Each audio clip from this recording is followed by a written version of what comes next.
Too high. He damn near ran me down trying to get to my oven. Master, it's ready. Behold the Drake's Balm. A truly unique creation. I dare say it is. Just look at it. A perfect likeness of the Fang herself. Her steeple peaks, her fulsome spurs, her inviting hollow. True, my loaves collapse more often than not, but what's the Fang without her crater? Why, no Fang at all. And look, inside. She's filled to bursting with a bounty of beautiful crystals. Salt crystals! Master, I have found my purpose. I must use my work here to preserve the memory of the Fang. Well, if it tastes half as unique as it looks, I'd certainly say you're onto something. Not only is my apprentice back, but he's finally pulling his weight. With any luck, I might even have a new delicacy on my hands. I don't know how you did it, but you have my thanks.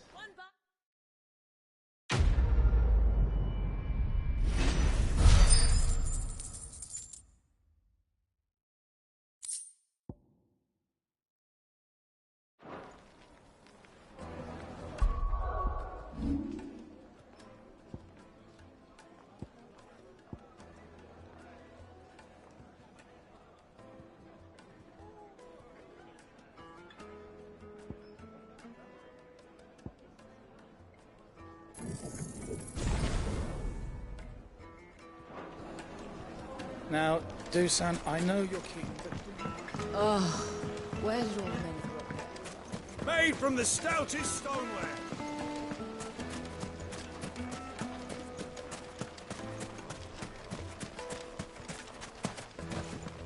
Good day, my lord.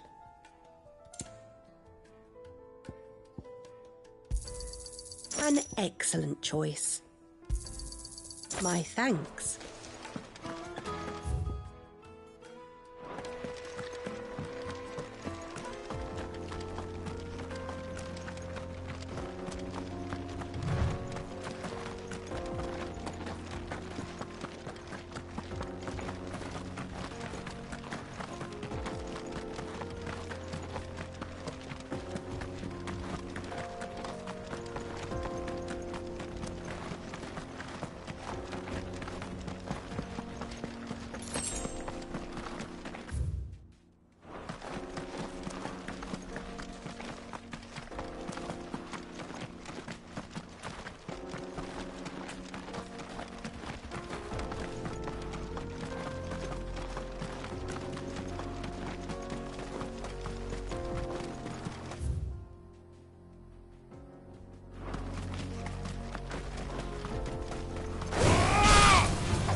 Stay down!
Finally time for the pack, is it? Let me introduce you to mine.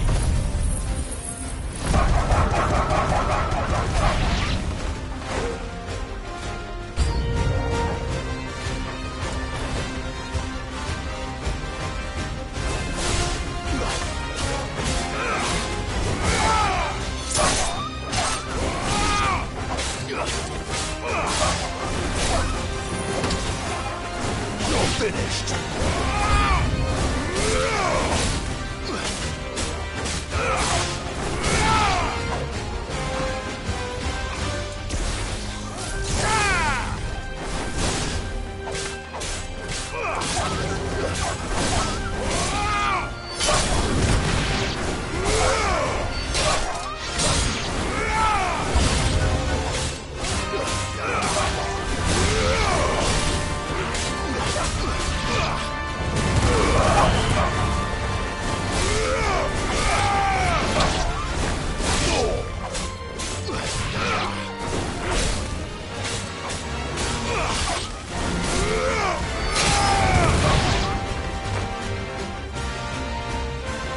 And then there was one.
That wasn't too bad, was it, Torgal?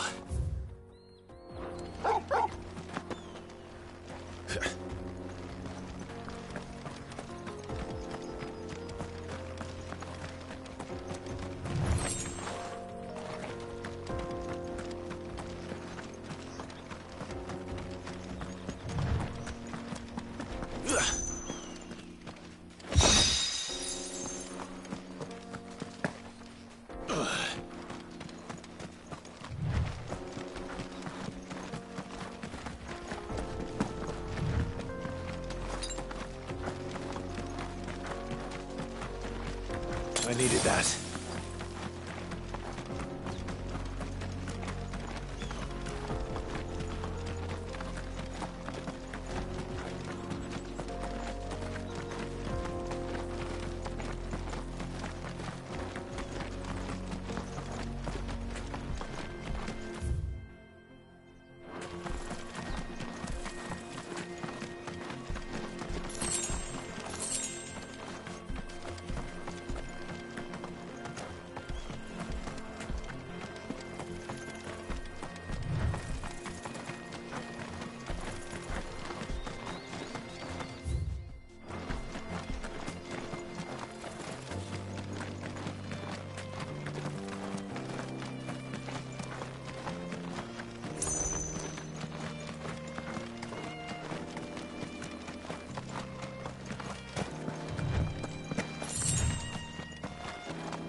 It's over!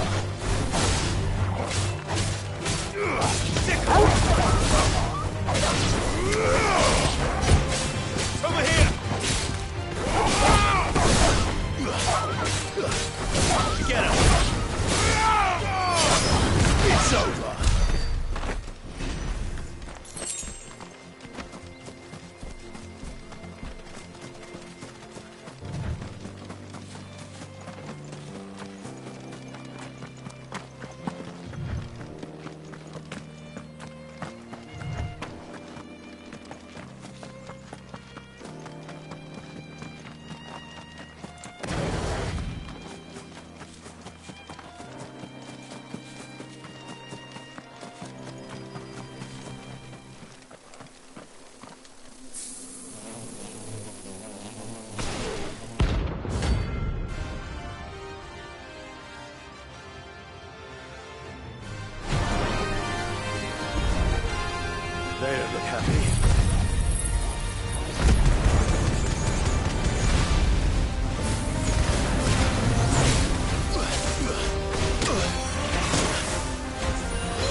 It's over!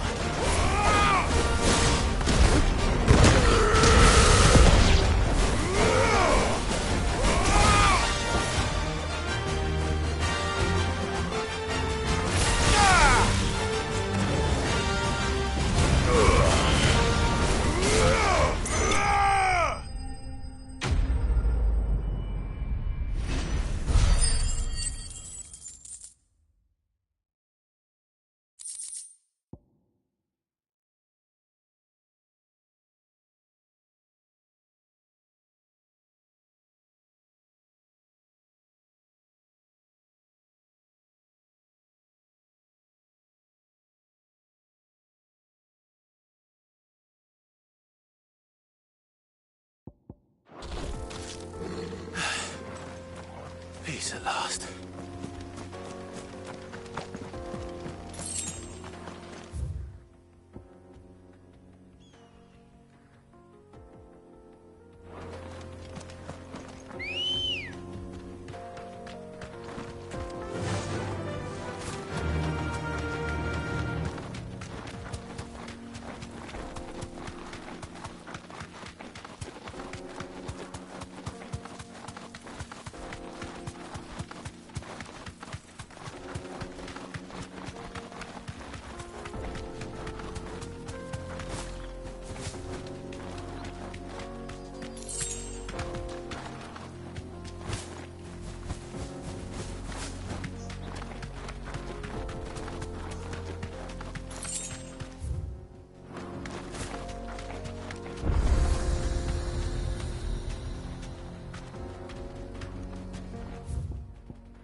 That'll do, girl.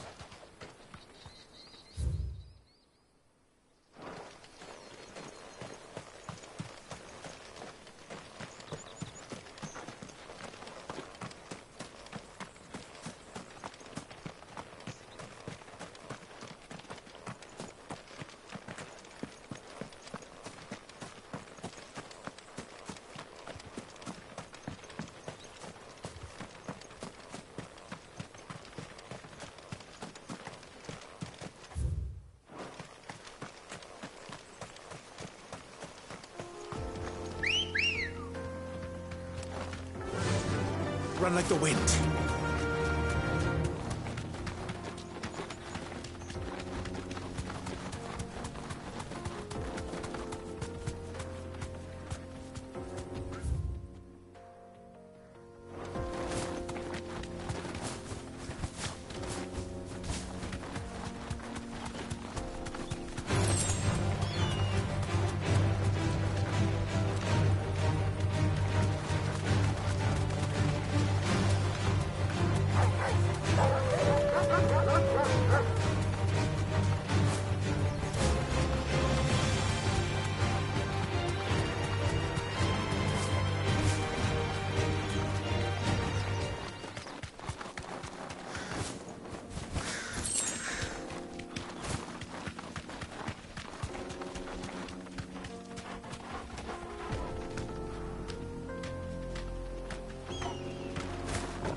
This might take a while.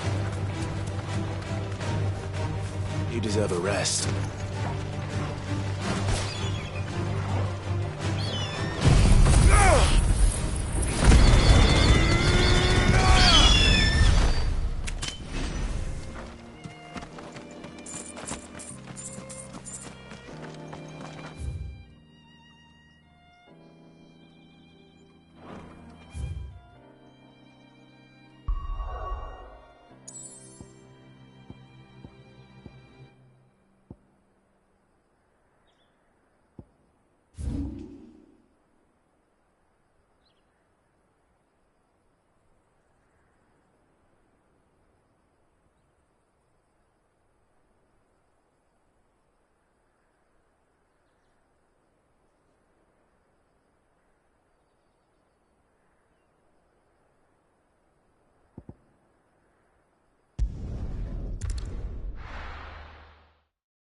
Fly, Ambrosia.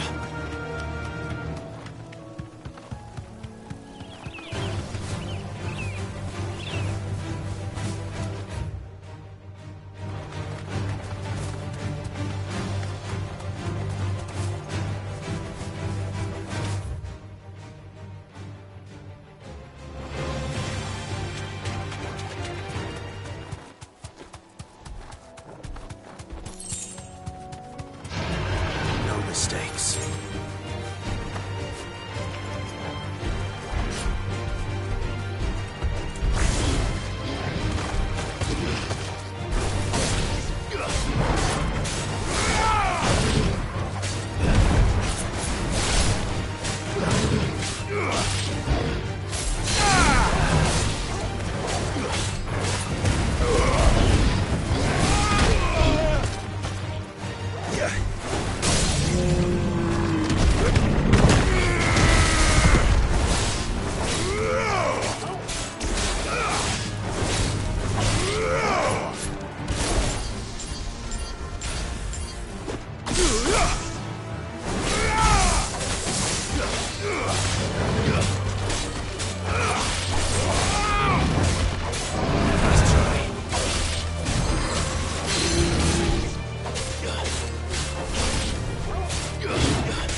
this one has a little more life left in it. All right then.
This one has a little more life left in it.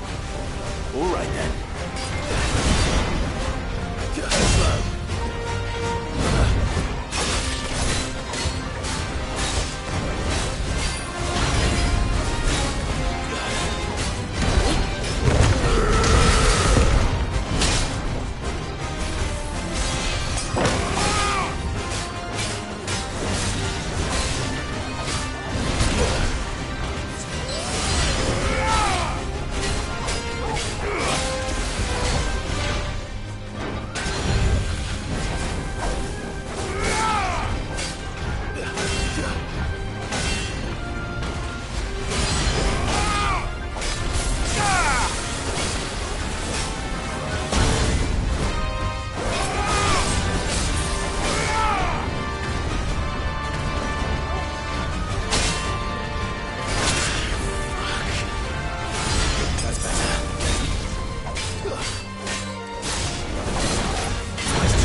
Well done, Tom.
Glad to sleep with you.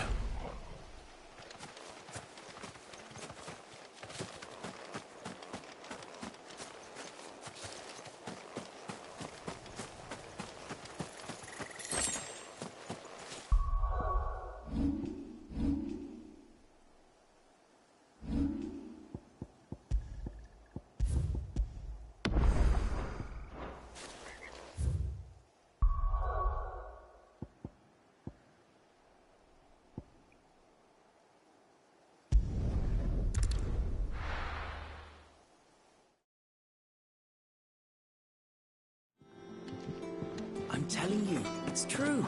I heard it from Otto's own lips.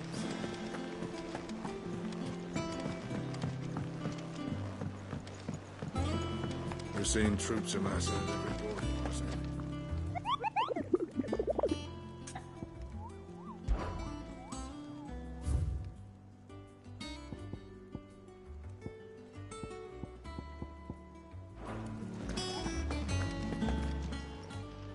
Welcome to the Patron's Whisper.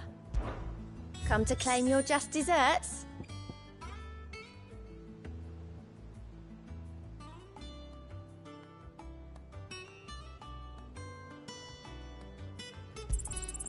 Here you are. All done?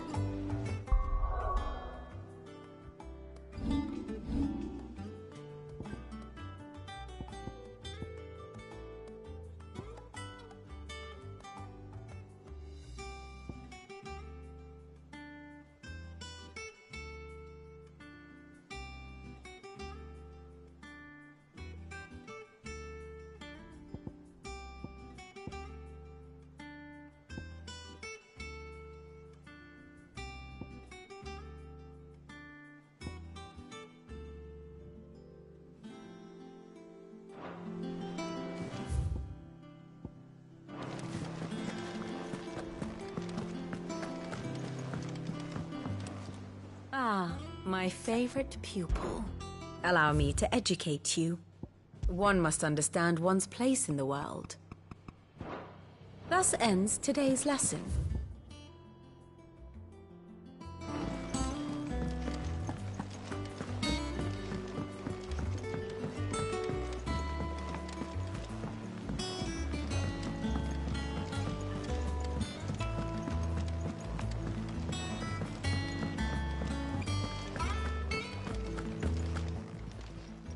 Well, don't just stand there gawping.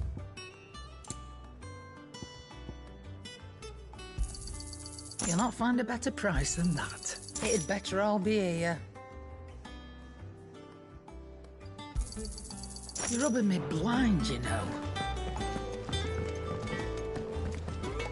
What do you need? Not Sangfordian, do you?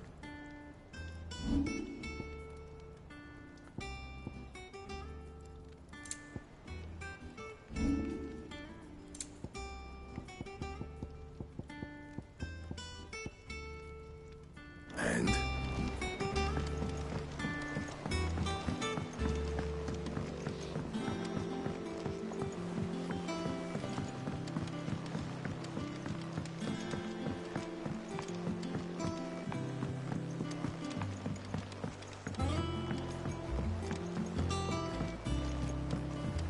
Editors started reading books that don't have any pictures in. I think Mid might need some help tidying up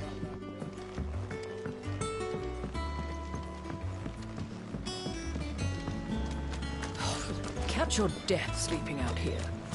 I know. I hear you've been busy making friends, Sid. Your predecessor had the same idea. Why, he even extended the hand of friendship to me. Not once, but twice.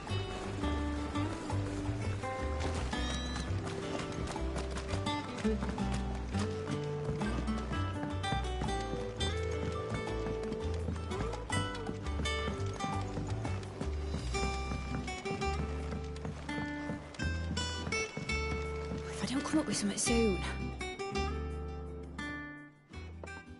All right, Clive? What do you want? I'm going to visit Sid, and I thought you might like to come with me. Sorry, I'm too busy for all that right now. I've got to get this thermal displacement stack sorted. Thermal...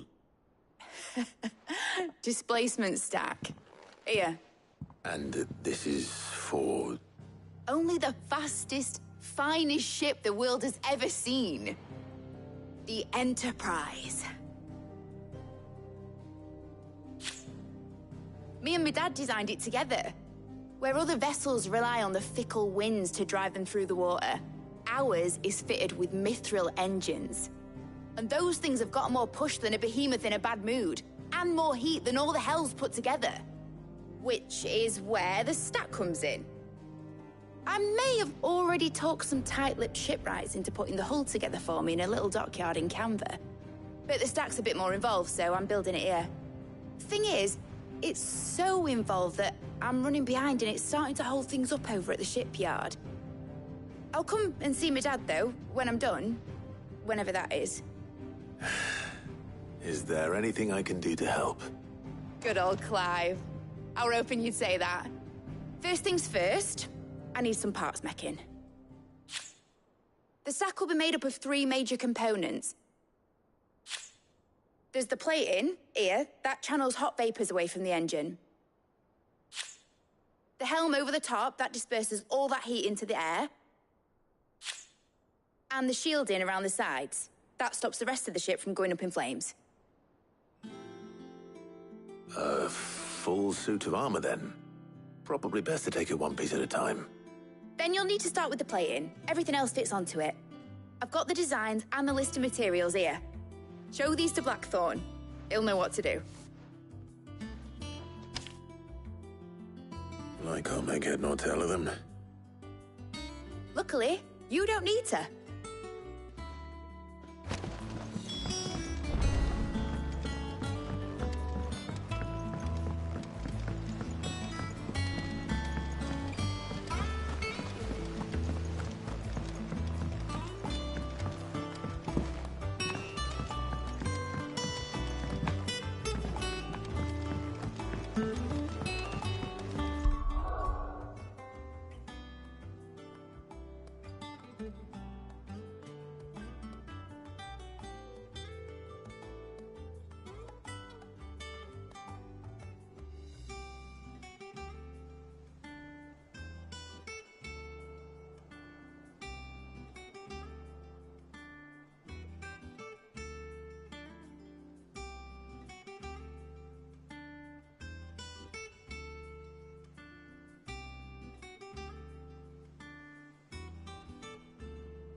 Blackthorn, can I ask a favor? Out with it. It's for Mid. This my last chance to say I'm otherwise engaged. Spare myself the arseache. Go on then. What is it this time? She said you would know. Here.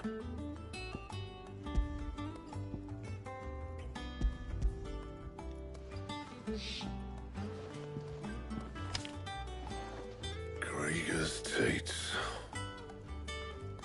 Well, I don't know what the hell you'd want this for, but I can make it. Won't be easy, though. And I'll need help. Get Gavin-Otto in here, will you? All right.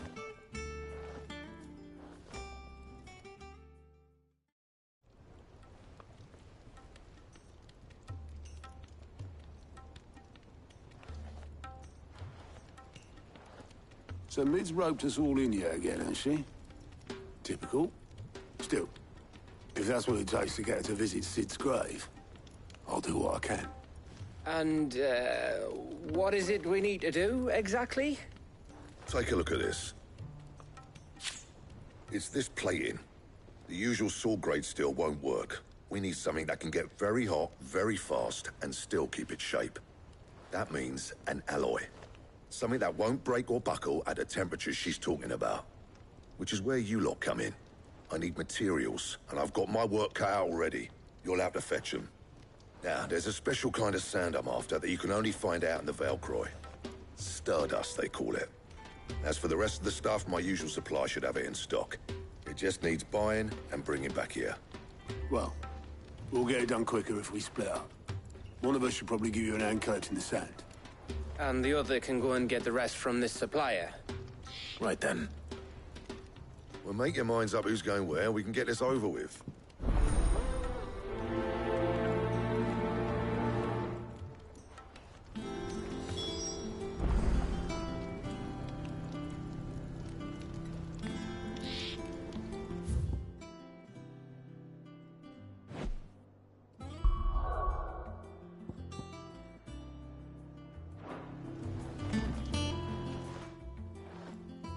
After the Stardust then, are you? Which one of these two lucky souls is going with you?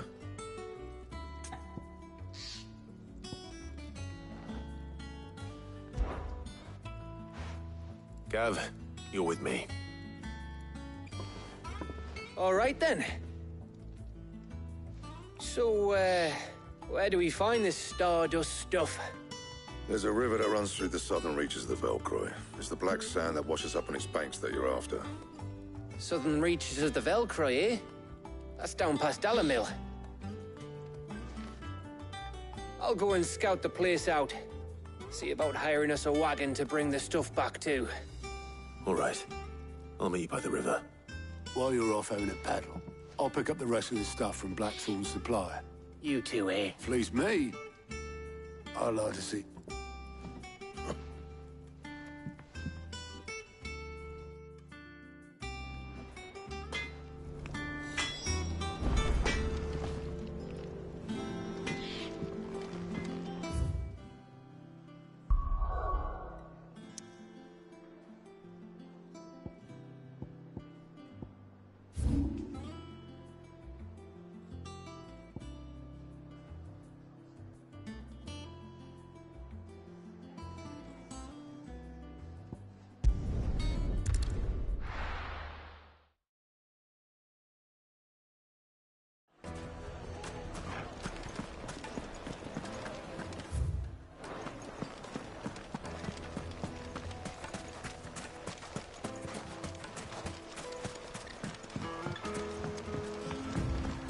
Looks like I found the river.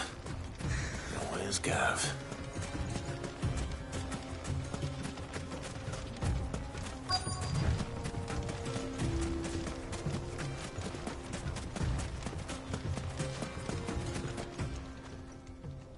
Sorry to keep you, Gav. Better late than never. I've had a quick scout about, and I reckon round here's our best bet if we want to grab as much of this Stardust stuff as we can. Don't know what Blackthorn's planning to do with it, though. I asked over in Dalamil, and they seem to think it was worthless. But if Stardust is what Blackthorn wants, Stardust is what he'll get. There's plenty of the stuff lying about, just begging to be bagged. Then let's get bagging, shall we? We shall. Race ya.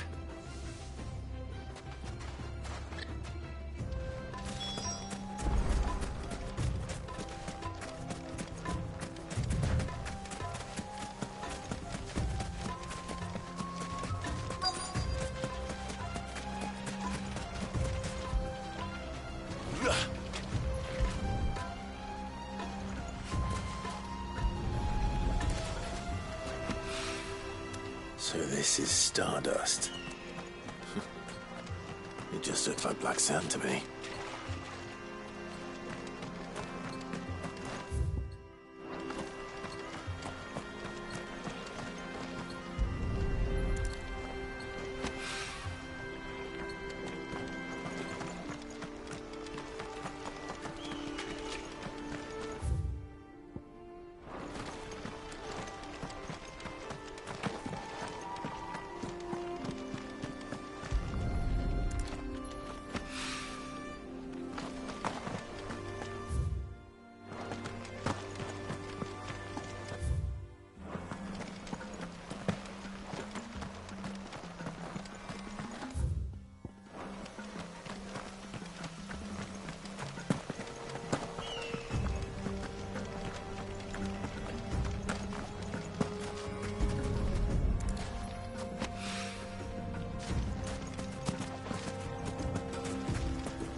That should be enough for now. Let's see how Gav's getting on.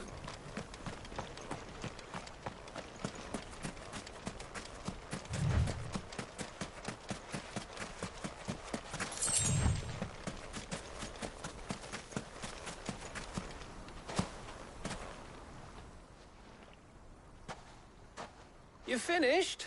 How much did you get? Enough. I hope.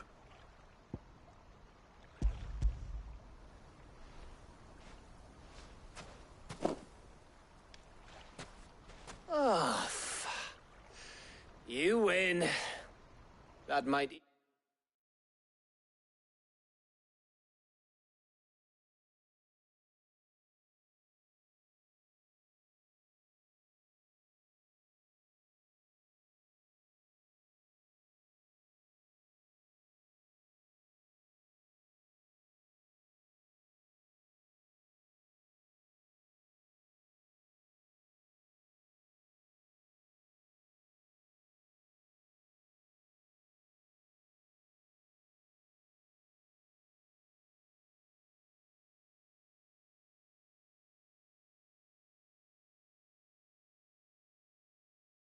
even be enough for old Blackthorn. Hey, before we go, do you mind if we have a chat?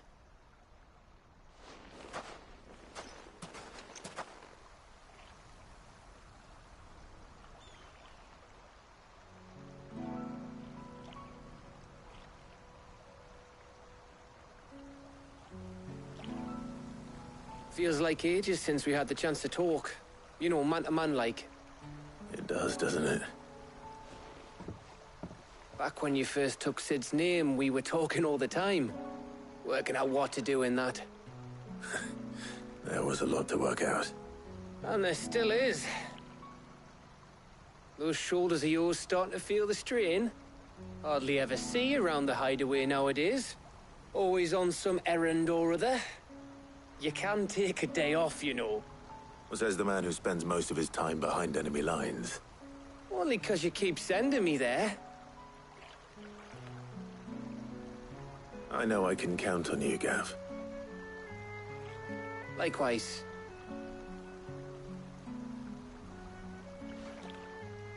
So you keep sending me wherever you need to, and I'll keep going. Safe in the knowledge that I have a home to come back to. Thanks to you.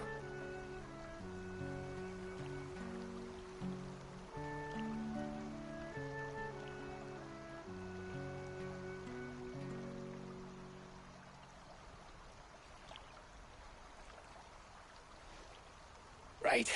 That's enough soppy shite for one day. We'd better get this lot back to Blackthorn before he slings his hammer at someone. You go on ahead. And try to get some rest once you're there. Oh, I plan to. Believe you me. After Blackthorn gets what he needs, of course.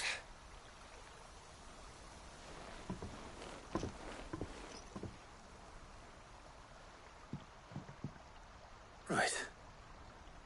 Ready to go home, boy?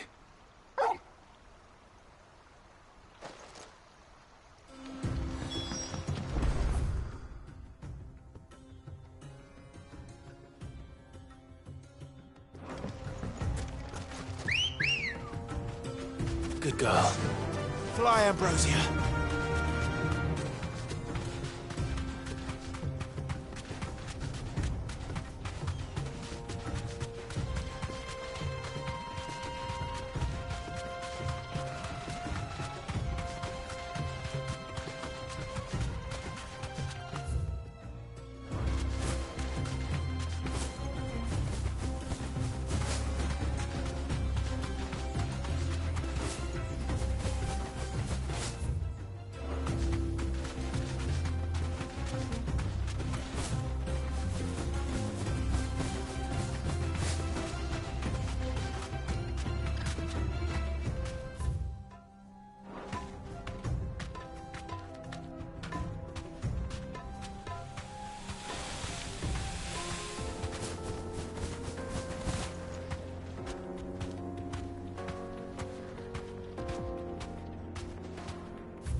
All right.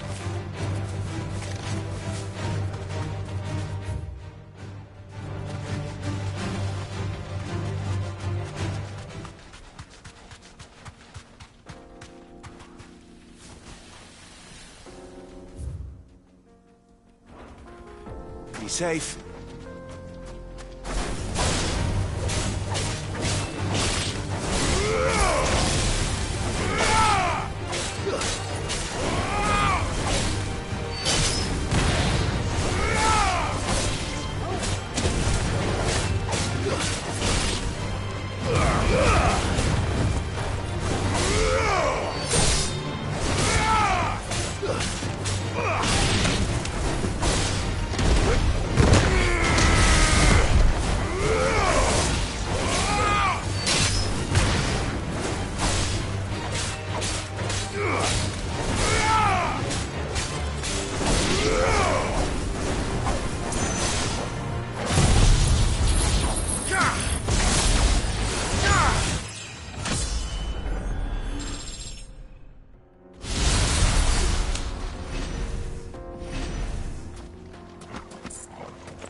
Ready, go?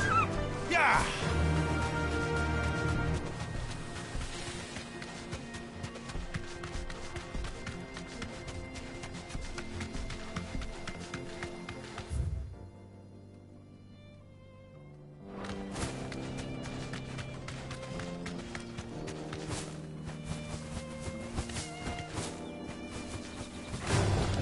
No holding back.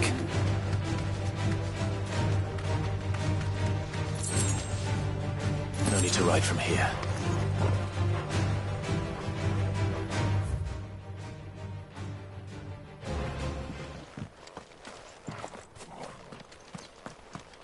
This must have been a fishing village.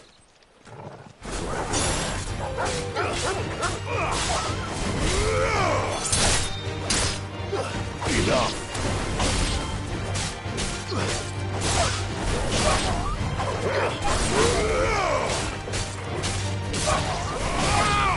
Stay down! It's over!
too slow.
That'll do, girl.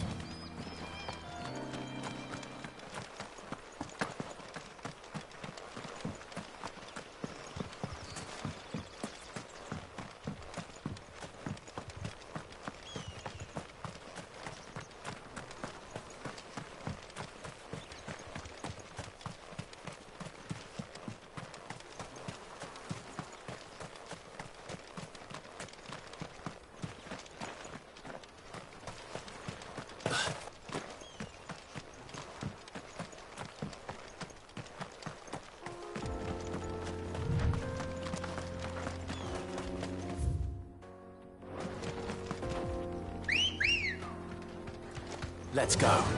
Yeah!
Thanks, girl.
Ready, girl? Faster!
Let's hope this is all Blackthorn needs.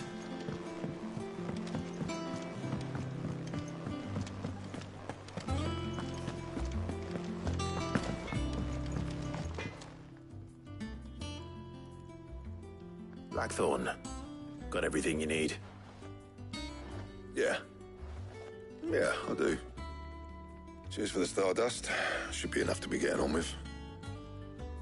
We should go out on maneuvers together more often.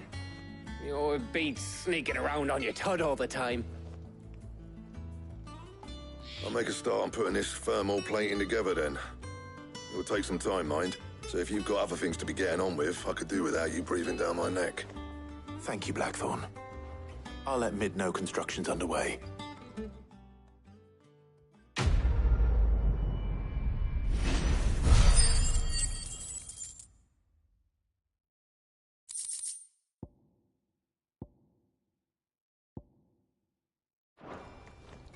Suppose we'd better be getting back to work too. Give us a shout if you need anything.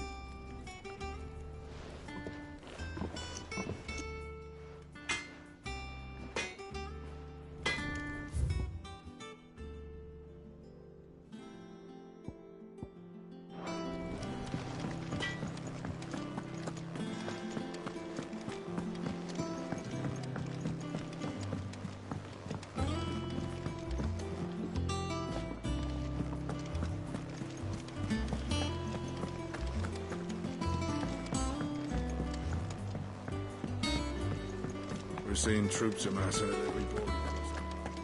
Well, no surprises there. Oh, I wasn't expecting you back so soon.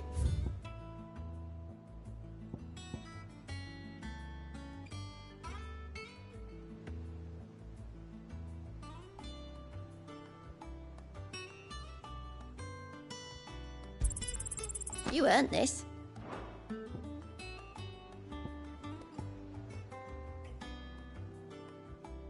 Best of luck out there, Sid.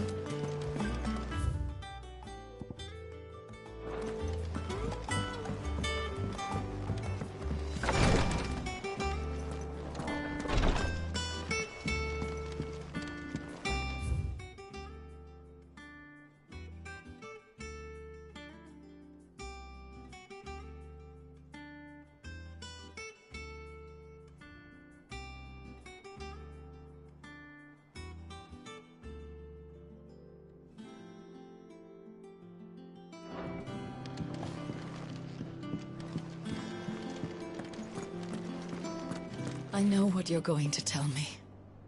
Thank you, Clive. Thank you.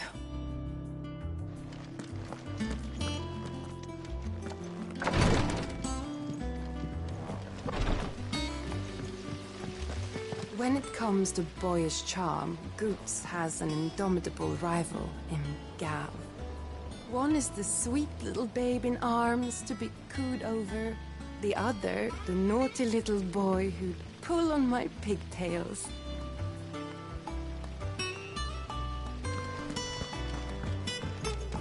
Let me know if you find any books worth reading. Oh, we've hundreds of them in the shelves. I don't actually...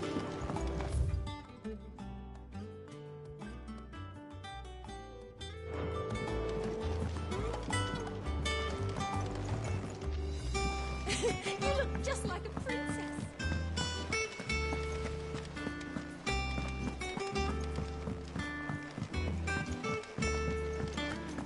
I think Mid might need some help.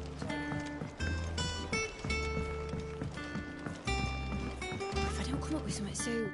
You'll be pleased to hear that Blackthorn's started work on the plating. Excellent. 1 down, 2 to go. So, what's next? The helm, of course. For this, we'll be repurposing fallen scrap. Salvage from the ruins? I thought that material was all but impossible to work. Ah, but we don't have to. I'm sorry. Just so happens there's one particular ruin that's broken into exactly the right shape and size pieces for what we need. What's the name back there? I'll give you all details. What's her name? Right.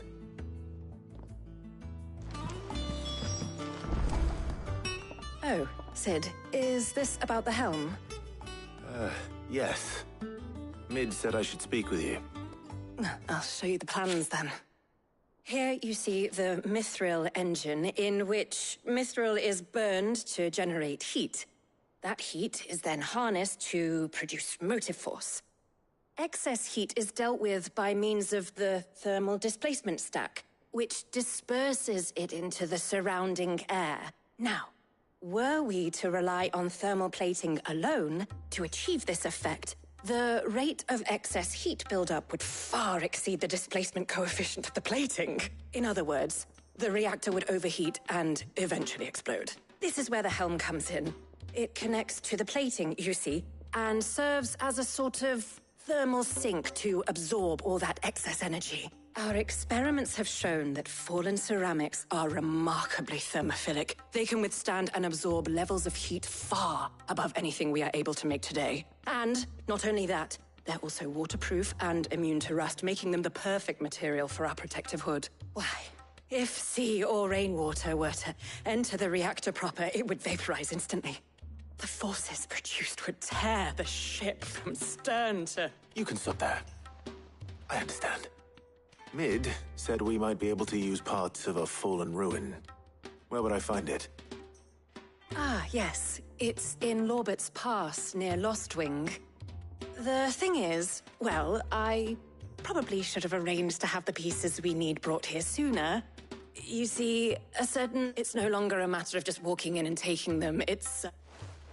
I see. Then I suppose I'd better deal with this. Would that help? Oh, very much. I'll gather my team and...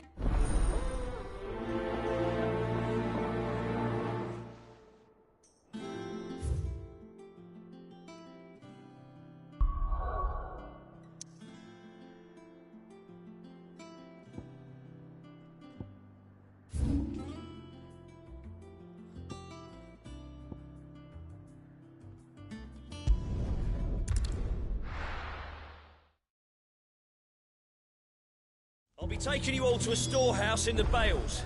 Leave anything you don't need behind.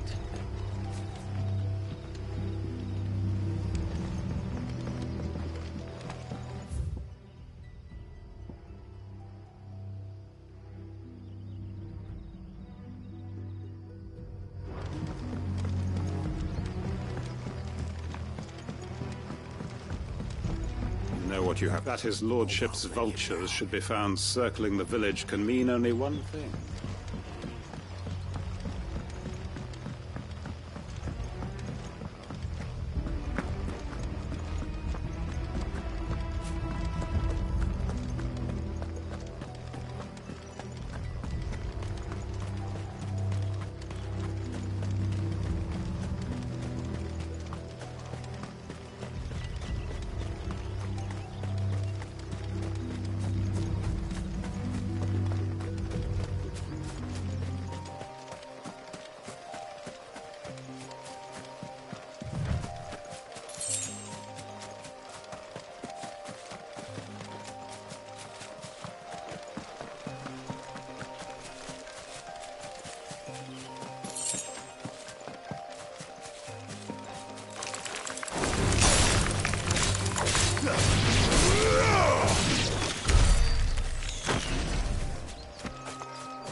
Oh, there you are, Sid.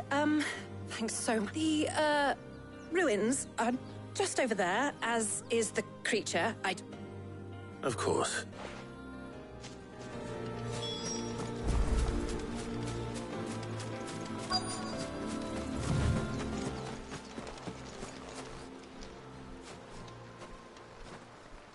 Anybody home?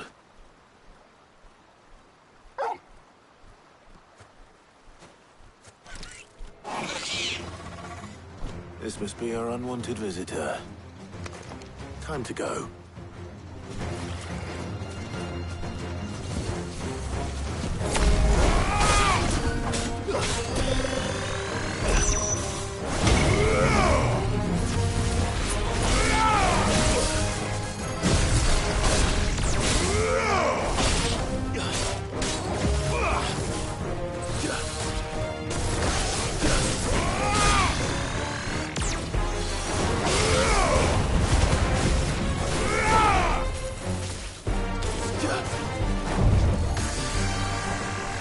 Nice try.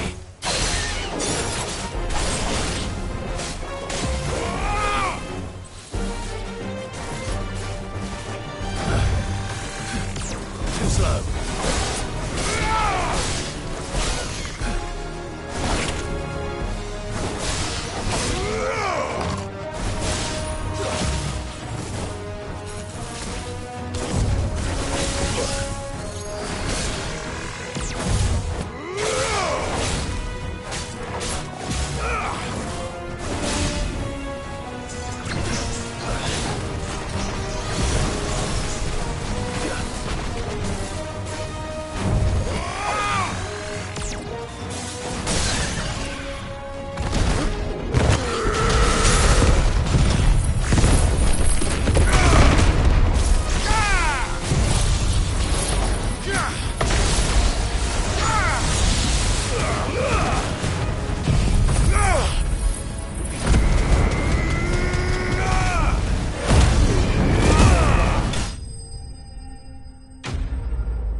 The things I do for you, Mid.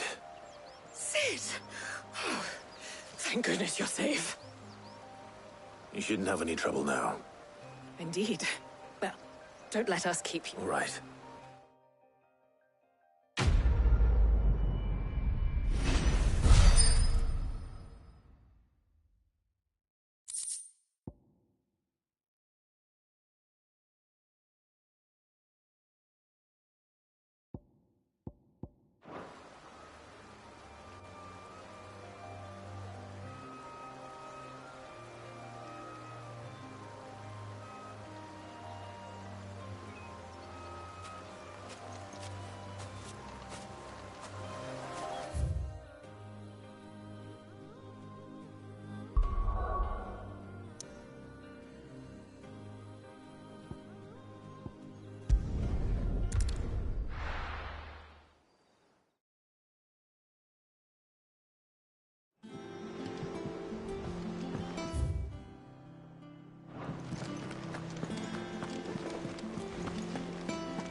seen troops amassing at every border.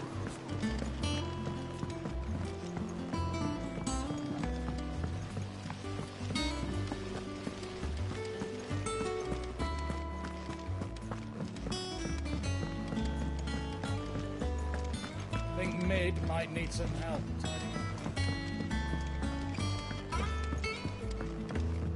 If I don't come up with something soon. Mid. Helena has recovered the material for the helm. She'll be along shortly. Excellent. Another job well done. And just one remaining. Right. Right, the shielding. This one's a bit of a bugger. How so? The plating's enough to stop the engines going pop, but those things will still be spitting out enough fire to set the rest of the ship ablaze. Which is why you need proper shielding. A prism for the dragon's breath that's blazing away inside. I thought a triple thick layer of tempered steel might do it. Or more of the stuff that the Fallen use, but they'd both be too heavy. The helm and the plating are bulky enough as it is. Add any more weight and the whole ship would be at the bottom of the briny before we'd even started. I need something light. But I've wrapped my brains and I just can't... Well, if I were in need of obscure knowledge, I know whose counsel I would seek. Tomes? Yeah, well, I'd thought of that, obviously. I've got all the details written down here. Can you take this to him, see what he makes of it? Right away.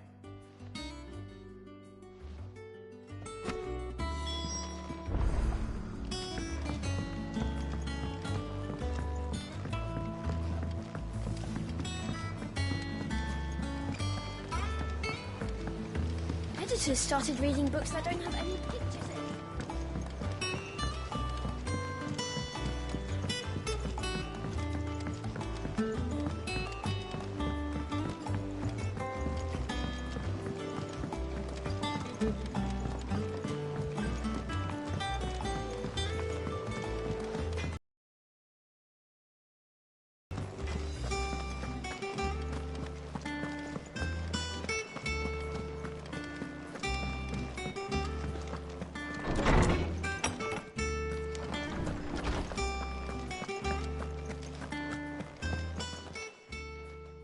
Hippocrates, do you have the moment? For you, Clark? Well, actually, it's for Mid this time. Could you take a look at this?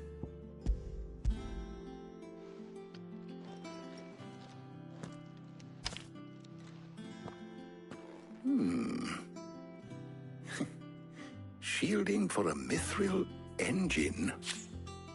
Whatever will that girl think of next? And what are these notes around the edges? She has some specific requirements for the materials.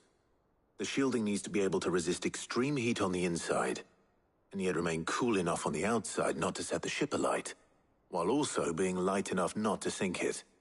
As you can imagine, she's struggling to find anything that meets her needs. I see. I wondered if you might know of a solution, or if you might be able to search the records for one. Perhaps it is not a different material she requires, but a different approach. What do you mean? Consider the lake we have made our home. Its blighted waters eat away far more quickly than fresh water or even brine, at timber and steel alike. And yet, we have made a home here from those very materials nonetheless. We have. But Bardolph must varnish every board twice over to keep it from rotting. And Obelisk complains that without a constant supply of... pitch. I see. Early Gregorian histories speak of a preparation known as moon dew. It is said to be able to resist even the most ferocious flames. Before the dragoons tamed the worms and wyverns of the realm, nobles would daub their castle walls with it in order to guard against dragonfire. So if we could recreate it... It might be applied to some material or other in order to provide the protection Mid requires. As to how best to apply it and to what material, perhaps Bardolph and Obelisk might be of assistance. I shall speak to them and see what wisdom they might have to offer. If you would be so kind as to procure the necessary ingredients, I shall discuss the specifics of how it might be most effectively put to use with our two friends. The knowledge of the past may yet prove useful to we of the modern era. Thank you, Hippocrates. And since you're asking others to help you, perhaps I should too.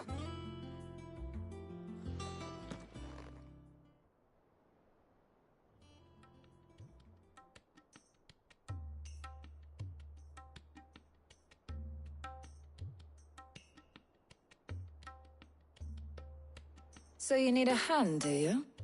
We do. I'll be heading to market for the ingredients we need. I could do with some help. And some company too.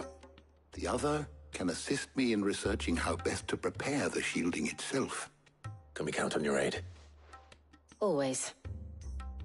Well, if Jill's game. Thank you. I am sure either of these fine young minds would prove indispensable in my research. I leave the decision as to who will go with whom in your capable hands, Clive.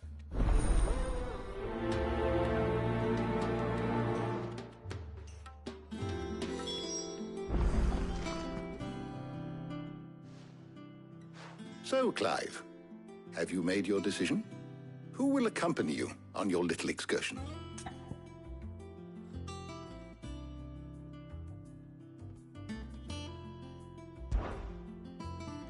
Very well. So then, what do we need to find? I have taken the liberty of preparing a list. Here. White chocobo eggs. Pepio nuts. Are you sure this list is right? Everything on here seems very edible. I would have thought the ingredients would be a little more exotic. Though these items may seem mundane, they have potent effects that are rarely exploited, effects for which they were once highly prized. So much so, in fact, that they were harvested almost to extinction, hence moon dews having fallen from favor. Now, of course, they can be obtained with ease. You should be able to find everything you need at the market in Northreach. Is that so? I've been meaning to visit Northreach anyway. I'll set out now. Join me there when you're ready. I will. Until then. You two enjoy yourselves. You too, Talia.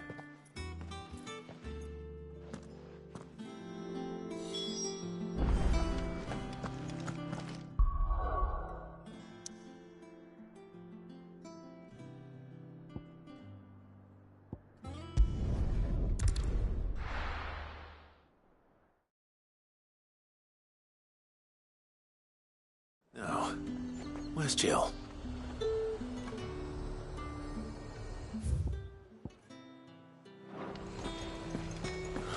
Slaves. Keep them pilchers.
Nice and chilled. I won't have you spoiling another.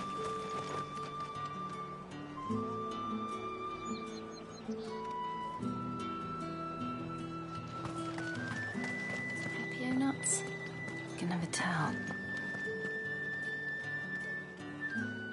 How goes the hunt for ingredients? I've only just started. I'm sure everything we need is somewhere amongst all these stalls, though. Why don't we split up and see? We'll take a couple of ingredients each. All right. What am I looking for? How about you look for the Pepio nuts and some garlic? I'll find the other things we need. We can meet by the gate when we're finished.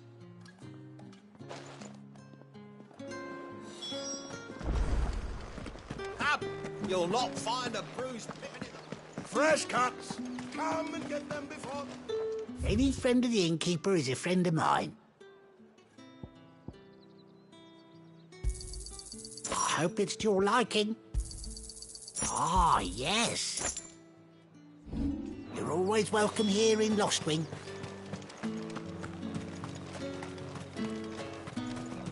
There's two. What do you want? And good riddance. That's everything. Let's see how Jill's getting on.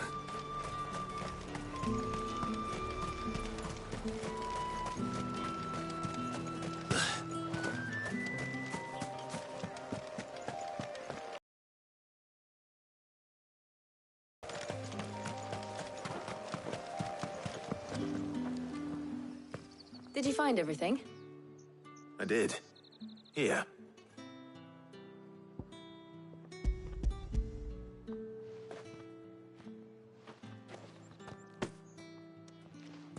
Garlic and Pepio nuts. Perfect.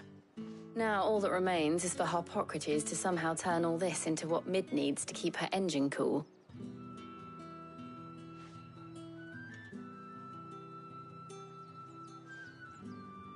But before we head back, would you walk with me a while?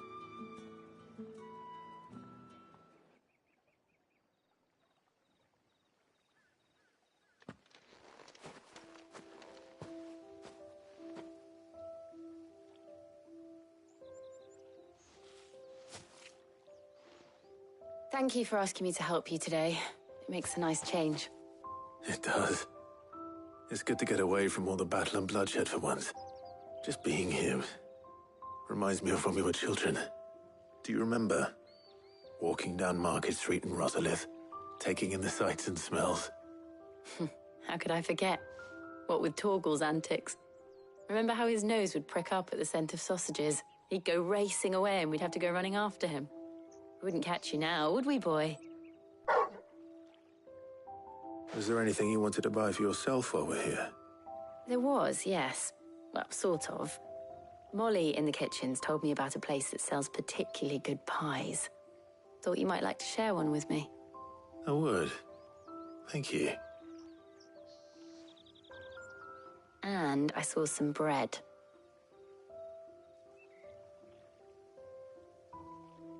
Big white cobs like the baker back in Rosalith used to make. What do you think? I thought we might get some soup to dip it in. But then I tried a slice of the butcher's dry-cured ham and it was just... oh. You all right?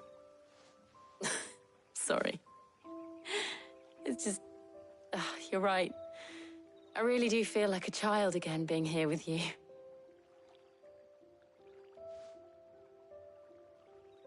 Clive. Is it wrong of me to enjoy this? No, Jill. This is how life should be. And it's how our lives will be when our work is finally done. When we can live on our own terms. I hope so. Thank you, Clive.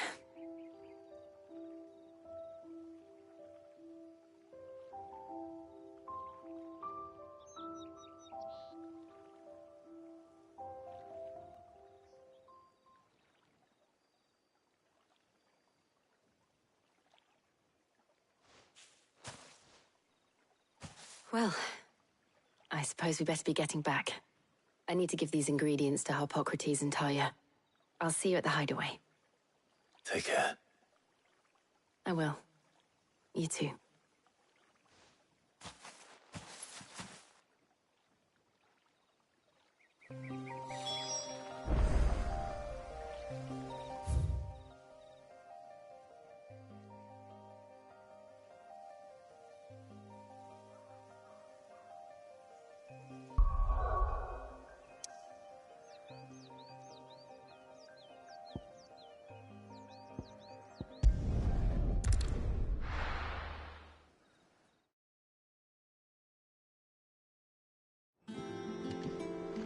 I wonder how Hippocrates is getting on with the moon dew.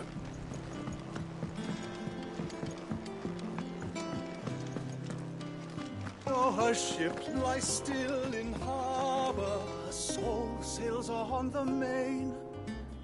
The breath of ages at her back, adventure in her vein.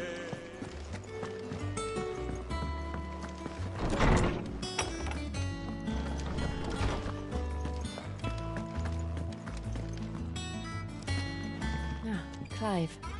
Hippocrates has all the ingredients. We were just waiting for you. Welcome back.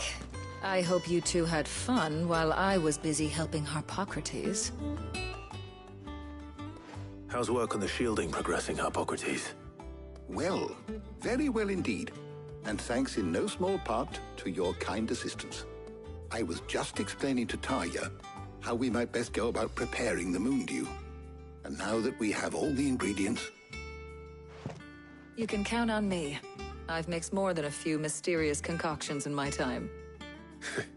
I'm sure you have. What about the shielding itself? Work is underway, under the watchful eyes of Bardolph and Obolus. Apparently, it'll be ready soon. Thank you. All of you. Right then. Jill, would you join me in the infirmary? Many hands make light work and all that. Of course.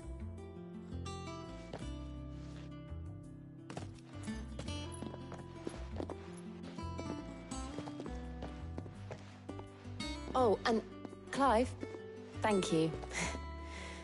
It was nice just being with you.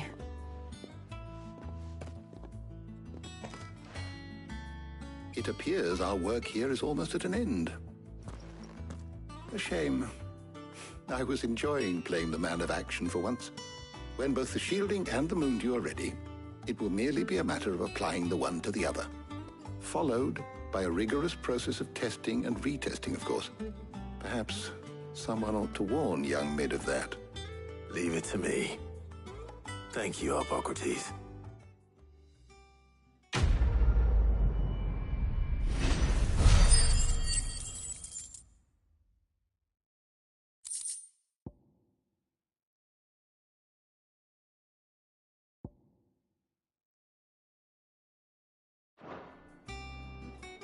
Well, I'd better go and give Mid the good news then.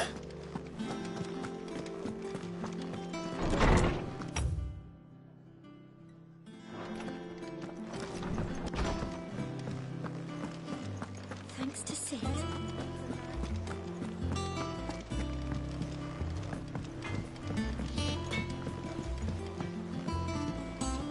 What do I have to eat to grow as tall as you, Mr. Stelts? What do I have to eat to grow as tall as you, Mr. Stelts?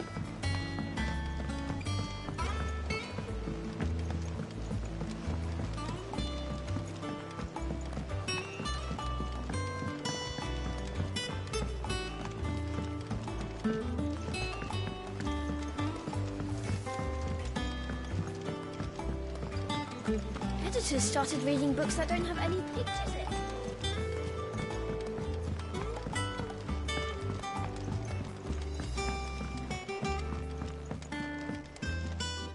Sorry to keep you waiting, Mid. But you'll be pleased to know that work on the shielding is underway. You found something for it?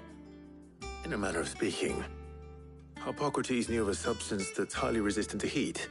A coating that should provide the protection you need. He's supervising the construction and testing of the shielding as we speak. Brilliant! I knew you wouldn't let me down. Don't thank me.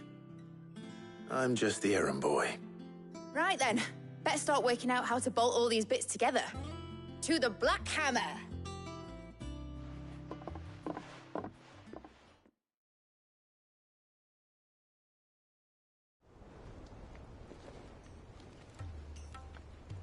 You know, when I got into the smithing game, I thought I'd be making swords and shields, not thermal bleeding didgeridoo-dahs. Displacement stacks. Same difference. Whatever you call it, I ain't putting it together in here. It's cramped enough as it is. Let's take this outside. Mid, you get all the parts lined up on the deck. I'll take care of the rest. On my way! Oh, and bring me the biggest hammer you can find. This is gonna require some precision walloping.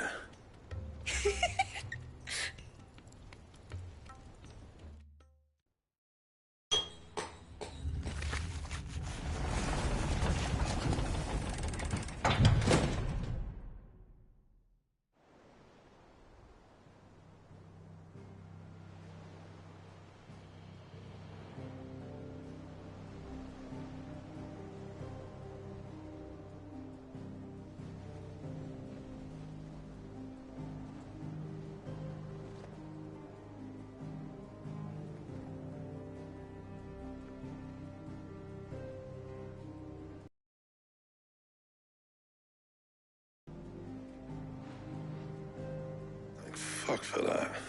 I'll be feeling my hammer arm for weeks.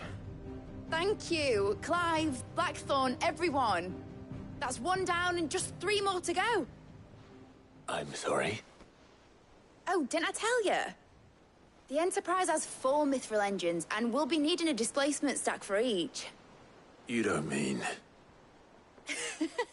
Don't worry. Now they've got a finished one to work off, my gang in Canva can build the rest. Good luck to them, I say. Right, I'm off to get a sling for this elbow. Any other work comes in, keep it to yourselves, eh?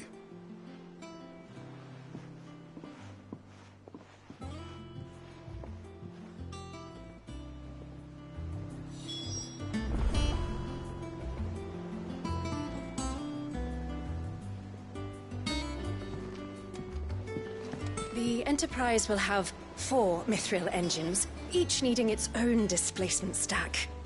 So just 3 more like this, and we'll be finished.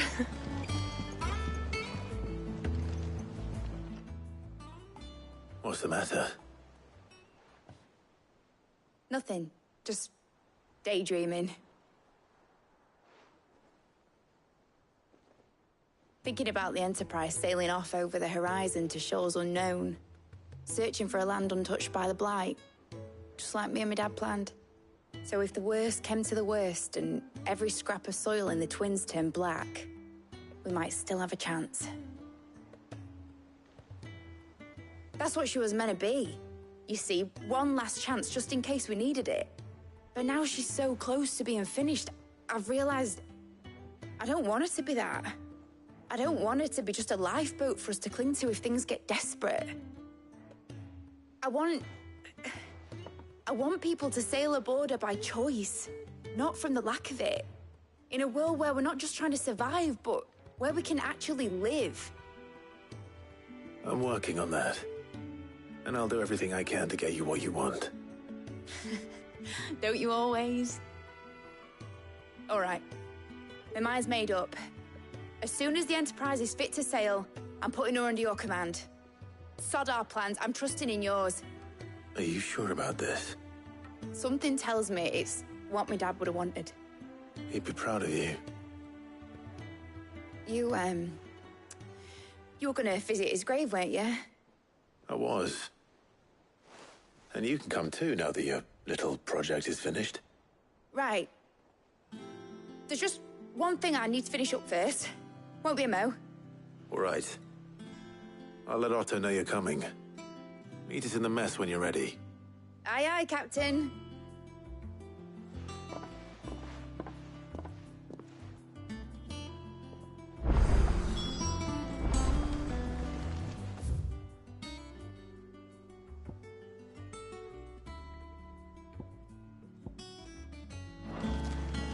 Is that toes helped at all?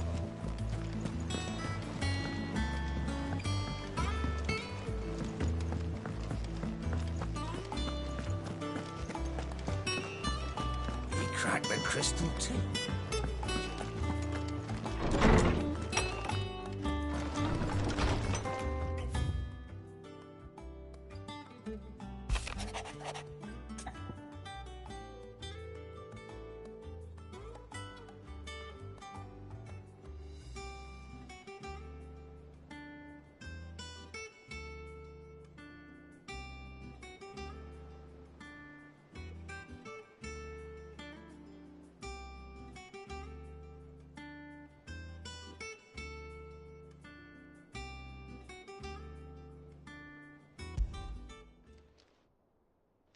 Hopefully it's nothing.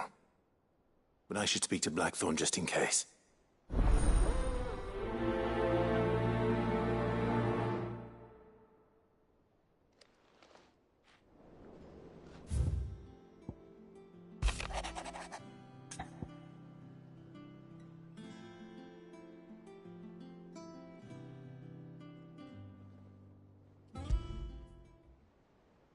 What could be wrong with Torgor?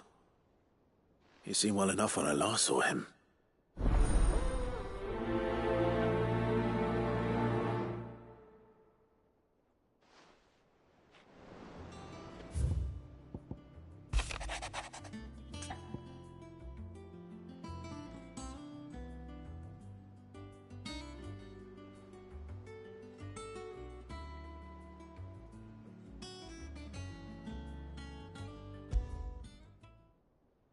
Trouble with the ledgers. Shouldn't he be asking Otto for help?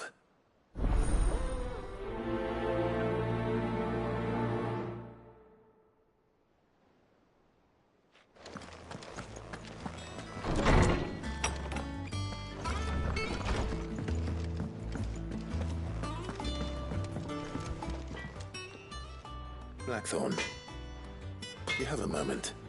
Not really, no. This won't take long. I just wanted to ask how you're getting on. August was worried about you, and you might still be doubting your craft, even after learning the trick of that cuirass. Is there something else weighing on your mind? Perhaps sharing your thoughts might help.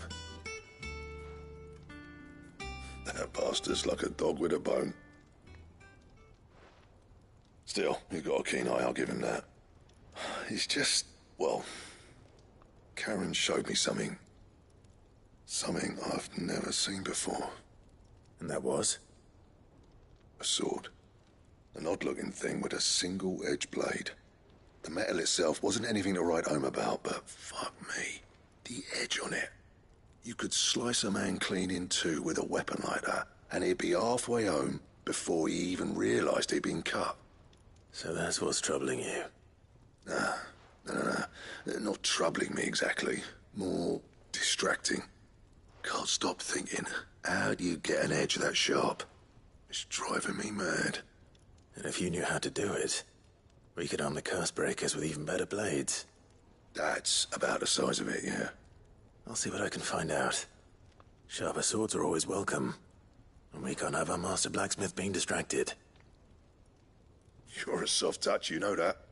But I can't say I'm not grateful for it. Good luck, eh? Thank you. Let's see what Karen knows about.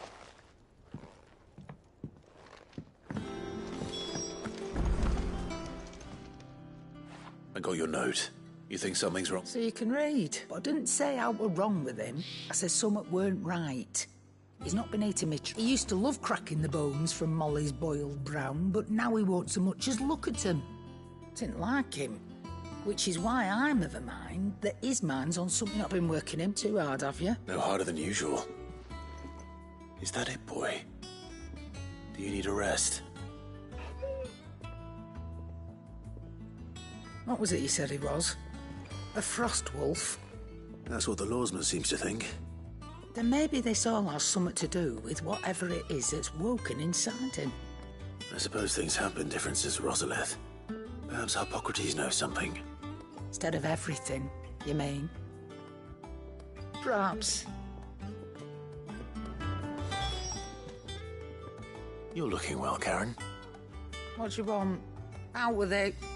I want to know about the sword you showed Blackthorn. Single-edged and extremely sharp. Running around after him again, are you? I suppose I am, yes. But I need to help him find out how to work on it. Little wonder, I suppose. There's not many like that make it as far as the twins, and those that do go straight into private collections. Which made it nice and easy finding a buyer. Can you tell me who bought it? Where is it now? You think I tell people who my clients are? Suppose you're not likely to go nicking him off me, are you now? Fine. If you stop mooning at me like that. Lord Ignac's the man you want. Dalmekian bloke. Collects weapons and the like. And he's got more money than sense, which is why he's one of my favourite clients. Reckon he'll still be at the inn in Dalamil, where I left him. Thank you, Karen. Oh, and he's a touch eccentric. I appreciate the warning.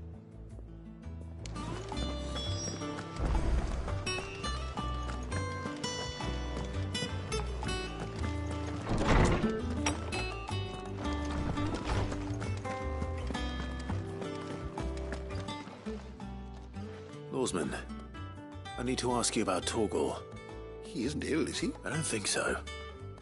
But according to Lady Karen, he seems to have lost his appetite. She says he's hardly been touching his bones of late, and she believes it may have something to do with what happened at Rosalith Castle. I rather think she might be right, though not about his appetite. All canids are instinctively inclined to crack open bones for the rich marrow that resides within, and I see no reason why a frostwolf should be any different. Accordingly, I suspect it is not a lack of appetite that afflicts Torgal, but a surfeit of it.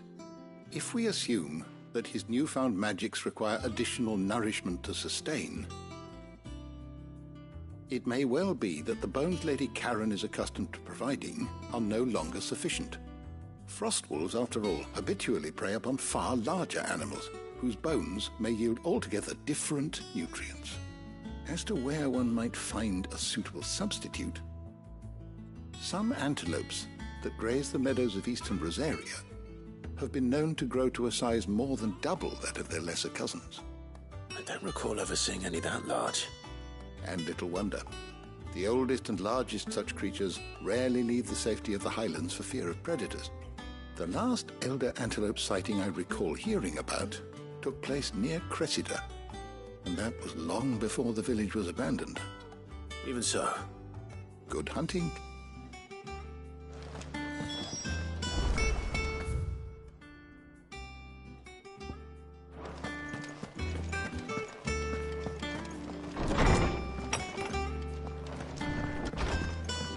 Ugh, I'm never drinking again.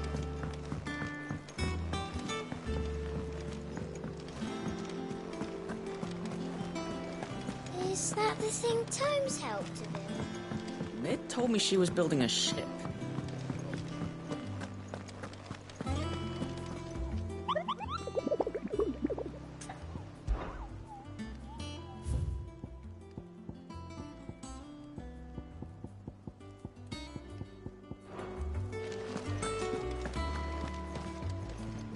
Clive, did you get my letter?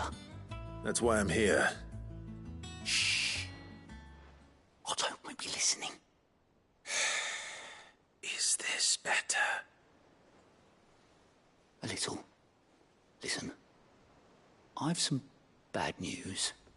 It turns out the hideaway may be slightly behind in its payment to certain lenders, and it's maybe my fault.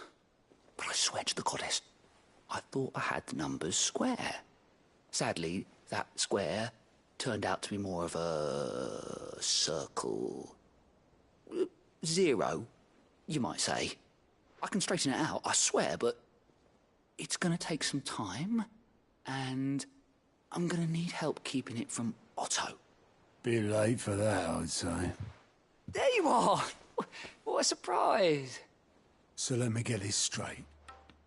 You forget to pay our lenders what they're due, and instead of coming straight to me, you get Clive to come to you. And I hope he'll dig you out of the hole you've dug for yourself. Clive, the man in charge of the place you've been cheerfully trying to bankrupt. And you thought this was a cunning plan. Why? Well, who needs paying? Oh, just Martha. And the dame. And, well, Lady Karen. But only 500 talents. We owe 3 of our most trusted friends 5 million gil. Each. 5 million each. They lent us the bulk of the money we used to rebuild the hideaway, you see, and, well, I must have made some sort of oversight. Those ledgers were my responsibility, and it was my decision to entrust them to you. This is my fault. Do we have that much to hand? I can always ask my uncle. No, we don't. And no, you won't. We've lightened Lord Rosfield's purse enough. After the king's ransom we had off him, he deserves better than to see our begging bowl. Besides, we'll need to learn to stand on our own if we're gonna make this work. All right. But that doesn't mean you have to shoulder the burden yourself. Is there anything I can do to help? There might be. How'd you fancy taking these to Martha and the dame? Rocks. Rocks, he says. Worth 1,000 talents apiece, these are. A little something Sid and I set aside for when times got lean. And I reckon 15 million in overdue debt probably qualifies. I just hope our associates' eyes are a bit more discerning than yours. I'm sure there will be. Should be me making the rounds, really. But you know how it is with this place. Orders to bark, arses to wipe, and all that. I know. Which is why I don't mind going in your place. Go. Do you know why I only gave Master Clive here 2 star rubies? Because you'd rather Lady Karen killed me. Because I'd rather Lady Karen killed you. Yes. Well, I suppose this is goodbye then. Don't worry. I'm sure Karen will understand. Really? Do you think so? No, I don't.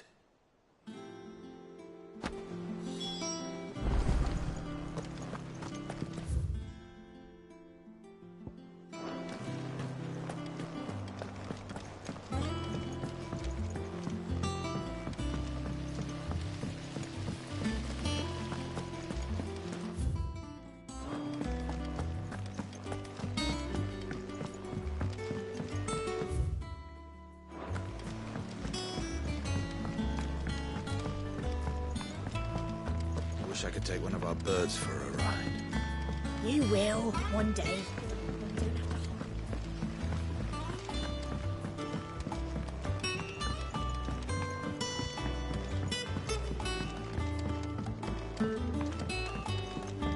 Well.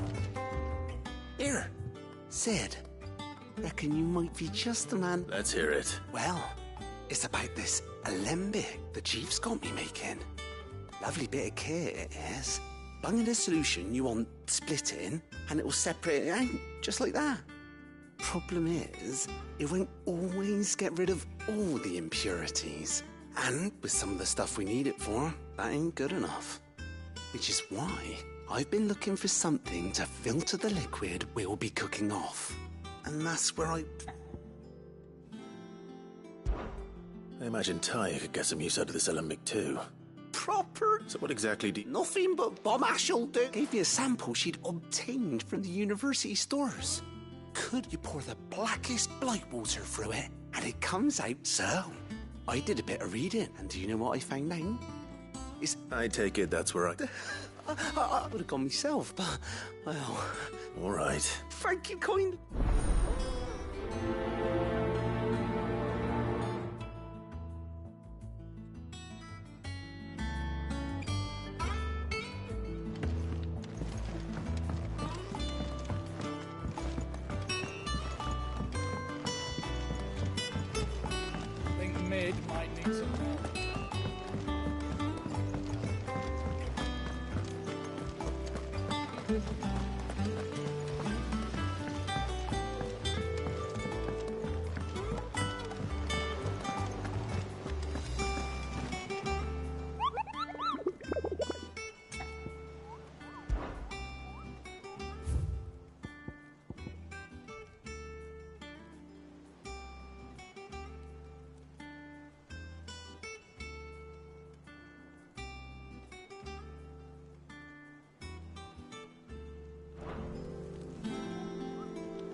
There's talk. How the hell is anyone supposed to...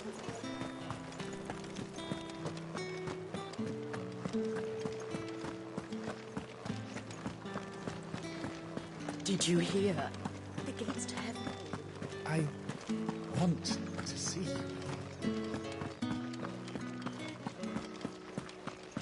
What am I going to do without Sweetwater and oil of talc? Milady, I come bearing gifts. Gifts? Whatever is the occasion.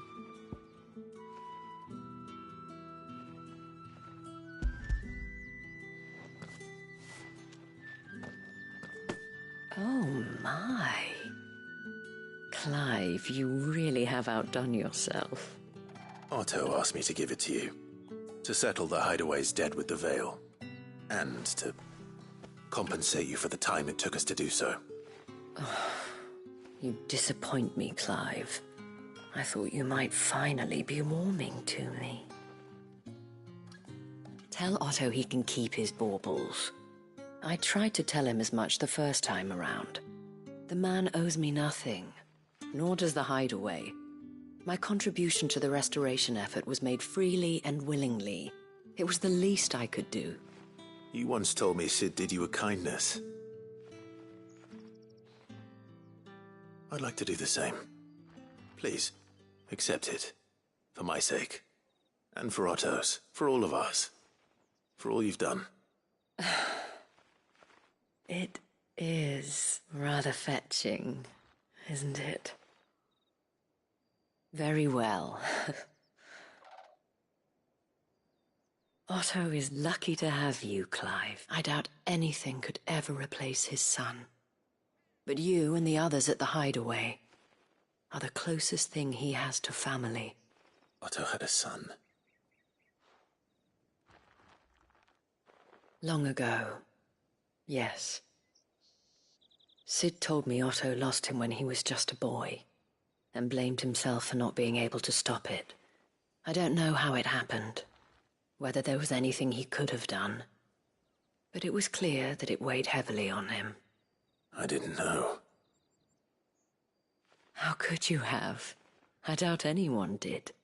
Besides Sid, I've never met a man more keen to bear his sorrows in stoic silence. An ill habit, given that both have always been surrounded by friends desperate to help them. I'm beginning to see that.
People take notice of what...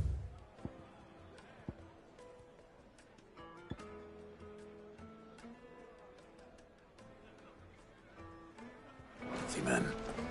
Shouldn't be too hard to track down. Carrots collect.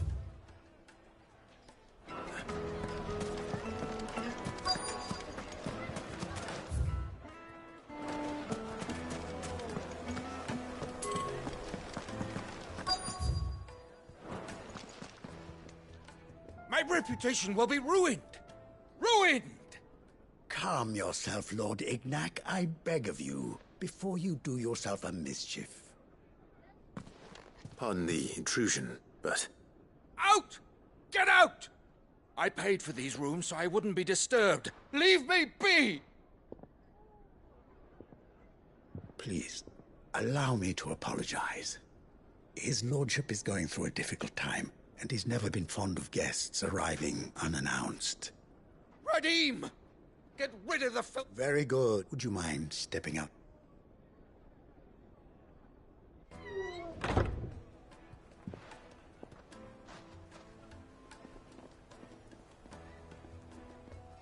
I'm sorry if I've caused you any trouble. That? Oh, no. That's just how his lordship is. Though the morning's events have left him somewhat fractious. He has been dispossessed of his luggage, you see. The thieves also made away with a considerable amount of coin. Coin the innkeeper will soon be keen to collect. I don't suppose a certain blade was among the stolen items. A single-edged sword.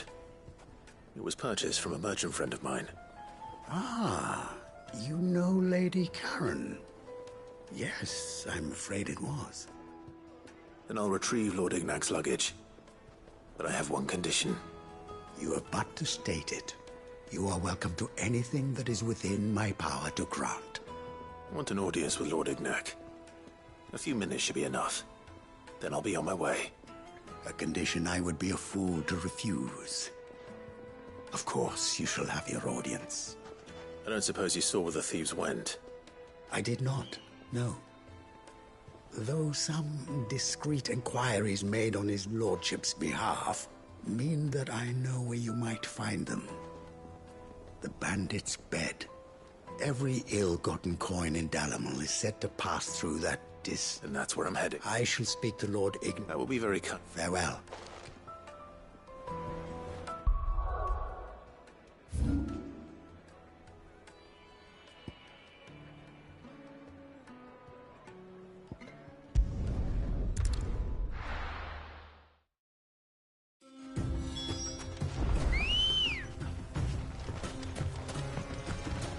Come on.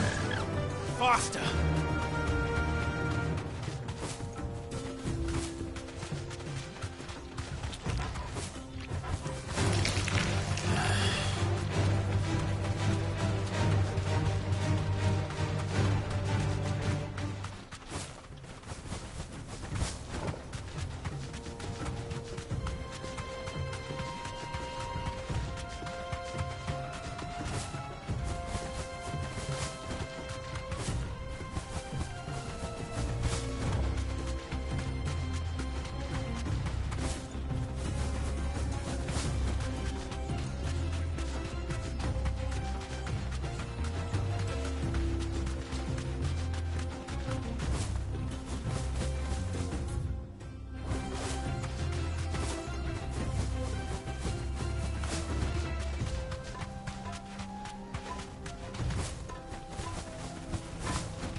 Got company!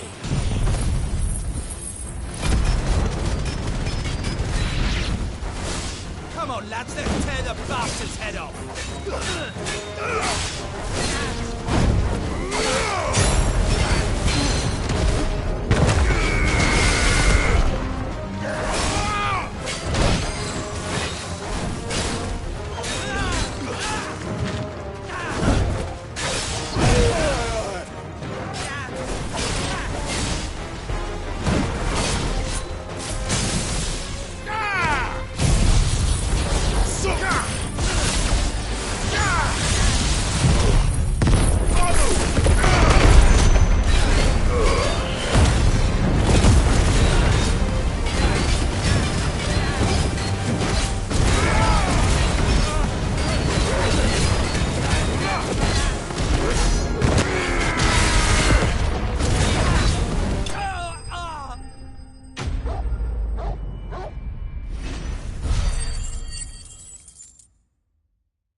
This must be Ignac's luggage.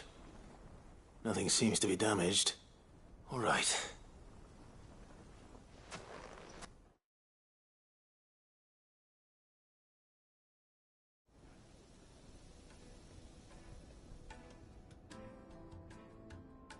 I hear I have you to thank for the... What should I call it? Wyvern. Glad to make your acquaintance. A formidable name indeed. Well, Wyvern, I appear to be in your debt. Redeem here tells me you wish... A few moments of your time should suffice. You're a peculiar fellow, Wyvern. Master Wyvern was wondering if you could tell him about a certain single-edged sword. Oh, a true work of art. Karen drove me hard on the price, but I would have sold her Radim here to get my hands on. It was made in the Outer Isles, far beyond the and is used exclusively by the practitioners of a unique school of sword. They believe no combat should ever exceed a single strike, and hone their blades to such perfection. Each sword is made for that one perfect stroke, and for that stroke only. There's a brutal sort of beauty to it. But how do they hone such an edge? Why, they use whetstones, rather. A whole array of them, ranging from the coarse to the fine. 10,000 licks with the sharpening stone, but it is the final stone which lends the blade its a mineral quite foreign to this and that is the... Wyvern, it occurs to me that my little lecture is hardly equal to services rendered. Take this, together with my regards. The very stone of which I spoke, far rarer among collectors than even the blade itself, and a far more... Thank you. Pardon the intrusion, my lordship. However, it...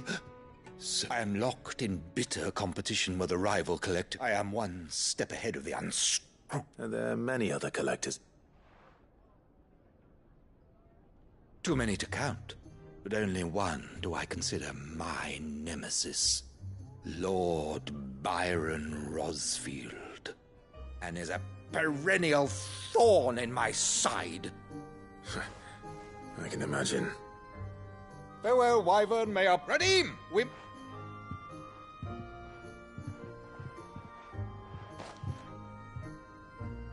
I think his lordship is rather taken with you, Master Wyvern. Coming, my lord.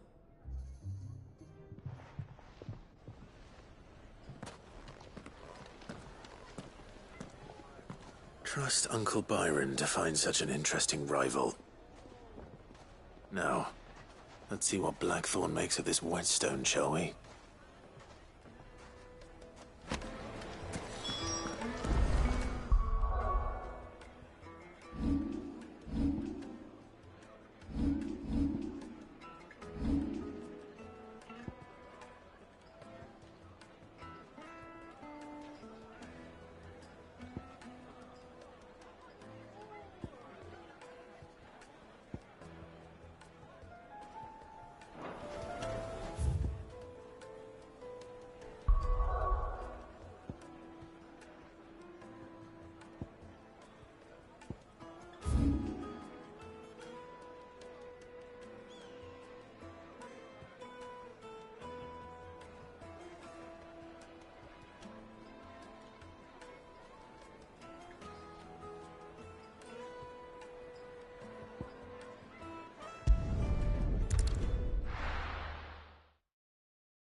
Here.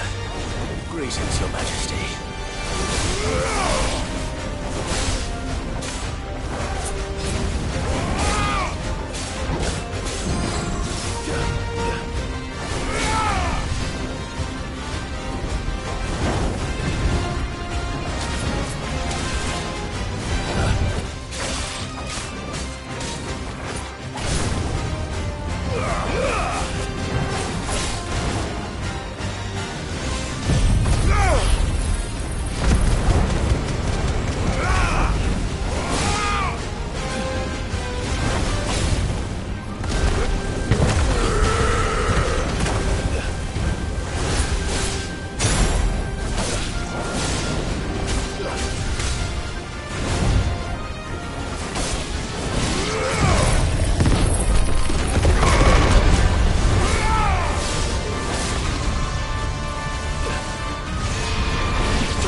Your reign is over.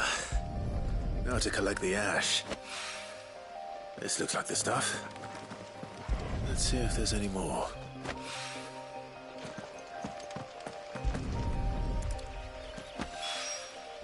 That should do it. If Hawaii needs more than this, he can fetch it himself.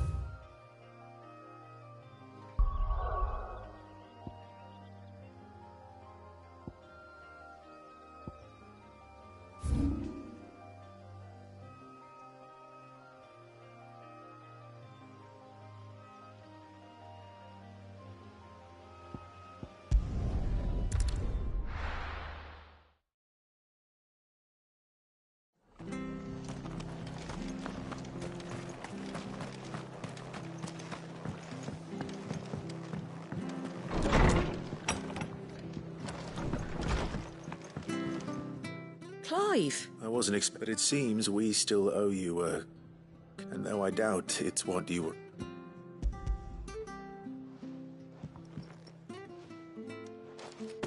A star, Ruby? It's worth at least twice what you owe me. Think of the difference as interest. Interest? If word got out I charged that much, no one would ever Anyway, why are you the one bit much sending the Lord Marquis out to settle your debts, isn't it? The old goat working himself? Something like that.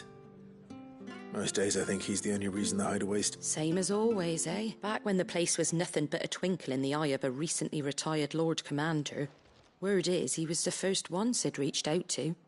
Probably knew that without his strong arm and level head, the idea would never get off the ground.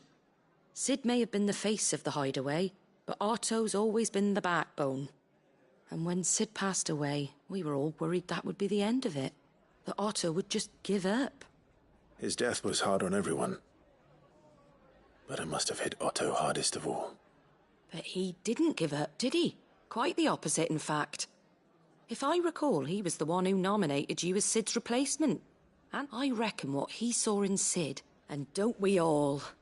Doesn't hurt that you're half as stubborn and that, and you... Goat will want to know the stones were delivered. If he's still with us.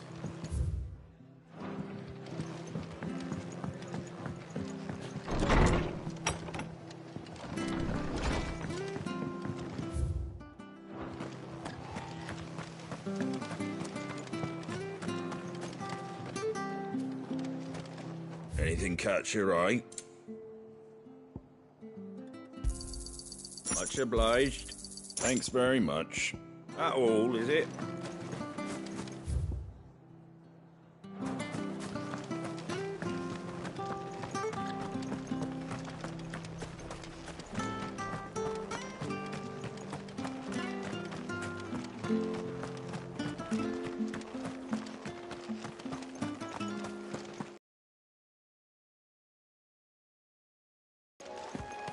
Ready, go? Yeah!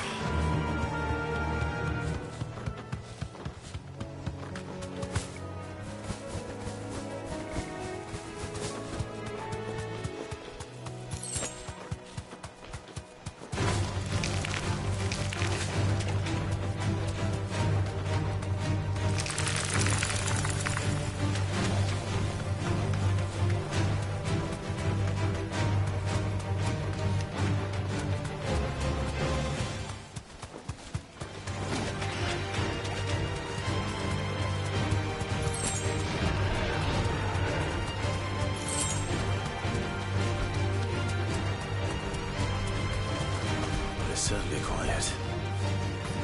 If I were a giant antelope, it would seem like just the place.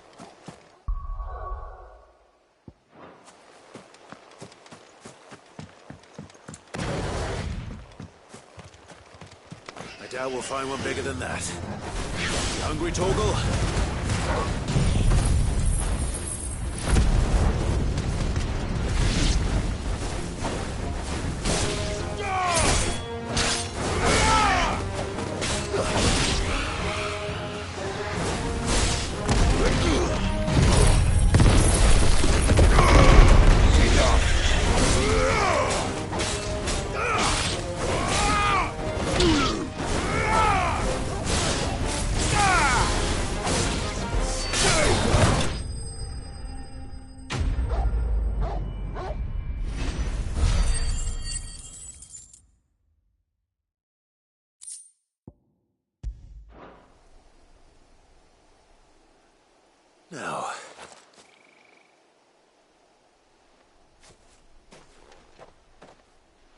Will it be enough, I wonder?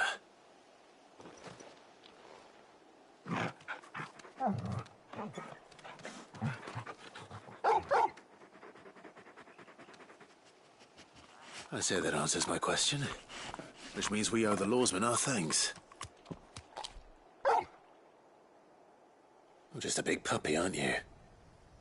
A very big puppy.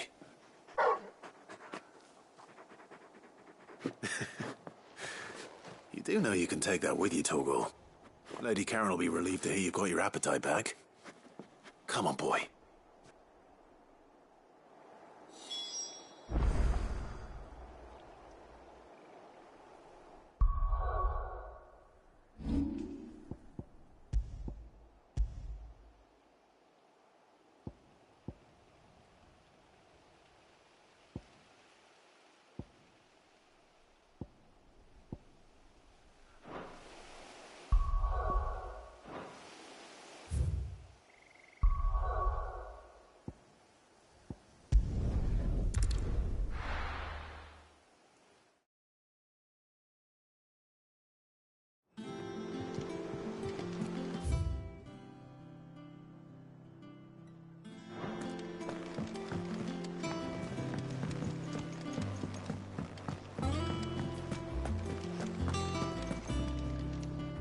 I noticed you and Torgal had gone off somewhere.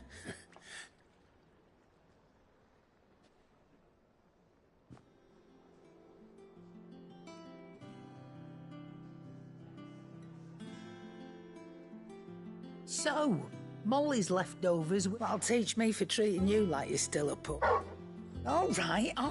Now we know what you're after. I can see about Gaisel. Speaking of which, I brought one for later. Can I leave it with you?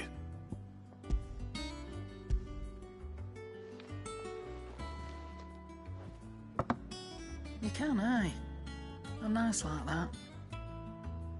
In return, you can thank Tomes for... I was just on my way to see him.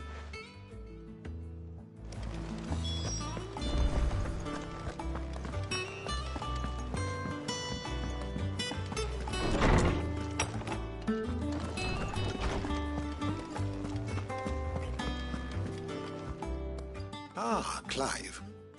Were you able to locate your quarry? We were indeed, Lawsman. You pointed us in exactly the right direction. Very good. Lady Karen sends her thanks, by the way. Ah. But that reminds me. After your last visit, I found myself pondering Torgal's talents. Do you recall our conversation concerning Lady Jill's role in Torgal's transformation? About how she somehow woke the power within him. Precisely that. A reasonable conclusion, I thought. But one which raised certain questions in my mind. You see, the Fenrir of legend served Shiva and Shiva alone. And while the powers attributed to him are certainly impressive, the records imply they are somewhat different in nature to those you described Torgal as having used. What are you suggesting? That Torgal may be the beneficiary of more than one icon's power. Consider that in addition to Lady Jill, he has served as a loyal companion to you, your brother, and even the late Cid.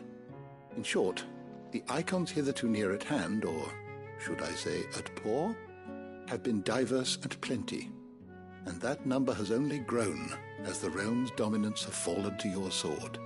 One can but speculate as to how all of this has affected Torgal.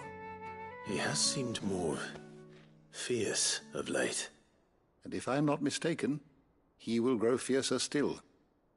We are fortunate indeed to be able to count him amongst our allies, and...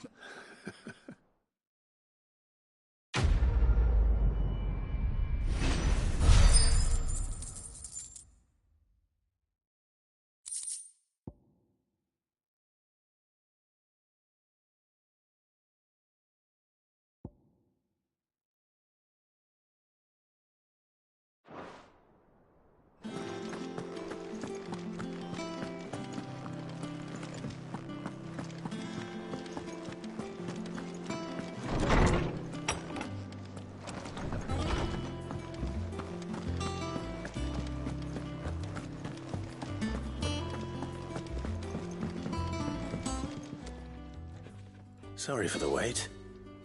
But hopefully you'll agree it was worth it. You learned something about that sword, then? I did better than that.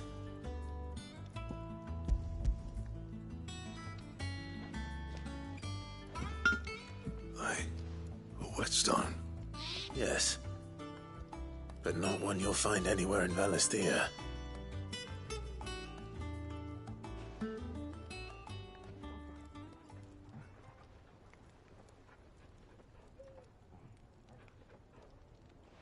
No wonder I couldn't get the same finish on the grinding wheel. One hit and all done, eh? Might not be so bad if all you ever fought were duels. Good luck on the battlefield. Your second opponent would be your last, no matter how good you were. Even so, is there some way it could be used to give the Cursebreakers an edge? I think so, yeah. With this whetstone and the right kind of steel, I could probably even make a twin of the blade to rattle me. But there'd be no replacing this little rock once I worn it down to a sliver. I reckon we get a dozen swords from it, if that. Swords that the Cursebreakers wouldn't know how to wield properly, and that would see them through a single fire piece. Nah, no point trying to copy that thing. Be about as much use as a wax anvil. But finishing our blades with a whetstone this fine, now that's something to consider. And what's finer than fallen masonry, eh? Or more hard-wearing, for that matter. Just imagine it. Good Valisthean steel with an edge as sharp as any found in the Outer Isles. I won't make a copy, nah. I'll make something much better. I'm sure the Cursebreakers will be delighted. Just don't push yourself too hard. Don't you worry about me, Sunshine. I've been working day and night since I was half your age, and I'll still be here when you're long gone. Hey, thanks, Clive. I mean it. I owe you one, August too. It's good to know someone's looking out for me. He'll be happy to hear you said that. And I'll see that my debt to you's paid. First new blade I make's got your name on it. You come and find me when you've got the materials. All right. I will.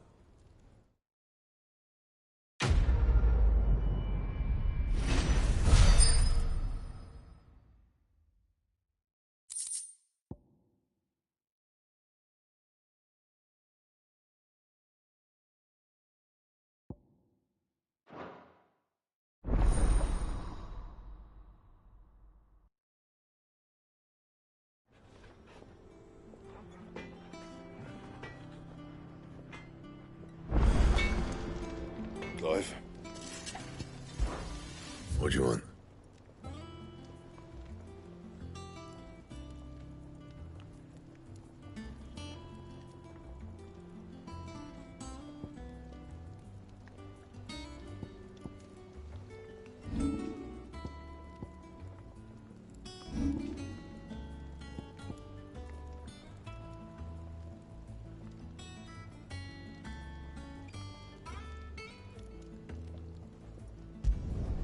Not bad, if I do say so myself.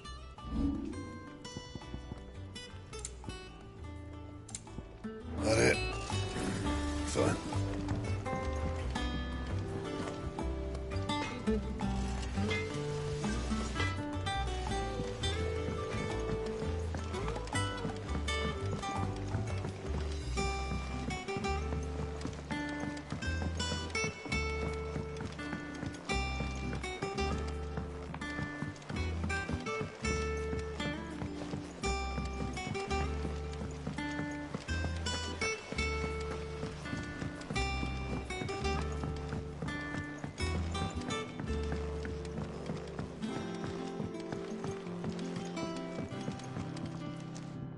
All right there, sir. How's that hunt for... I have it here.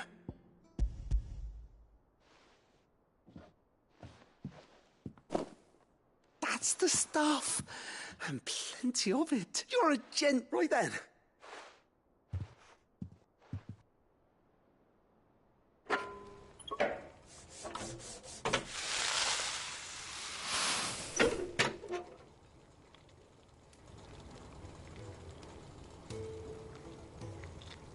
There we have it. The Telemon Alembic. And it works just like the chief said it would. Very impressive. Says the man who cut down a burning boulder. Speaking of which, I still haven't returned the favour. There's no need. Don't be... Why don't you let me take a look at that bag of yours? The one you keep your potions in. Reckon I could work some magic on that. What kind? Well, we happen to have isolated a substance in our test run of the Alembic that I reckon will make even the toughest leather supple as anything. Thought we might use it to breathe new life into old boots and the like. Save the hideaway a few gil. But I reckon if we slap a bit on your bag, it'll loosen it up enough for you to squeeze in a bottle or two more. Well, that's the spirit.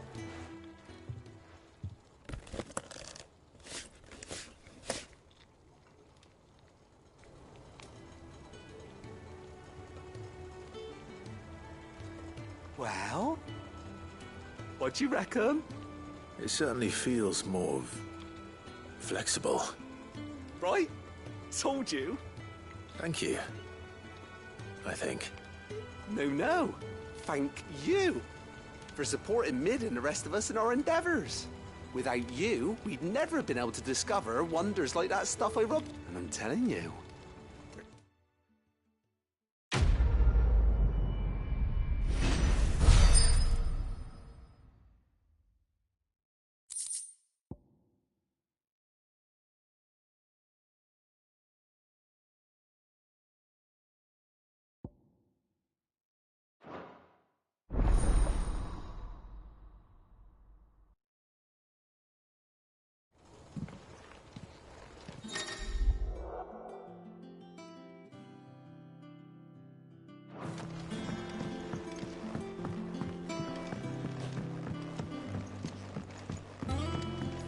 I think Mid might need some help.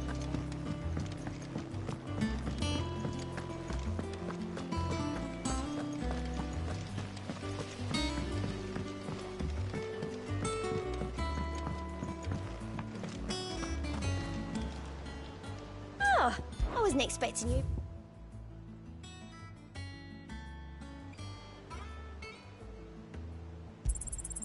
Here you are. All done?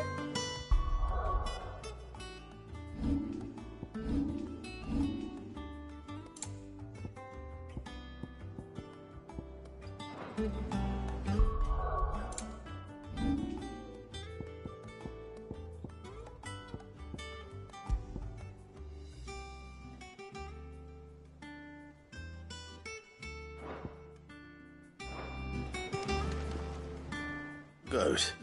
Still alive, I see. So Lady Karen accepted the ruby.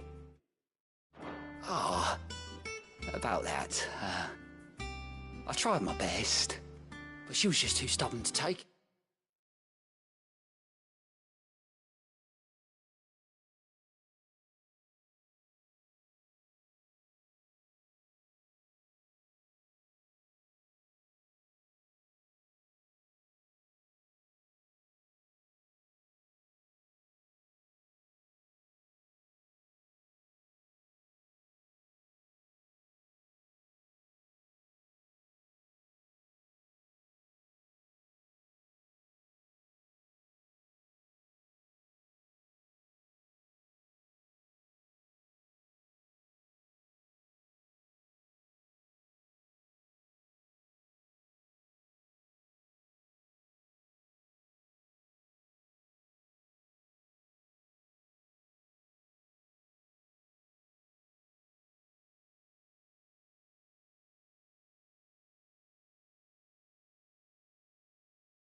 She threw it right back in my face, in fact, and told me I could stick my stupid stone where the sun don't shine.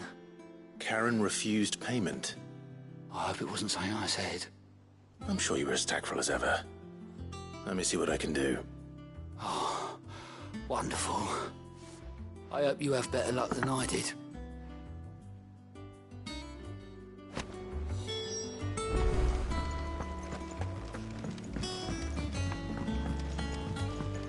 Mid told me she was building a ship. Is that the thing Tomes helped to build?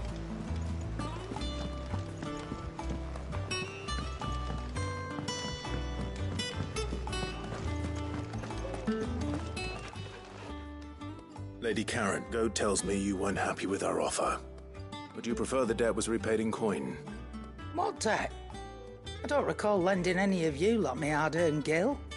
I may have tossed a talent or two in the Hideaway's coffers, but those were donations, and you can hardly call it charity if you go asking for it back. Of course not. But one good turn deserves another. And our circumstances have changed. Surely you wouldn't shun the gratitude of a pauper who happened to have become a prince. Oh, so you're a prince now, are you? Fine. But I'm selling it and taking what I'm owed, then you're getting the rest whether you like it or not.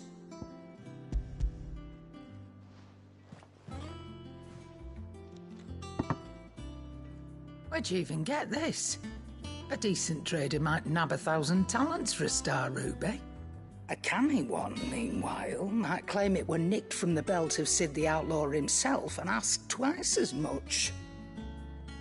Might be I already have a buyer in mind. Might be you even know her. A fine continental maid whose beauty's only eclipsed by a guile in commerce. You wouldn't mind, would you? Not at all. Just be sure to tell her that it's always a pleasure doing business.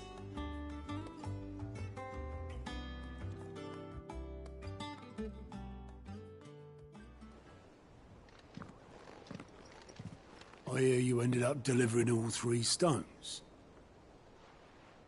Thanks to this lump. I sometimes wonder what I pay you for. Speaking of which, I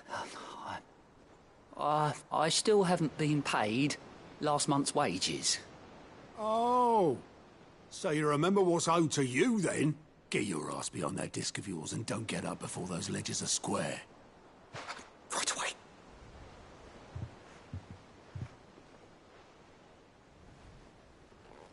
I've seen that before. Yeah. Plenty of times. It was the only goblet Sid ever used. Either out of habit, or because the filthy sod couldn't be bothered to find a clean one. I knew so little about him. Like most people. Martha and the Dame both seem to have fond memories of him. I bet they do. How long did you know Sid before he... Before he died? 20 summers, give or take. Back in the day, I was a purser on a trade ship, which is where I met him. He bought passage to... I forget where. But having nothing better to do on the long nights, we sat up drinking island rum till the morning bell dragged me back to my duties. Quit my post not long after that, on account of making a fine maiden's belly fat. But me and Sid stayed close, promising we'd one day sail the seas again. That was before fate stepped in and said she was having none of it.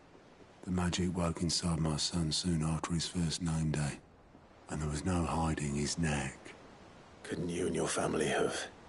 My family were the ones who summoned the constable, wanted the monster taken away. I couldn't turn my back on him, forget what I felt, and I couldn't for the life of me understand how they could. Luckily,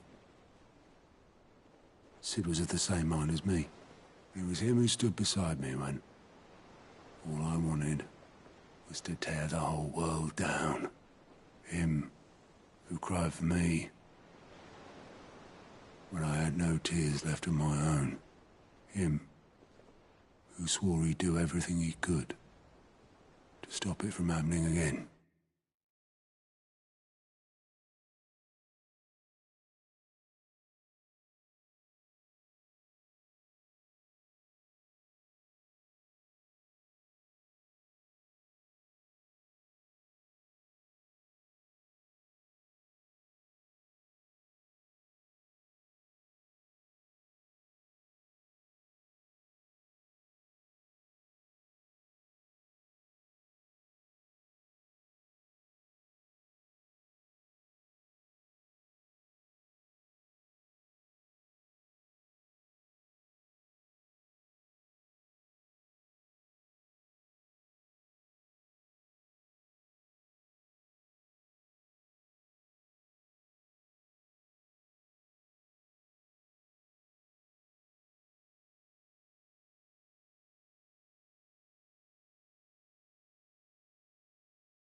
And he was true to his word, too.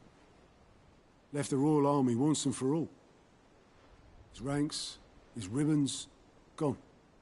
Just like that. Threw away everything he had. All to right a wrong that no one else had the courage to face. I knew then I'd follow that man to the ends of the earth.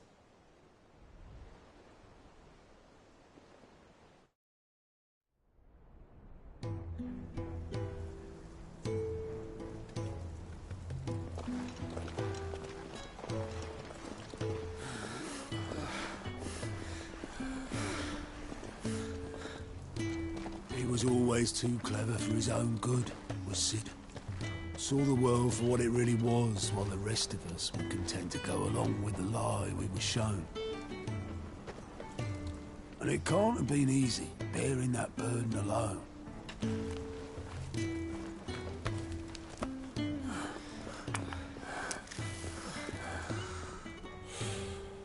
But he didn't let it stop him.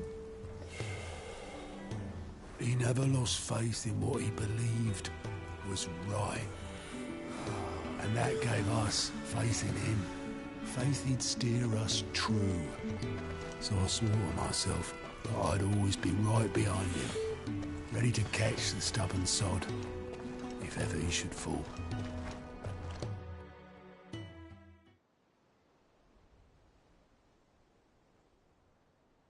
But I couldn't even do that.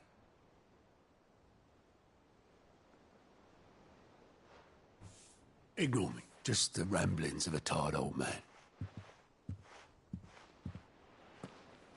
Leave that lot. I'll tidy it up in a bit.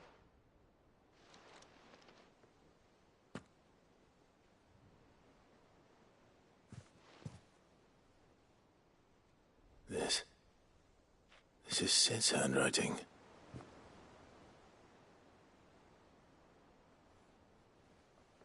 Dear Otto.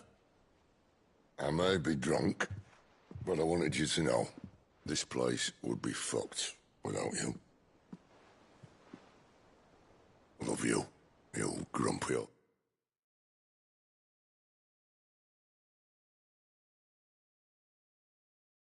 Sod.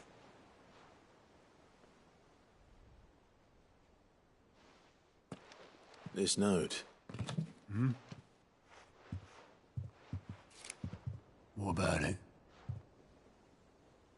Sid was right. Without you, we'd all be lost.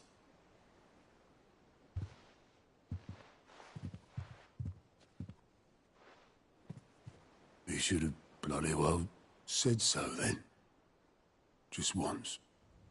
Before he went. But then, why would he? Him, or anyone? I'd only have told him to piss off.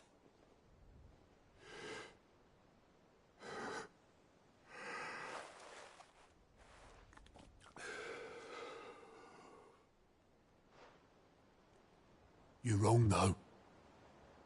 Both of you. It was never just me keeping the hideaway afloat. It was all of us. I just shoved people in the right direction. I barely seem to be able to do that anymore.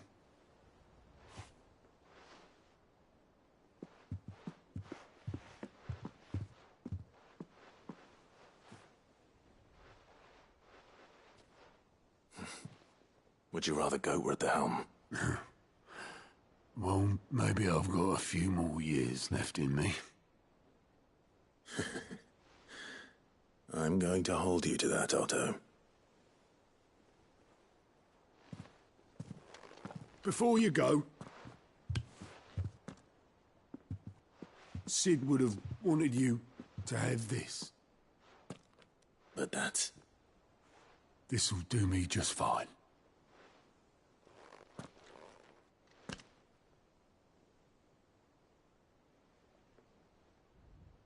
Thanks for the ray of sunshine. I'll see if I can't pay you back. Already have.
Right, Clive. Asterix. We'd finished sending half the hideaway traipsing across the twins, has she? I swear, that girl'd do anything to put off visiting her old dad's grave. No excuses now, though, eh? Not quite. She said there was one final thing she had to take care of.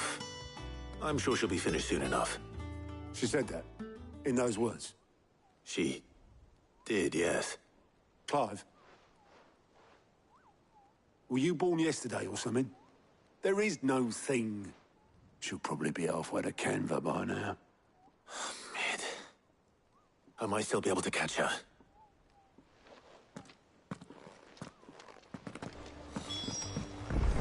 Mid told me she was building a ship. Is that the thing Tomes helped? Obelith, have you seen Mid? Yep. In a boat, going that way. Then I'm too late. You in a hurry at all, are you? Oh, I offered to take her across, but she wouldn't wait. Just paid for a dinghy and rowed off. Oars going like the clappers. Got some life in her, ain't she? But anyway, I was on my way up to see you, as it happens. Got a letter for you. Urgent, by the sound of it. One of your uncle's men said I was to hand it to you in person, post-bleeding haste. And you... Thank you, Obelith. Don't mention it. What tidings, Uncle?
Trouble in Canva. Well, I'll need someone to keep an eye on Mid.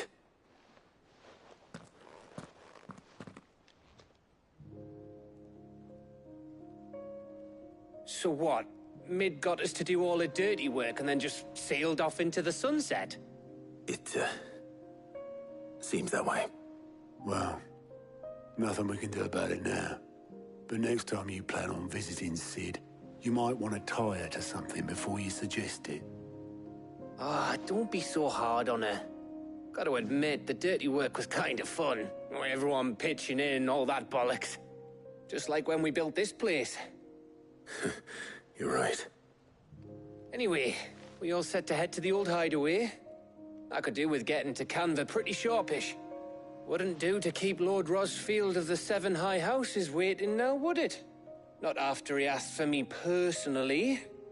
Gav will be leaving with me. Will you mind the place while we're gone? You can count on me. Just be sure to give Sid and the others my regards. All right. Oh, by the way, Jill will be joining us too. She's got some things to take care of, but she'll meet us there. I hope she's telling the truth at least.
well, Sid.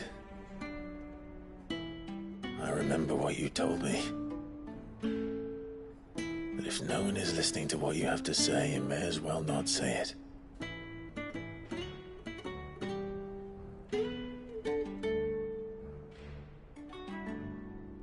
But I will say this, old friend. Hugo Kuka is gone. His shadow looms over us no longer.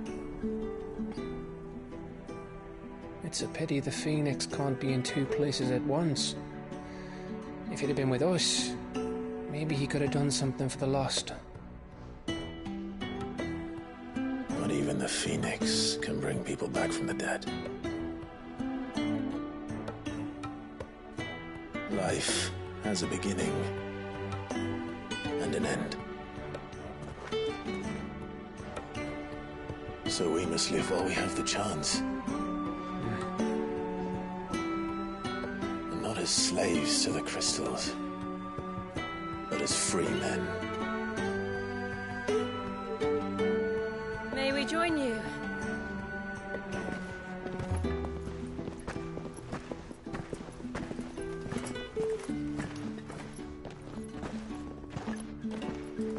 Lady Karen, what a pleasant surprise. I thought I'd drop by and see how you were all doing before heading off to restock my supplies.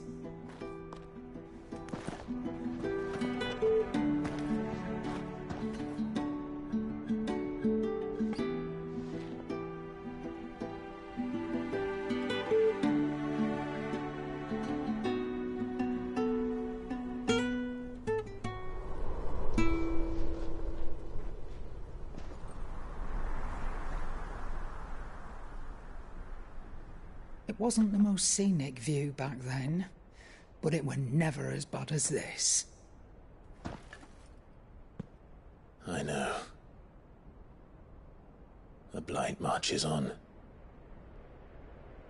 And soon, there'll be no escaping sights like these.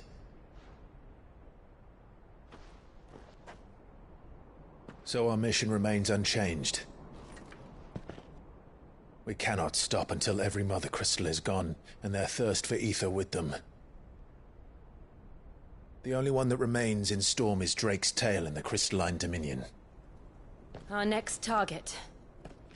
We're going to Twinside. It's the capital of the Empire these days. I wouldn't like to think how tightly guarded they've got the place. Not that that'll stop you, but we do well to scout it out before you go charging in. We would indeed. If you're off to the Dominion, you can take this great lump with you. Goods. Oh, I am sorry. Have you forgotten you're the most wanted man in the Twins? I thought you might like to disguise yourselves as the attendants of a travelling trader, assuming you've no better ideas. You wanted to buy yourself some tools, didn't you? Well, now's your chance. You're letting me go with them? Oh, thanks, Nan. Stop that! You'll break me bones, you great galoot.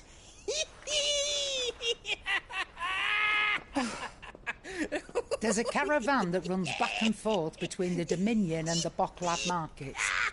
It's managed by the Merchants Guild. Just show them Goots' traders pass and you'll be on your way. It'll be a damn sight less risky than footing it the length of the Crystal Road. That's for sure. Thank you, Karen. And glad to have you with us, Goots. Okay then. I'll get me things and I'll meet yous there. See yous down in Bocklad. Get off! Me poor fingers! Jill, you're with me. Understood. And Gav? Already on my way, Captain. Be careful. Aren't I always?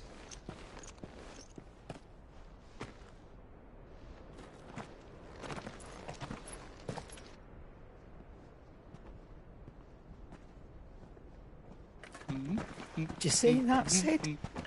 Your protege's making a proper little outlaw of himself.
How are you feeling?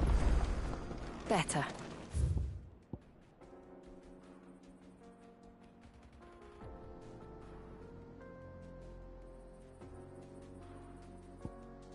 Thanks to Talia. I'm glad to hear it. And Torgal helped too. Didn't you, boy?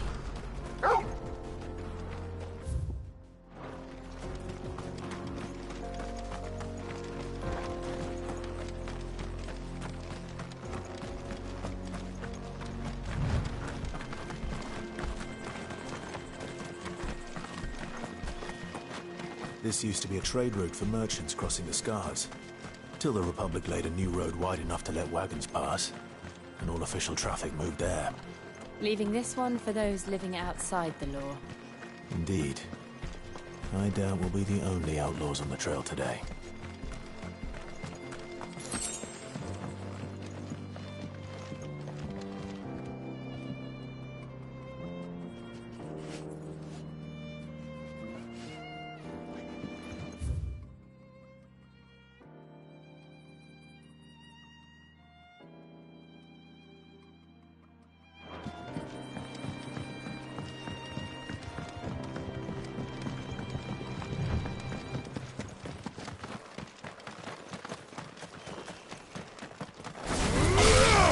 To fight.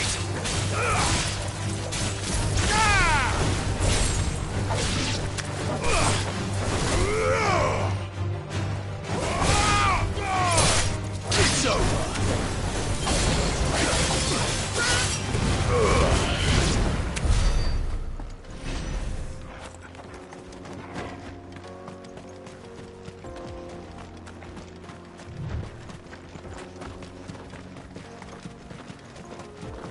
So what do you think?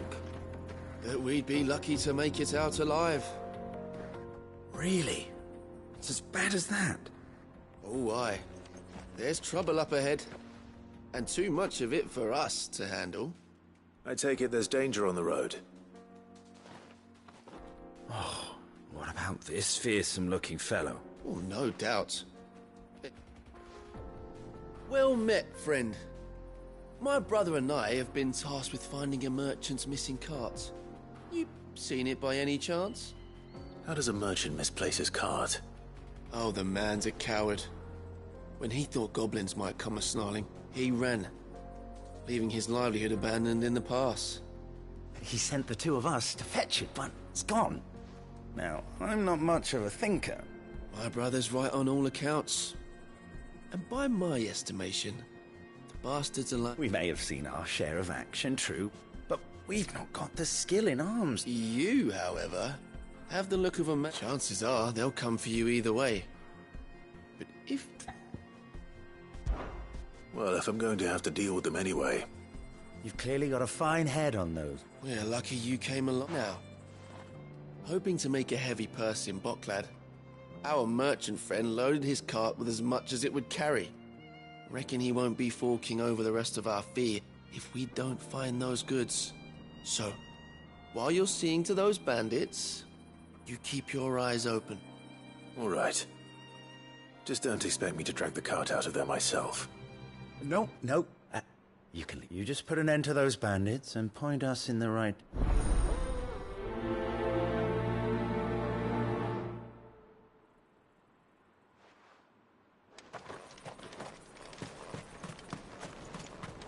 I'm not sure I trust those two. But if there are bandits lying in wait, I should probably take care of them.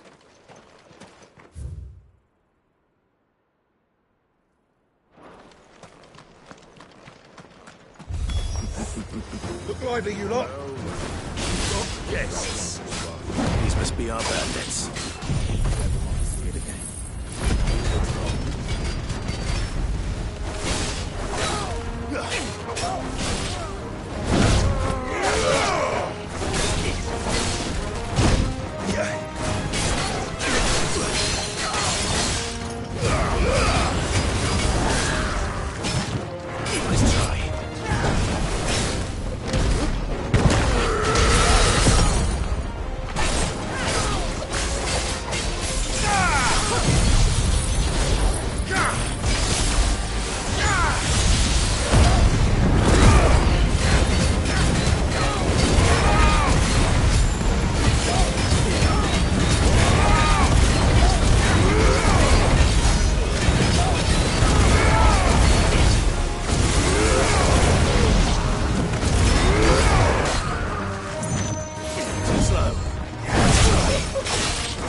That's them dealt with.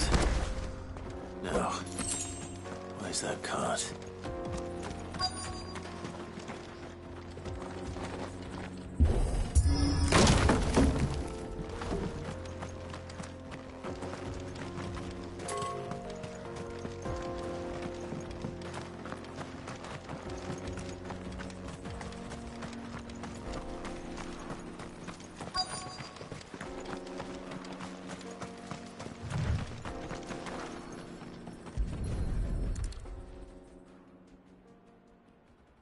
Getting all of this out of here will be a nightmare. Seems we've found ourselves the right man for the job, wouldn't you say? Found the cart and didn't leave a single bastard breathing. Our merchant friend... And how exactly will he be getting his goods out of here? You leave that to us. After all, it'd be wrong to make such a fine warrior haul cabbages to market. You've done your part.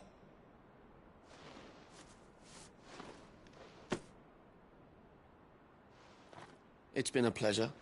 Now piss off. There's no need to be so rude, brother. What if we want his help again next time?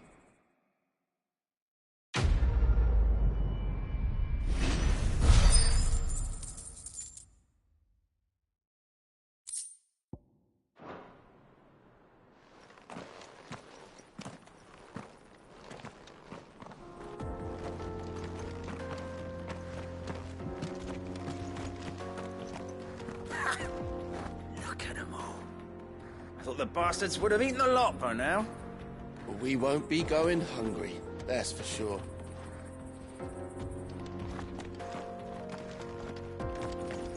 You've had your reward and you're not getting any more.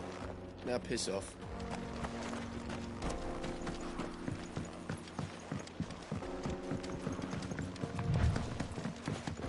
I see. The Dalmex lag behind Rosaria when it comes to bridge building. The fallen ruin should hold, at least.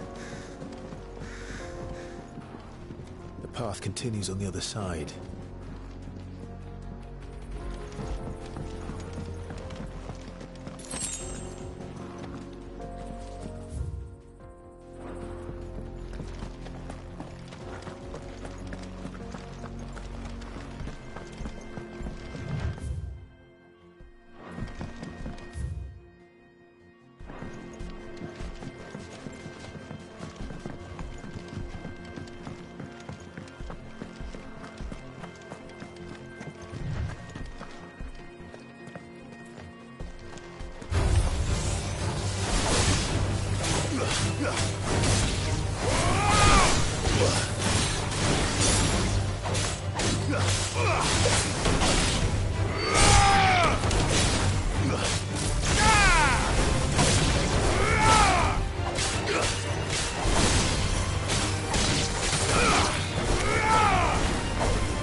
So this is Zemeckis.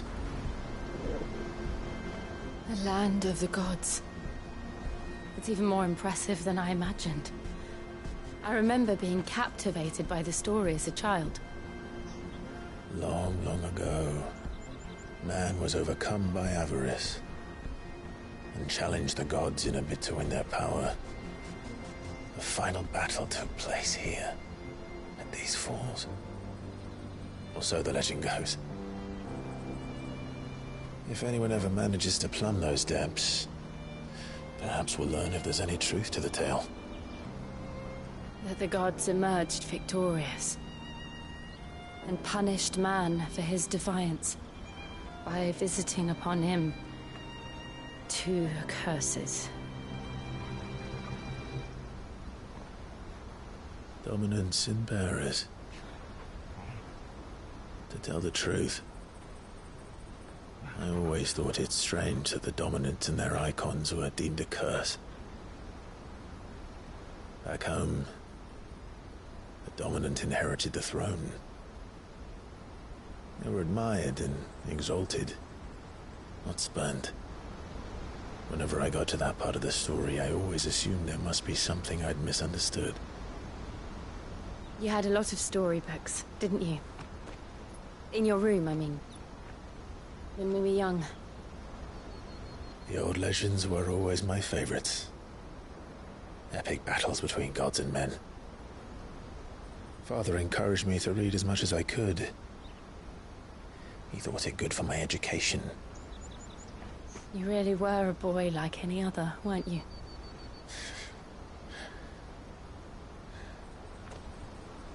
Just look at this place. It's enough to make you believe the legends are true. I know.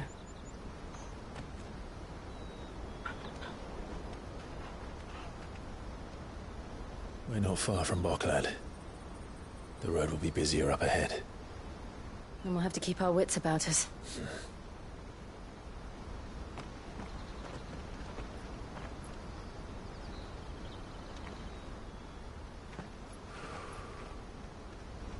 Clive? Something wrong? Nothing. It's nothing.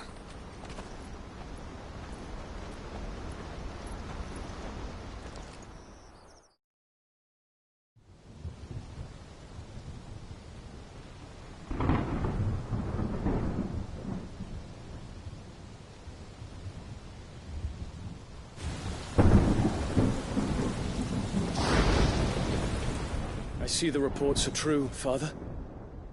You have surrendered the throne to Olivier. I have. Emperor Olivier shall rebuild the Holy Empire of Sanbreque.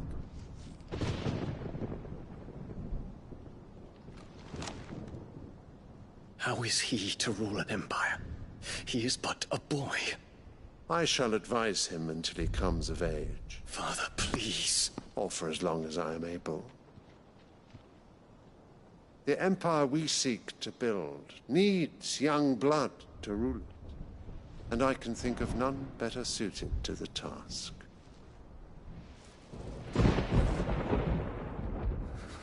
There is other news, Dion. Hugo Kupka is dead, and Drake's Fang destroyed.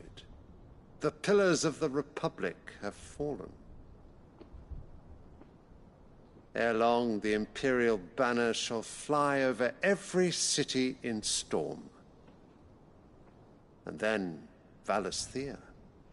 All shall bow before their Emperor. Father, these are the words of a tyrant. They are the words of a god. The Emperor whom I gladly serve.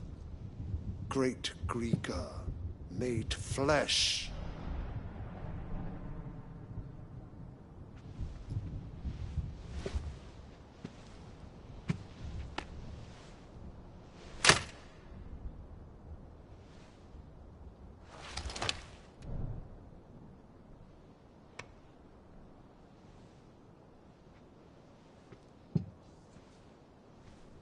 Return to your camp, Dion, and ready your forces. It is time to show the world the true power of Sanbreque.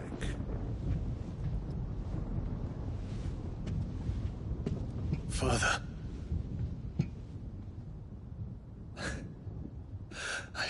find you much changed.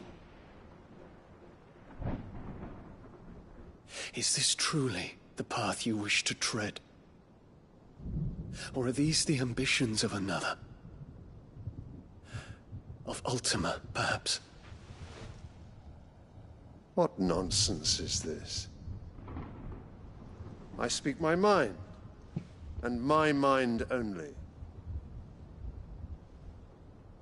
Though I do owe Annabella thanks for reminding me of certain truths regarding the nature of nations, of rulers, and of the divine. You would trust the words of this traitress? She betrayed her country. She slew her husband. You have ever been an invaluable servant to Sambrek, Prince Dion. I trust you will continue to serve your Emperor in the wars to come. The canker! Silence! Insolent wretch! You will bend the knee. All else is heresy. Sire, forgive me. This audience is over. Come, your Radiance. The Rowena Syndicate awaits your pleasure. Oh, not another meeting with silly old men. They're so boring. I'm hungry, Father. Can't we have luncheon instead?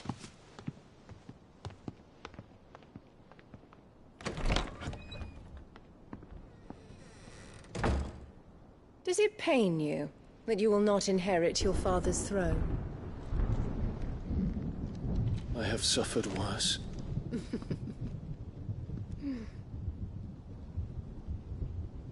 Count your blessings, Dion. For a base-born child to be chosen by Bahamut is miracle enough. You have risen high on his wings, but you shall rise no higher, lest your impure blood stain the throne. What do you know of my blood?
The Boklab markets are to the north. We just need to hug the coast.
Infiltrating the Dominion won't be easy with the Imperials on high alert. No. His Radiance has lost one capital already. We can be sure Sylvester will do everything in his power to hold on to Twinside. His troops are well-trained and increasingly battle-hardened. But it's not as if we can wait for the siege to end.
They've closed the road to Randalar.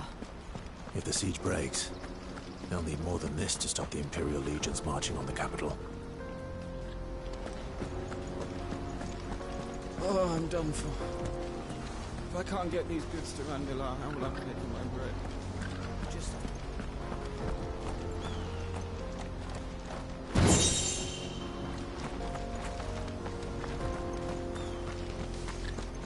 If you haven't got a pass, you're not getting through.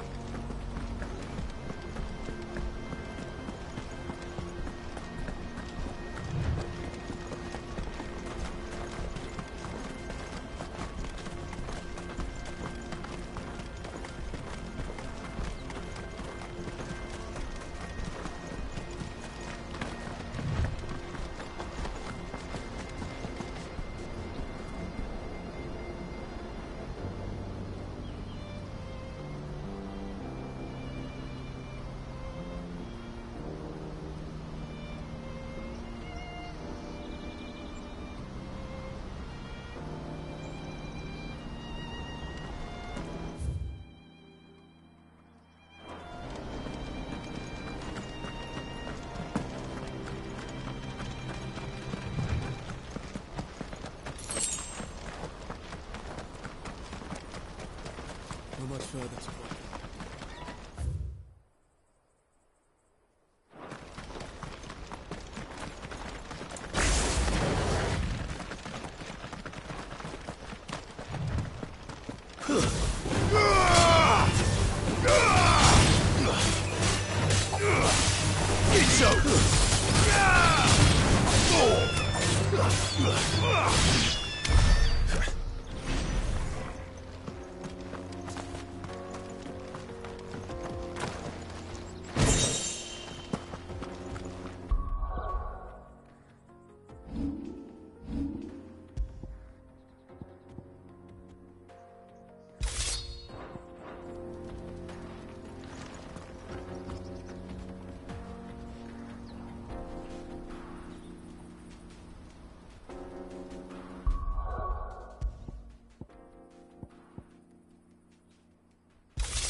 More refugees.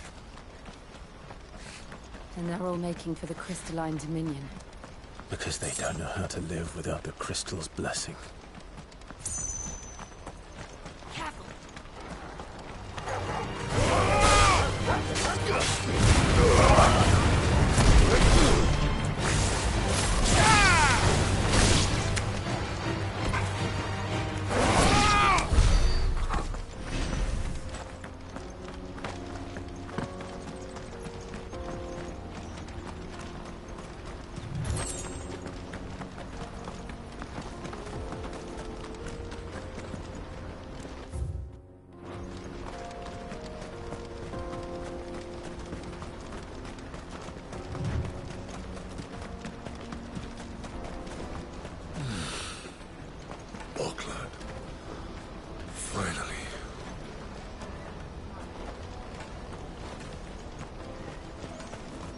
There are no crystals here.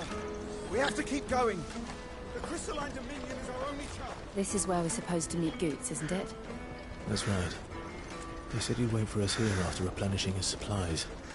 I dare say he'll have finished by now.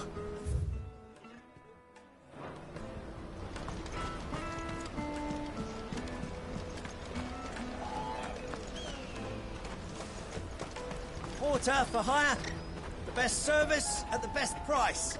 Others will carry off your fortune. I'll just carry your goods.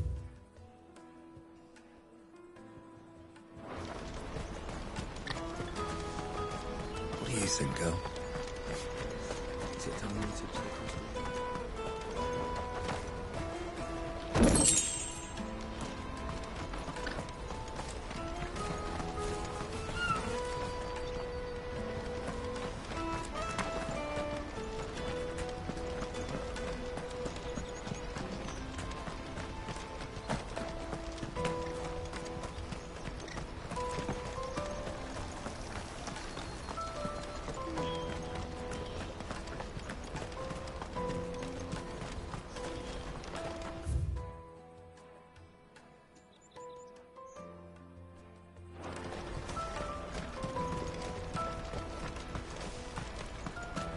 Hurry, man.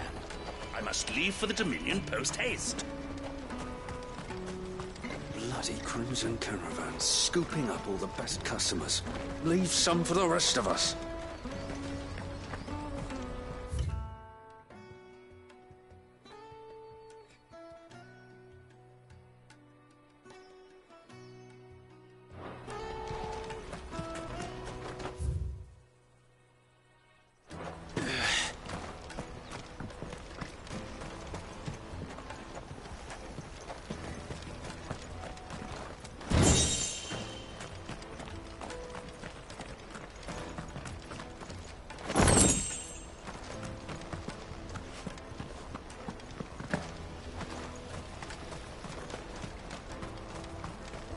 I hear the brothers found another victim. Can you believe it? I believe it, all right. What's that? The third this month? Ah. A soldier like yourself could do with hearing this. If ever you see a couple of brothers up in Leitney's Cleft, you just pass them right on by. And why is that? Because they're duplicitous bastards who make cutthroats and footpads look like upstanding citizens by comparison. What they do is befriend a passing merchant, someone new to the area, and steer them straight into the arms of bandits. The merchant dead and his murderers busy bickering over the poor bastard's wares. The brothers set to sweet-talking some other unsuspecting fool, a warrior. Now, the brave soul charges into the footpad's den thinking he's doing the realm a favour, And when he's done, the brothers sweep in and loot the bandits and dead merchant both. Yeah, there's a lazy sort of cunning to it, I suppose. You'd think they'd run out of bandits eventually. So close to Bogland? Not bloody likely. I suppose you're right. Anyway, if you run into them, you steer clear. Or better yet, give them a damn good hiding. I really wish I had. Thanks for the warning.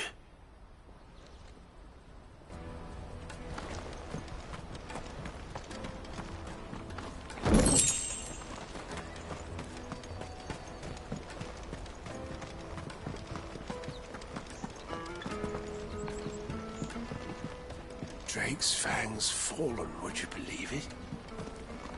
No wonder everyone's taken to the road. That's not all. I heard Lord Kupka fell too. The Republic's not long for this world, if you ask me.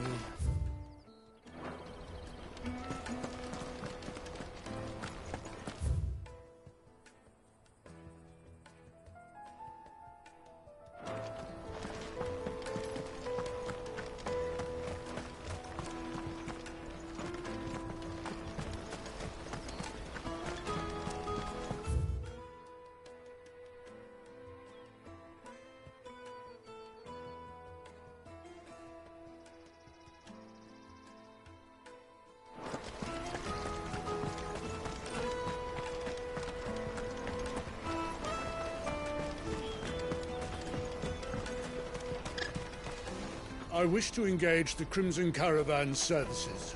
Where's the proprietress? She's otherwise engaged at present, my lord. Come back later.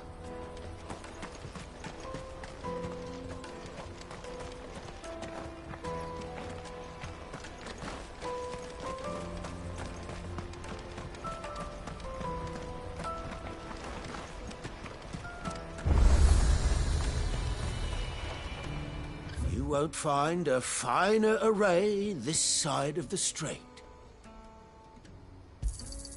You've a discerning eye. That was the last of my stock. Many thanks. You've a discerning eye. Many thanks. May Gilbert smile upon you. What are you looking for? May Gilbert smile upon you.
Let me carry your goods. I'm cheap. Peaches and pears.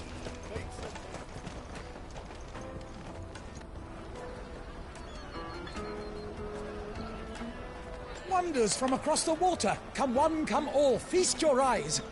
Good sir, can I interest you in...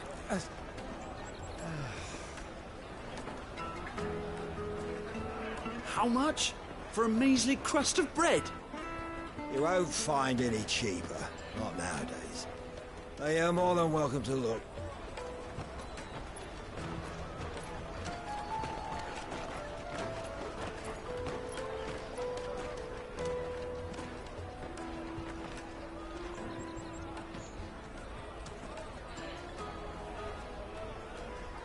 The Empire's unlawful and illegitimate occupation of the Crystalline Dominion is still in effect. Only those whose business in Twinside has been officially approved by the Republican Army will be permitted to cross the border. All who seek entry are to form a line and ready their documents for inspection. Looks like we aren't the only ones who are eager to leave. And they're checking everyone. Can't you make an Not for the likes of you. We won't get through without that pass. Let's go in and find Good, shall we?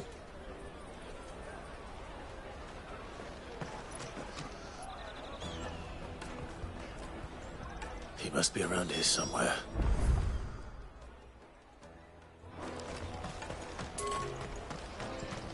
Remember when half the people coming through here were traders from the Empire?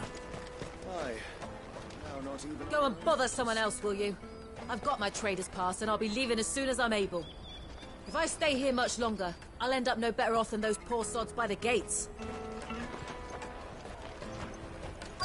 You should come with me to the Dominion. Life will be different there. Tight-fisted swines. You put your prices up a few gil, and they act like it's the end of the world.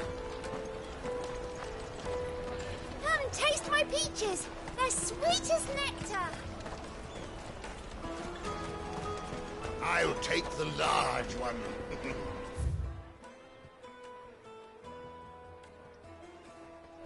An excellent choice.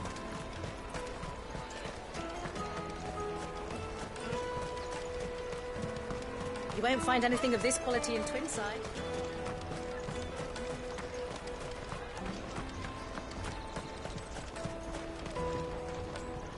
Ah, Good. There you are. Clive, I'm so sorry. Don't tell Nan, will you? Slow down, Good. Just tell us what happened. It's me trader's pass. It's gone. We cannot ride the caravan without it. We won't even be able to get through the flipping checkpoint. Do you remember when you last saw it? It was in my pocket a minute ago. Then a bairn bumped into me and... Yeah. You don't think they're dead? It wouldn't surprise me. A busy market like this is... So, to get the pass back, we need to find this child. Where would we even start? I know where! I've got a pal in Bock lad who might be able to help us.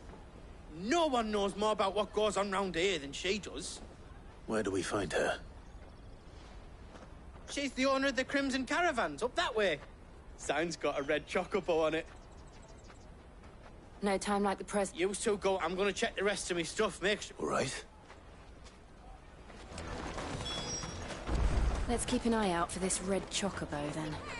And the other on our purses. Next to the checkpoint.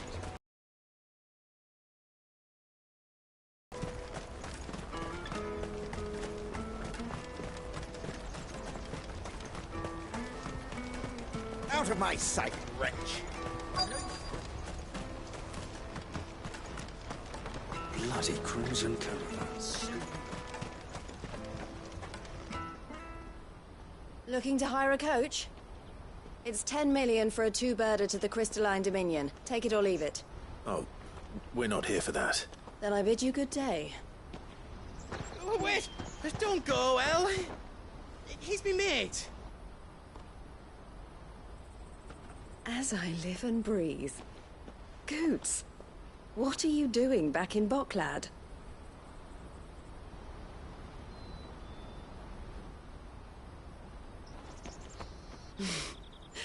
I gather Lady Karen didn't send you.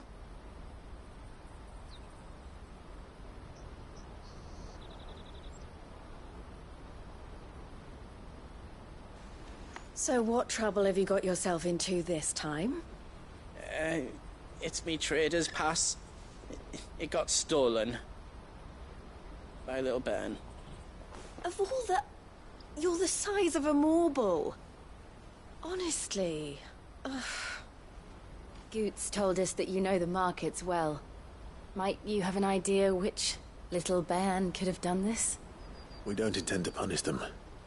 We just need our pass back. Then, we can be on our way. I see. So neither of you has a trader's pass either. Not that anyone would take you for traders, but I suppose that's why you came to me, correct?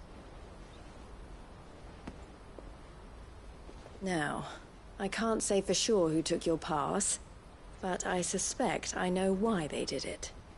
Let me explain.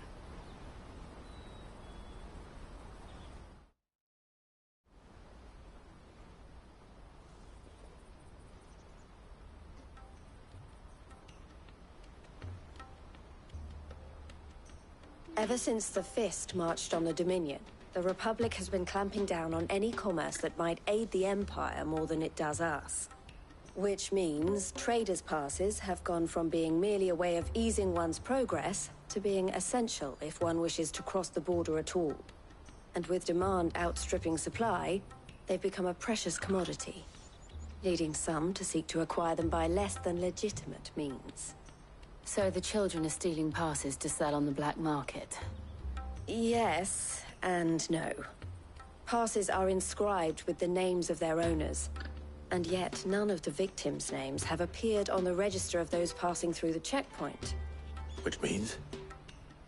That someone is doctoring the stolen passes. The same someone who is encouraging the children to steal them. And the same someone who has Goots' pass, no doubt. Whoever they are, they're ruining the livelihoods of honest merchants, which is why we've decided to take a stand. Will you stand with us? You want to get your pass back, and we want to ensure that no more are stolen. Catch whoever's behind it all, and two birds shall be slain with a single stone. Is there any other way of getting to the Crystalline Dominion, Goots? They won't let you in if you're not with the caravan. It's that, I don't know, try swimming across the strait. But the guards will definitely spot you if you try and do that. Like, we don't want to get spotted, right? So either we find the people who took the pass, or give up all hope of entering the Dominion. All right. We'll help. Thank you kindly. But I don't know your name. Eloise at your service. Clive. A pleasure doing business with you, Clive.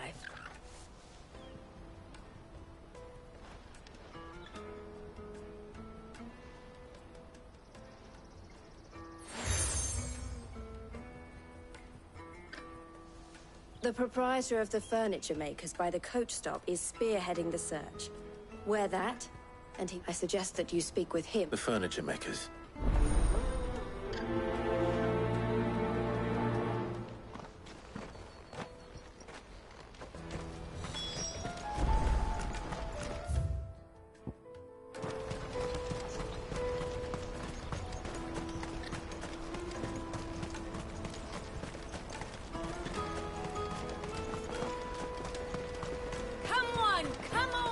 Jug of snake spit for the road?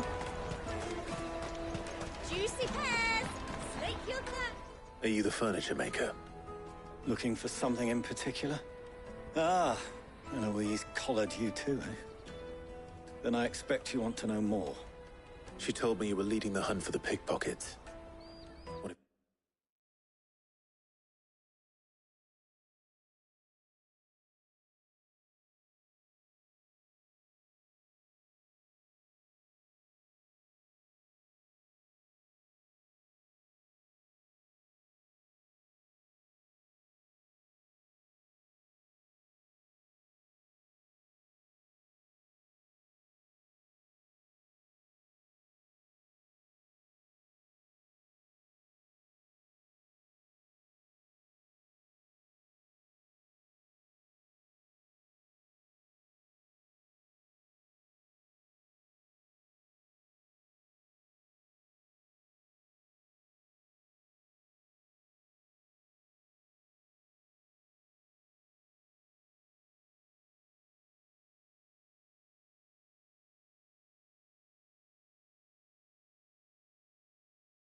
For one, that they're targeting the traders carrying the biggest packs.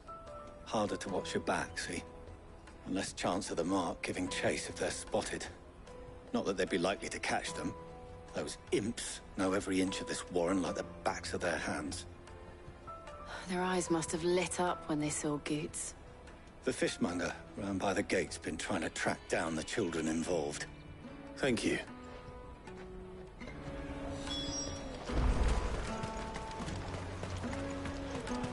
You won't find anything of this quality in Twinside. You should come with me to the Dominion. Fish for sale! Can I interest you? She's asked me to help her. Is that so? For one, this isn't a family operation. All the traders say the children who stole their passes were dirty, dressed in rags. Street urchins, by the sound of it. Orphans from the wars. A few, perhaps. You saw the refugees They're all looking for a new start in the Dominion and beyond. Some of them take it as an opportunity to rid themselves. The shame of it. Whoever's behind this would have to have made themselves known to the children at some point. And so should we. You should start with the children around here, then. I doubt that... It's worth a try. All right, then. Questioning children. How hard can that be? Come, taste my peaches! They're sweet as nectar! Excuse me. Constant. I was just wondering if anyone has asked you to do anything... Anything you grown-ups ever ask us to do is shop. So guess what I'm about? Sorry.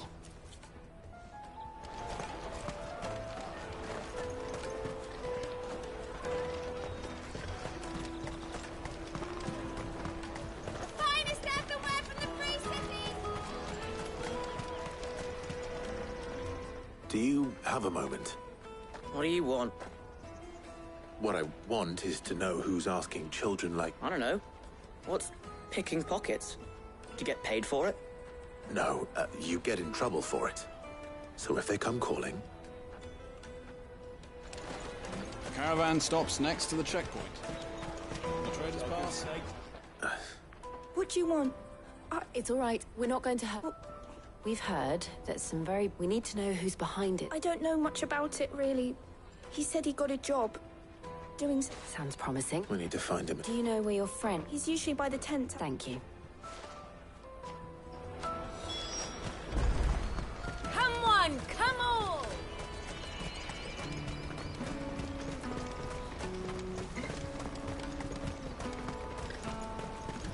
Let me carry your goods. I'm cheap. Porter for hire. Best service. That's that, then. She must have meant the refugee camp. Let's hope he's still nearby. There are no crystals here. We have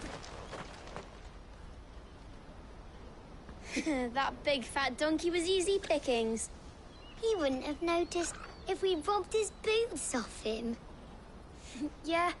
Wish we hadn't handed over the pass, though. Could use one of those things to get out of this dump. Chance would be a fine thing. The moment they found out, they'd string us up by our guts. Would they now? Perhaps you'd like to introduce us to these charming characters. Shit! We're in trouble now! What do we do? You two get caught if you want. I'm off. Hunter! Where are you going? So that was Hunter, eh? Jill, you watch these two. I'm going after him. All right.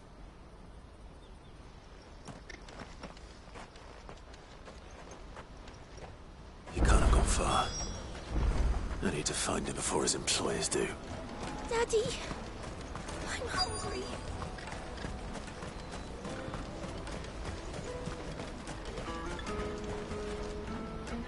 Did you see a boy run past? There was a boy ran back. Thank you.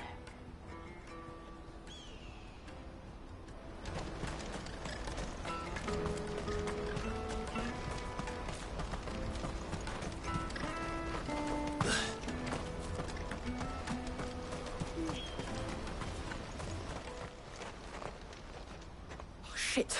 Cornered. It's all right, Hunter. I'm not going to hurt you. I just want to ask you some questions. Fine. Not like I've got a choice. I'm looking for the people who are making you steal for them. Who are they? Call themselves the Carstones. They said they'd give me good gill if I did what they told me. I knew they were bad, but bread doesn't come for free. Didn't come at all half the time, before I started buzzing for them. You know, if I didn't do it, they'd just pick on someone else. Someone they could push around easier. Hansa. You found him then? Jill. Where are the other two? Eloise is watching over them. She sent Goots and I to look for you. You're... him! I haven't got your pass anymore, if that's what you're after. I gave it to the Carstones. Whatever you do to me, I can't get it back. Not that I go against them anyway. If it weren't for their gill, me and my mates would have starved.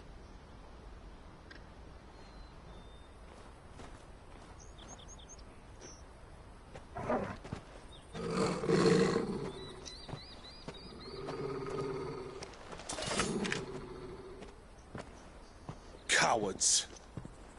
You will not force another child to do your bidding. Wait, we're not... Don't hurt him.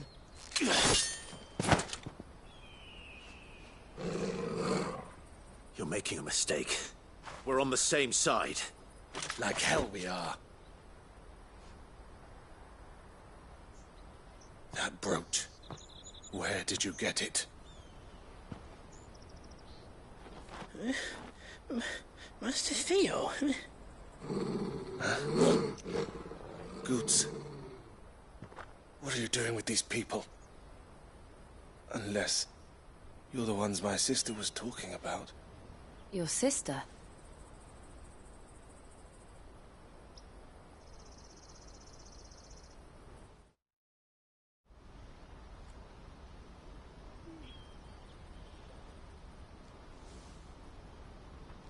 Eloise didn't tell us she had a brother. And why would she? I'm just her back and a blade. Theodore, at your service. Theodore, what do you know of the Cast Stones? Vultures who have made Boklad their hunting. They prey on the desperate, stealing from those with gil and bullying those without it into joining their flock. I'd been looking into their activities in hope of sparing the refugees any further harm. But it seems they've already stooped even lower than I'd feared. Hansa's a good lad. Don't blame him. If he and his friends hadn't agreed to work for the Stones, some other poor souls would have. On pain of death. Clive, was it? And my sisters asked you to help put an end? Then we all want the same thing.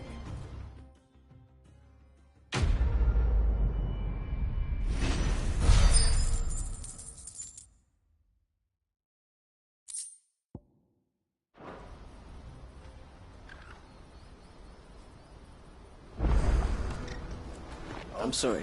Where is it?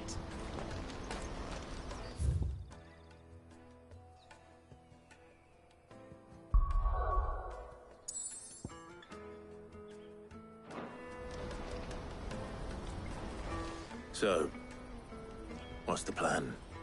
What else? We find the cast, you get your trader's pass back, and I make Boklad. All right then. All right then. Hansa, where are they camped? Don't worry. Couldn't if I wanted to. They always come to town to collect the passes. Meet us outside the gate. I tried following them once, but they spotted me halfway down the trail. Said they'd string me up. We'll try it this time. Back down the road towards Lateney's Cleft. To Lateney's Cleft, then. Lateney's Cleft is to the south, past the camp. No, you better not have scared anyone.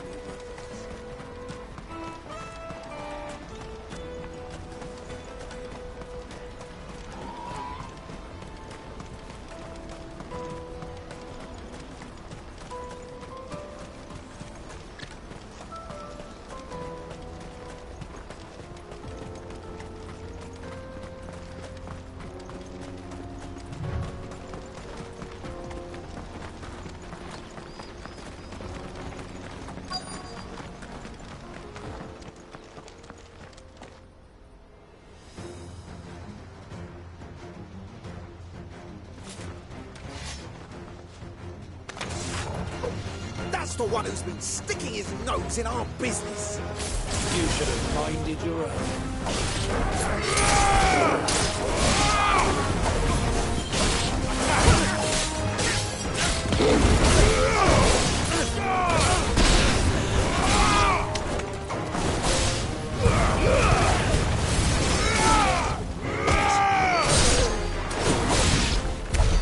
I doubt these were the ringleaders. But at least we know we're on the right track.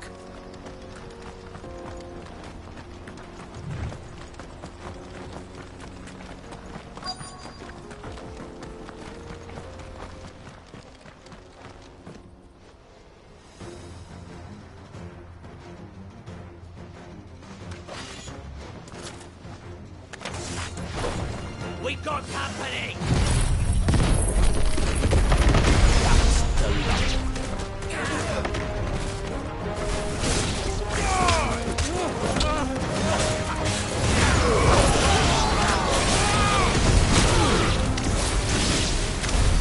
Warfoot soldiers.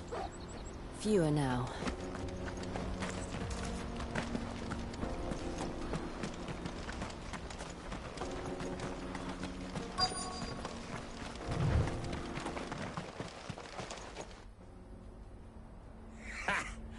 Not a bad haul today, eh? Aye. Some of our new recruits are natural-born ne'er-do-wells. Especially the little ones.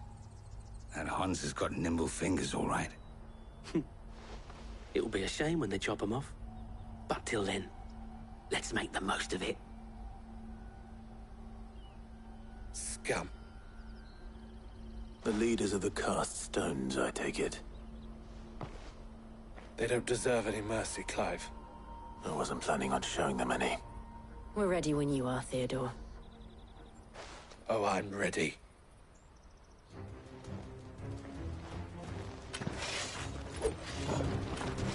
Fuck! It's that guard from Botland! Kill him! Kill them all!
And they say crime doesn't pay.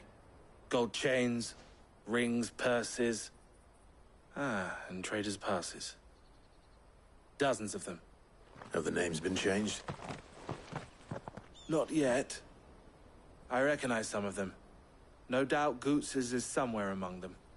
Now I just need to sort through it all and return everything to the people it was taken from. We should go and give Eloise the good news. Can we leave things here in your hands, Theodore? Of course.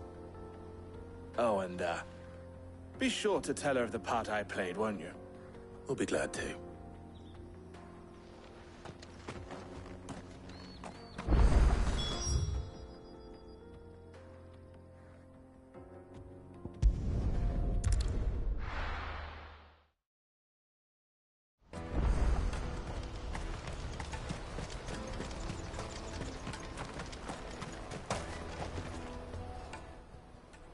Ah, Clive. How goes the hunt? Quite the opposite.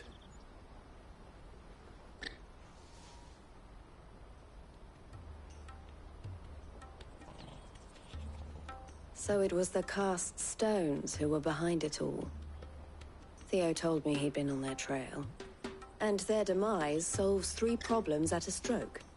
That of the pickpockets, the bandits pulling their strings, and the passes they were stealing. I only hope yours is among the items you recovered. Only time and Theo's return will tell. Speaking of whom, welcome home, dear brother. You are too kind, Eloise. Here, Clive. Goods' pass. Ask him to keep a closer eye on it from now on, would you? I will. Thank you. El, I've asked our boys to carry the rest of the goods back. Can I count on your help in sorting through it all? Of course. I'll make some space in the storeroom. I expect you'll soon be on your way then. But it wouldn't do to leave without introducing yourself properly. Would it now? Sid. Don't look so shocked. We're on the same side. I don't understand. As you now know all too well, we at the Crimson Caravans are always happy to help those in need. For a small fee, we will move anything that needs moving. Be that goods to market, or bearers away from it. I was the first my sister helped escape. If it wasn't for her, I'd have been branded as a boy. I had no idea. It just so happens that we are seeking to expand our operation. And who better to join forces with than the leader in the field? Wouldn't you agree, Theo? I would. It seems our purpose is the same in more ways than one. So what would you say to working together again? It would be our pleasure. And our honor. The honor is ours. Here, Clive. This is for you.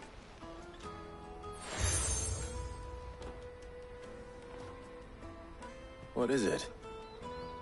El has friends in high places, while I have associates in, lower ones. That mark is proof that you're a friend to us both.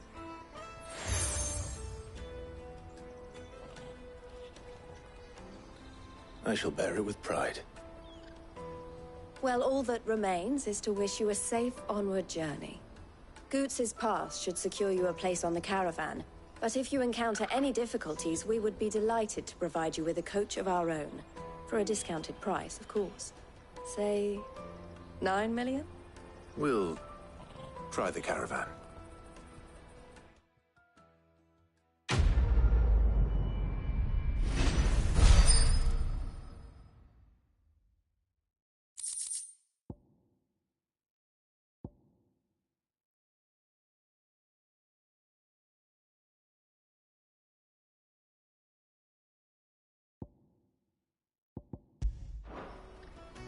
Right then.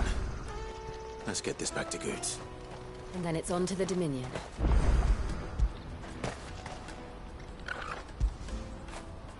Fetch!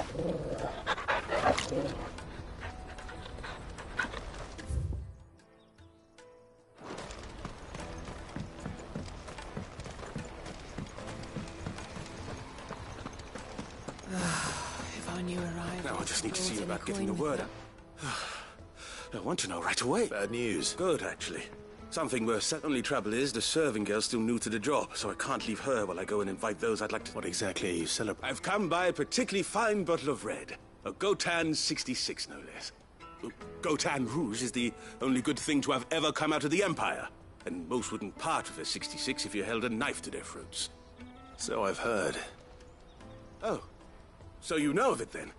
Clearly you're a gentleman who might simple... Would you pass the good news to a few friends of mine? Sounds simple enough. So you'll do it. You won't need to go far. There's Aldrich the porter, Milan the butcher, and Bolek, a guard over at the North Gate. 3 of the finest fellows in Boklad, if you ask me. Tell them to come stop by again when you let them know. I'll be right back.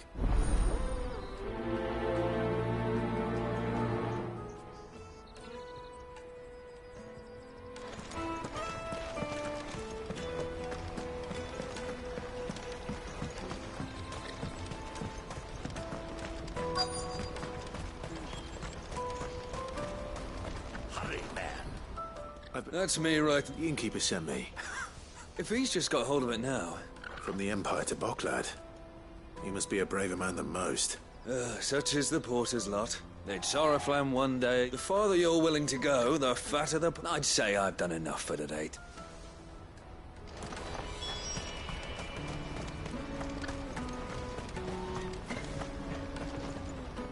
I see you've been of some assistance. Perhaps. Finding someone. You see, I've been having trouble with thieves. And despite the... I was griping about my lot to a friend of mine a few days back, and... off now. Joseph's a sellsword. Any idea where his search for the thieves might have... The old Zemeckis Road, perhaps? Joseph's lived a hard life. Made him grey long before his time. I can't imagine there are too many grey-haired sellswords around.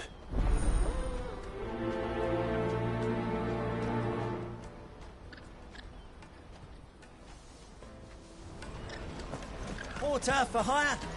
Best service. Pardon me, but would you... That well-notched steel and impressive physique, might you be convinced... How exactly do you intend... Well, being something of a scholar of Zemeckis, and I require a rugged companion, lest I find my... Should you accept, you will not only earn yourself material wealth, but partake of the true treasure that a well... My arms are... Wonderful! But where are we going? Along the old Zemeckis Road. Quickly! Wait.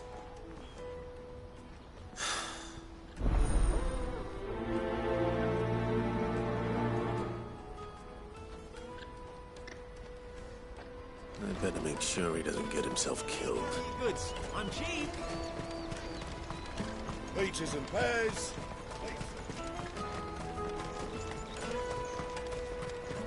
Come on, come on! Caravan stops next to the checkpoint. Are you Milan? That's me. The innkeeper's just... He thought you might like to join him. Wine and ham to spare. Comes with being the place everyone has to pass through to get to everywhere else. Though we get meat from San Brec, herbs from Rosaria.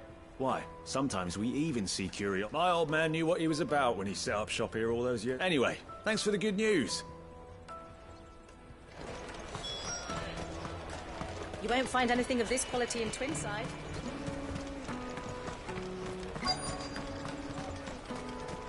Let us through! I'm looking for Bolek. Well, you found him. The innkeeper sent me.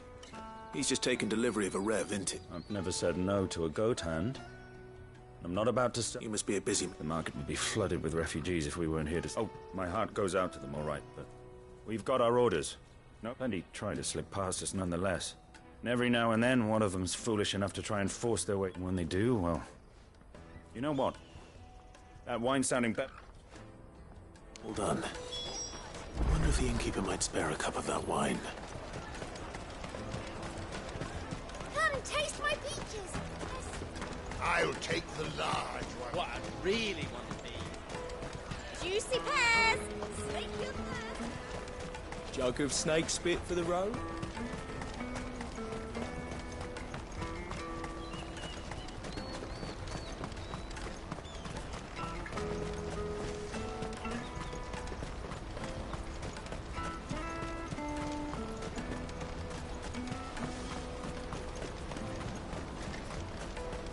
That's that then.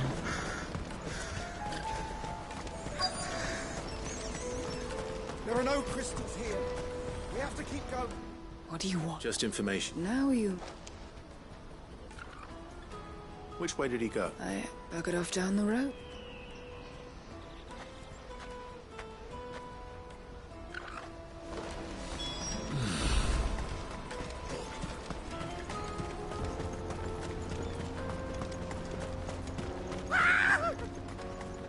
Why am I not surprised? You'll handle the old coin if you know what's good for you.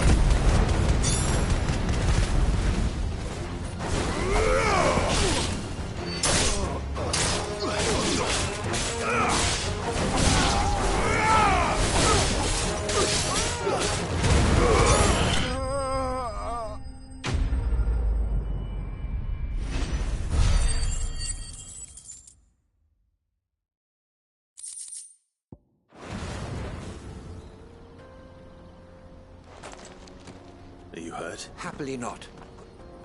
More importantly, we have arrived.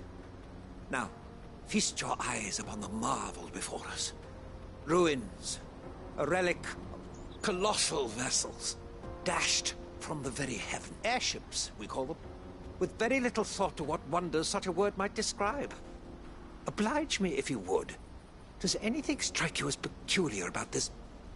Though we ourselves find fallen ruins to be nigh indestructible, whatever gouged the final sin from the rock cleaved clean through the structure you see before you. A tantalizing mystery, no doubt, but merely one of countless enigmas in which Zemeckis history is steeped. Come, good sir.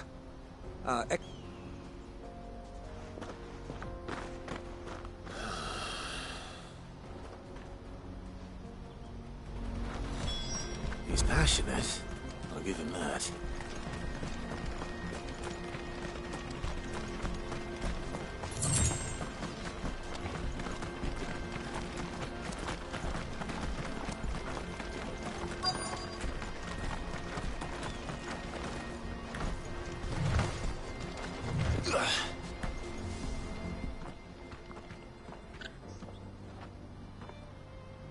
We don't want any... Neither do I. Well, we haven't... Yes, we have.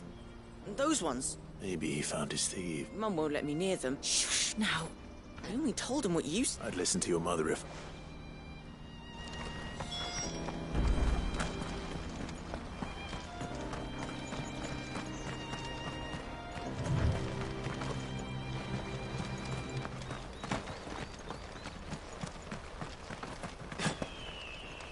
Did Joseph's thieves really lug their stolen wares all the way out here?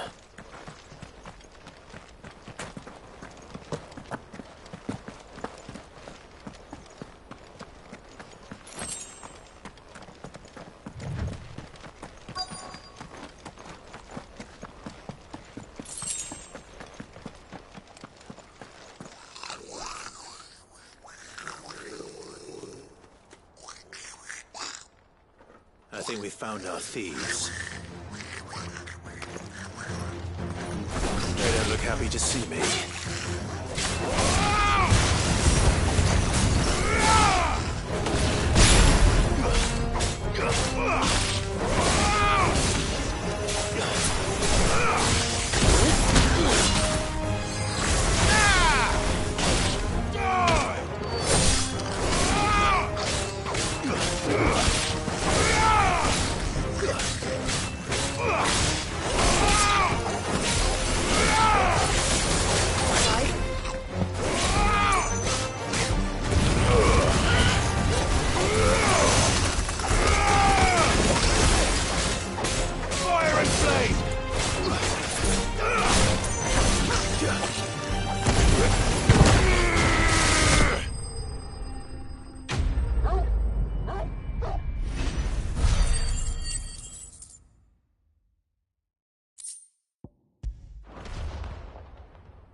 Let's get this over with.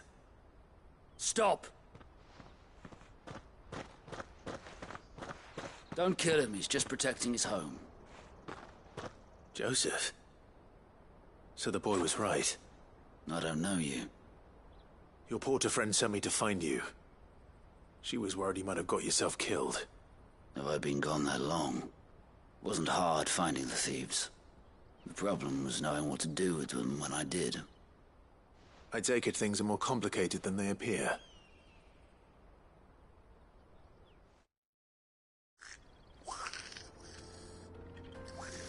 I'd all but ruled out bandits before I even left the market. You know why that is? Because our thieves had no interest in gold or gems, or anything they couldn't eat for that matter. Add to that the rumors of goblins in the area, and the mystery practically solved itself. I soon found their cozy little homestead and all the missing food. I launched myself at them full of righteous fury, but their leader was the only one who moved to meet me.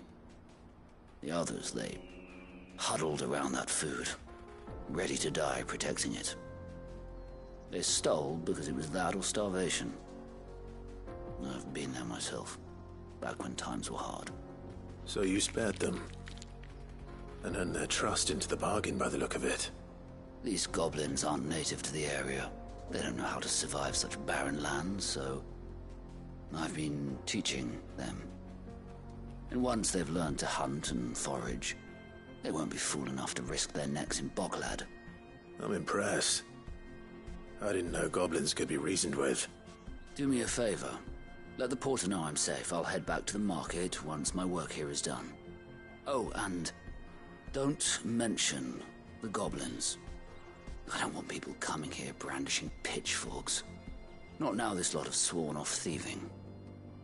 Your secret's safe with me. I appreciate it. Thank you.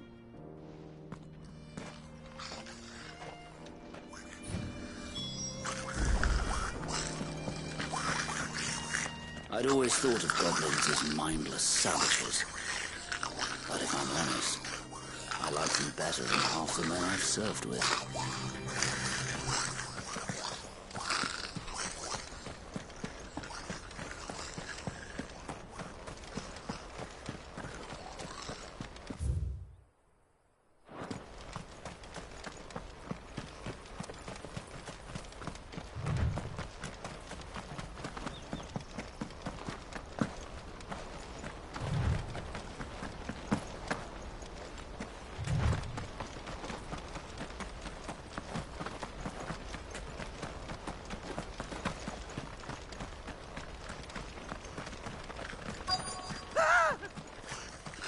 Not.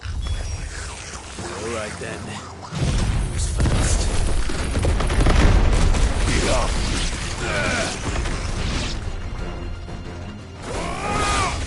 Get up.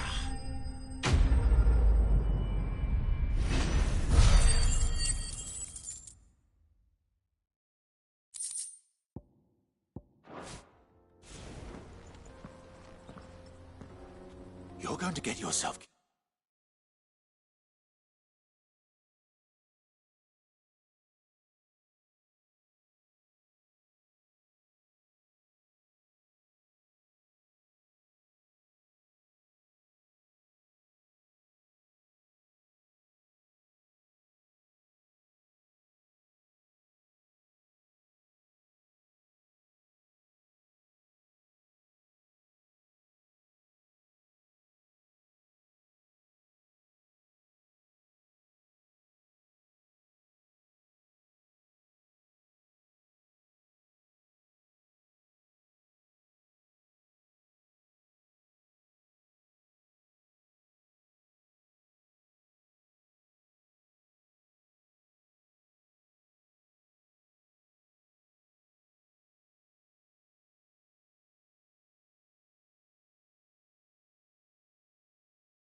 Oh, that would not do. That would not do at all.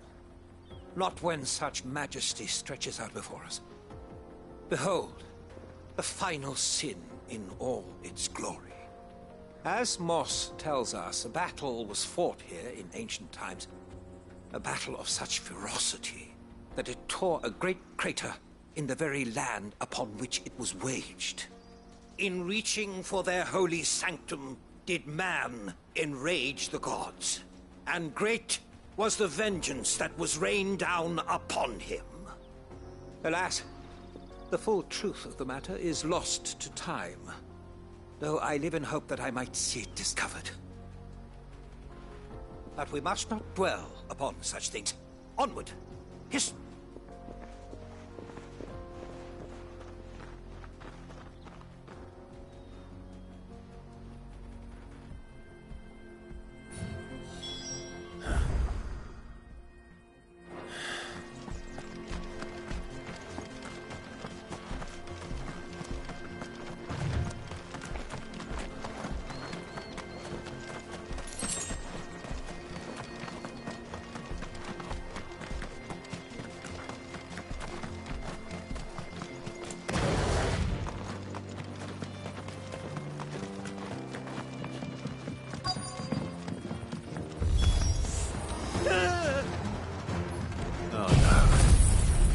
got himself into trouble this time.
Still in one piece? It would seem so. And once more, you impress me with your prowess. These were no ordinary foes, but ones we in the field call echoes. Though Moss the Chronicler concurs with the legends in attributing the fall of Zemeckis to a wrath wrought upon mankind by the gods, he offers little in the way of explanation. Could the ruins we see before us here, in all their elaborate beauty, perhaps suggest an answer? Could the construction of such miraculous edifices have been considered an encroachment upon the province of the divine? Alas, all is mere speculation. Not if you keep running headfirst. You are right, of course. And not only have you plucked me repeatedly from the jaws of death, you have proven you're... Glad to help, but... Didn't you say you came here to investigate? I fear I may have rather overstated the case on that front. In truth, a captive ear... You see, even my fellow scholars have grown somewhat weary of my musing, and so I came upon the idea of purchasing a companion. A captive audience. That's what this was all about. I am afraid so. And now, my good man, it is... Fine.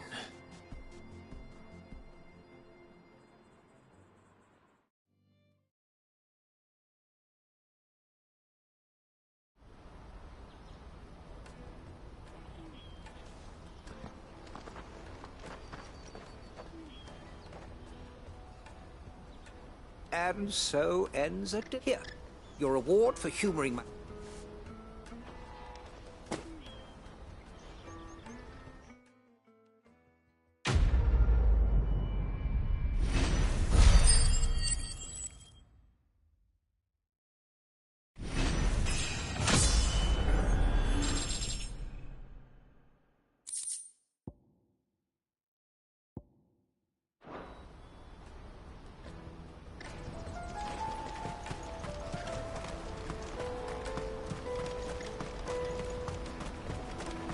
For hire.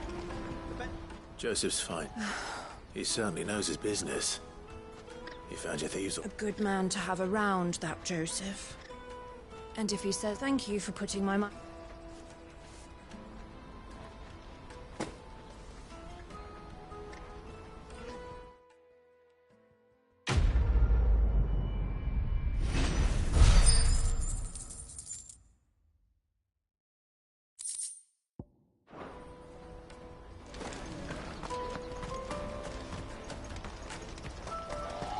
Hurry, man.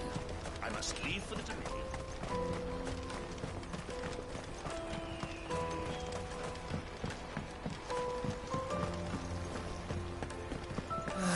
If our new arrivals had brought...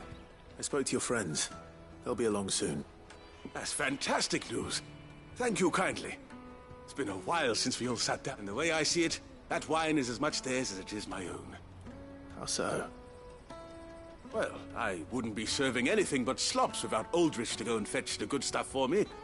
And then there's Milan, who always sends customers my way.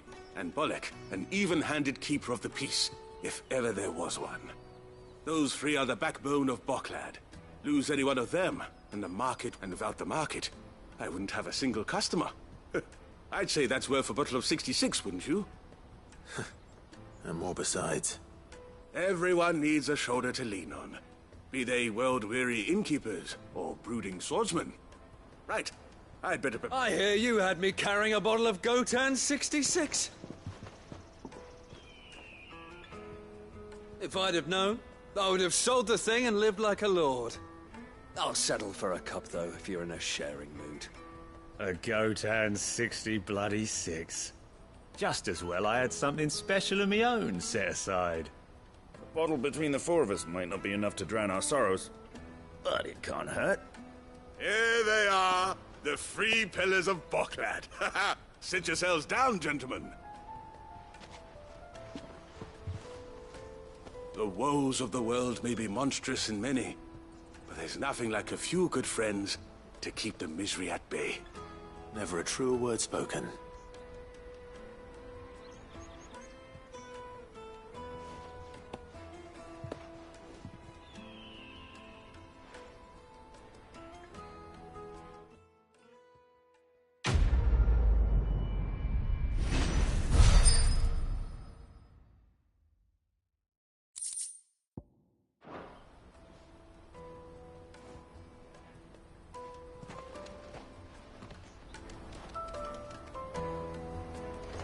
Kill the poor sod. For a handful of coins at that. Ah, you were right to stay your bastard captain's hand. More bloodshed is the last thing we need in these dark days. I owe these remarkable gentlemen more than a few paltry cups of wine. Even if it... Oh, there's nothing like a cup or five of good wine. Wash away.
Crack the crystal too.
Thank you, Clive.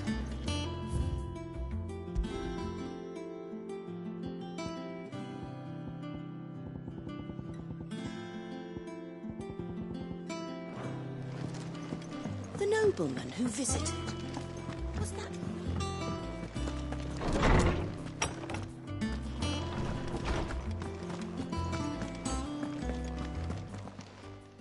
How good it is to see you, Clive. I have a few new notes that might interest you.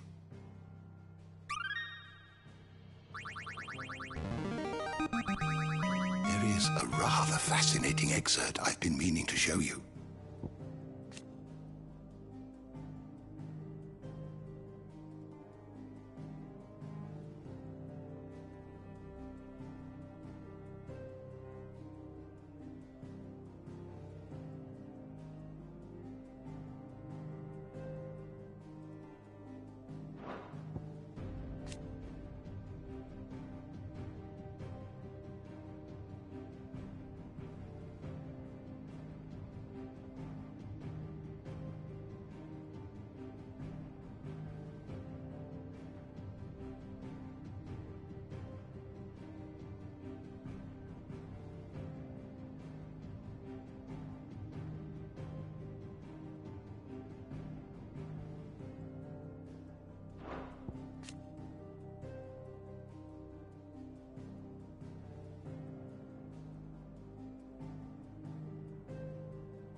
If you have a question for me, I should be happy to answer it.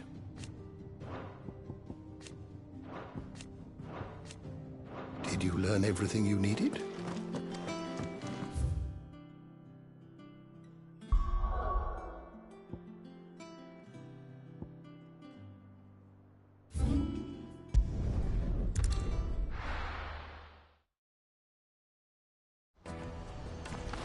Let me carry your goods. I'm cheap.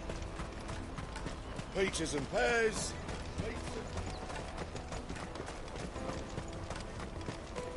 Come on, come on!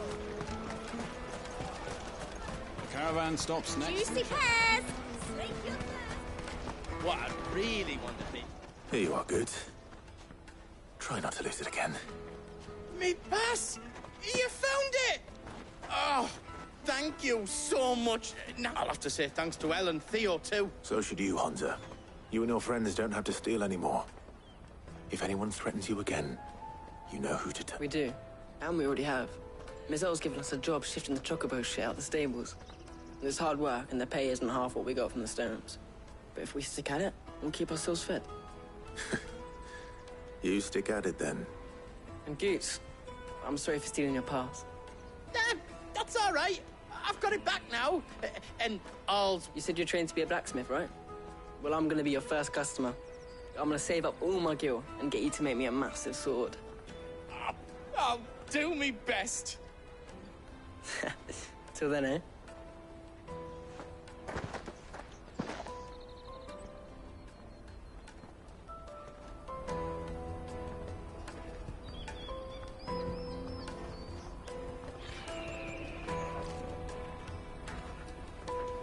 All right.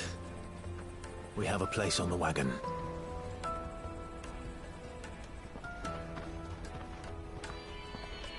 Remember, Goots, we're mercenaries. You hired us to protect you. Mercenaries. And you remember the plan? You're to ride all the way to Twinside. Jill and I will go with you as far as the outskirts, then find our own way in. I'll buy that stuff I need. Right. And we'll scout out the Imperial's defenses. There's a square with a big bell tower right in the middle of town. If you get lost, or out goes wrong, we can meet up there. All right. Let's go.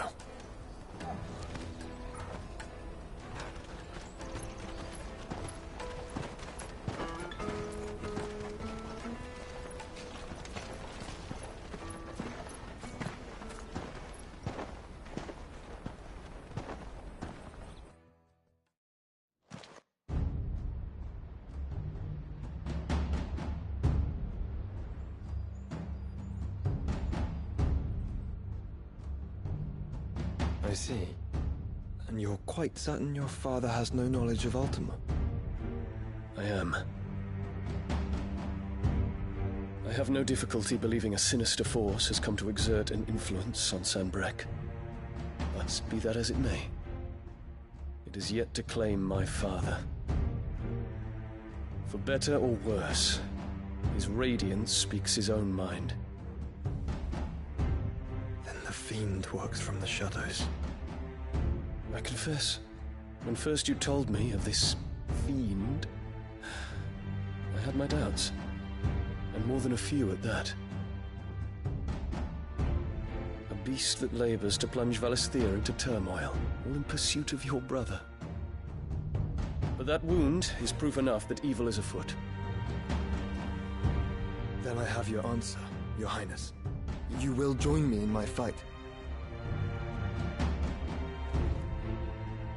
I cannot. Not yet. Your Highness, please. As you are aware, the Dhalmekian army is at our gates. They have lost their mother crystal, and with it all hope of a negotiated withdrawal. It is but a matter of time before they invade. If Bahamut is not here to meet them, my people will be slaughtered. Though not by Hugo Kupka, thanks to Ultima's machinations. I know the fate of your people weighs heavy on your conscience, but if we do not put an end to Ultima's plans, they shall face a far darker fate. The chaos he would wreak would sweep all of Valisthea into the abyss. The lives of every man, woman, and child in the Twins are at stake. I believe what you say, Phoenix. But I have duties of my own, and I must discharge them. Come what may.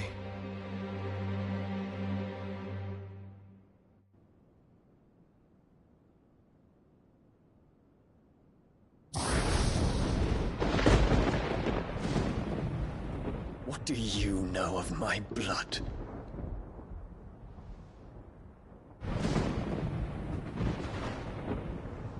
I know that it is wholly unworthy of the highest offices of state, which rightly belong to those of purer breeding.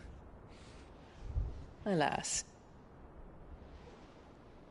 Your bloodline runs through the Oriflamme gutter, from a whore who weighed her child's worth in gil. Have you threatened my father? Of course not. I merely whispered in his ear that his mongrel son is plotting a rebellion. What? Sylvester listens to the words of his astrologers.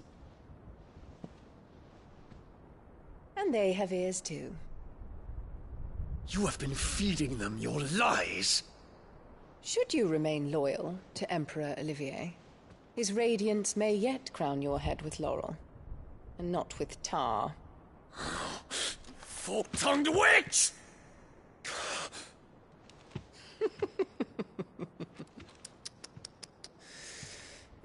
In consideration of your long years of service to the Empire, I shall forgive this uncharacteristic rudeness. Now hurry and make ready, Your Imperial Highness. Emperor Olivier expects much of you, Dion. Or should I say, of Bahamut. May your fire reduce his enemies to ash, till all of Valisthea bows to its rightful ruler.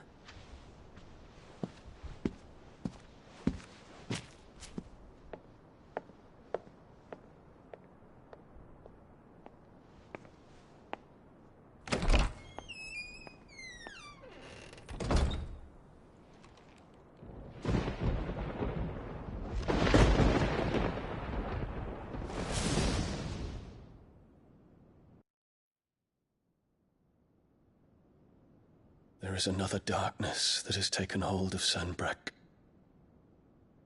And until its grip is released, the flames of war shall spread ever wider, just as Ultima wishes.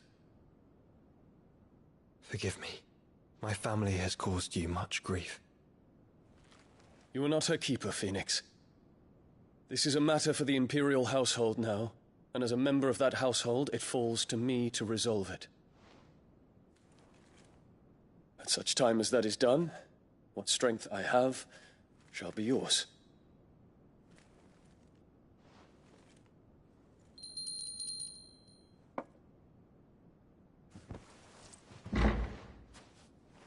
Thank you, Your Highness.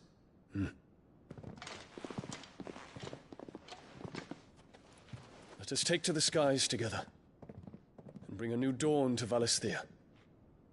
I should like nothing more.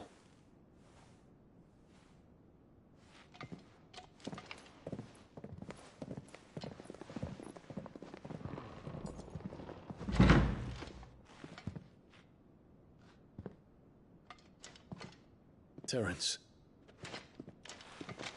My prince. Tell me true. Do you believe what I'm about to do is wrong? We dragoons have but one leader, Your Highness. And we shall follow him unto the very end. Thank you. This is my decree. For their crimes against the crown, the traitorous Annabella and her usurping son shall be put to death, and the Empire restored.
One would never guess that these people stood on the brink of war.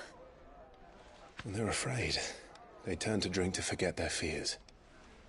Anything you want to forget?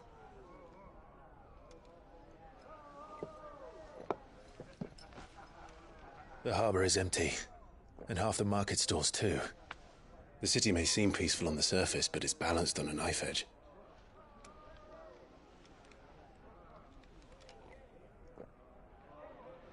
Were we to give it a nudge, it might be just the distraction we need to reach the Mother Crystal. I thought you might say that. We should send for Gav. We'll need someone to keep the fires we start from going out. And we can busy ourselves scheming until he gets here. I'll send a Stolas then.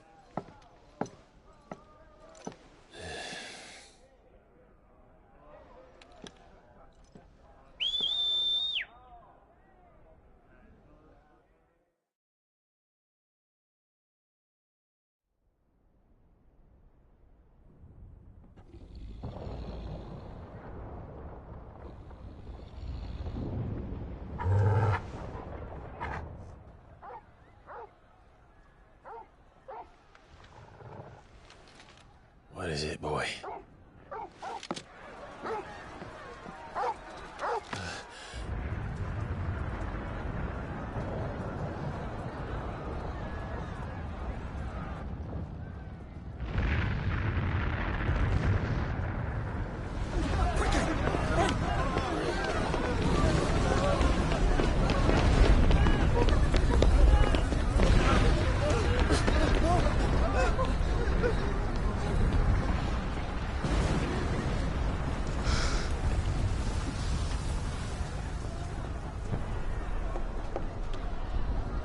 What's happening?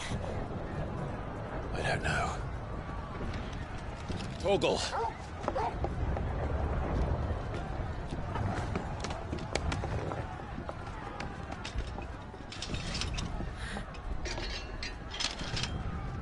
This way.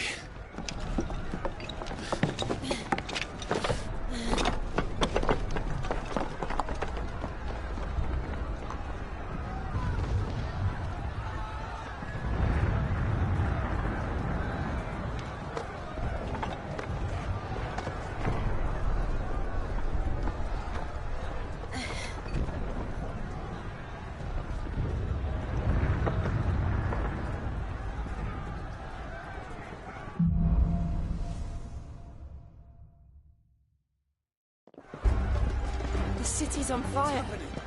I'm sure Goots is fine. He'll be making for the square. The one with the bell tower. In the middle of town, right?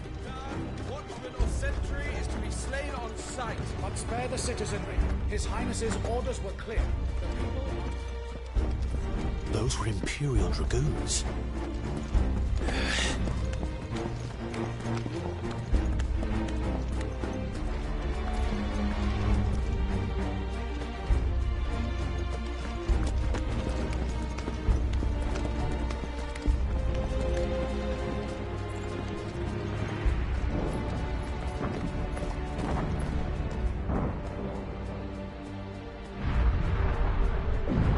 What in the hell is going on? Let's go and see. Right.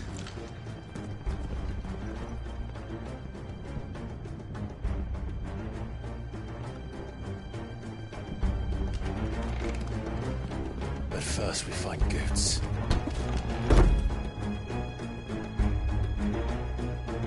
Just hope he's all right.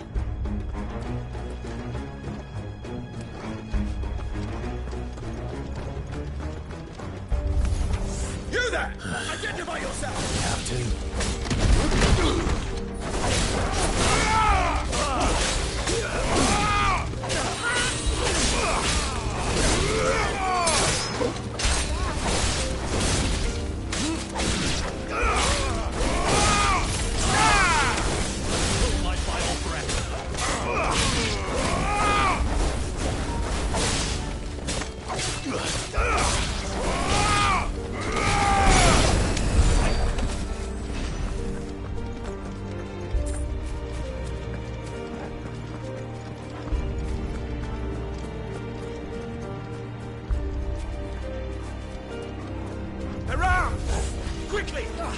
them down!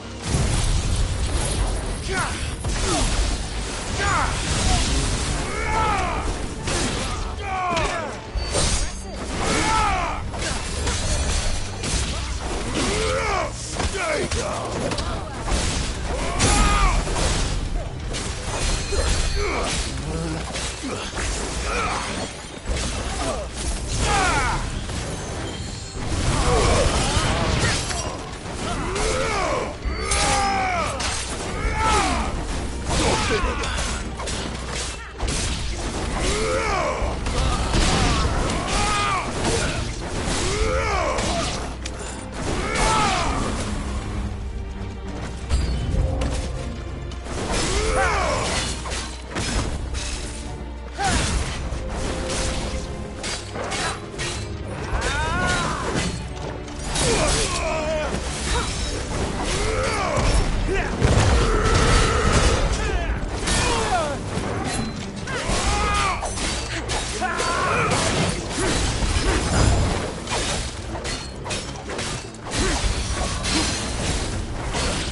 Thought I'd be glad to fall into a sewer.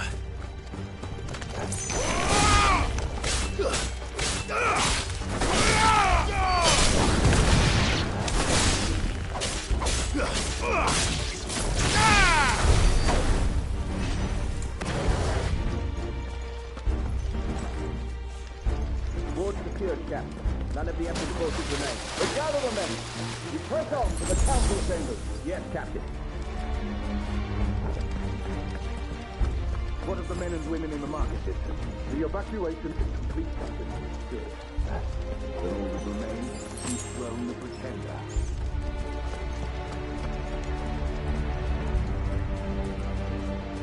There it is. The bell tower. Right. Let's go.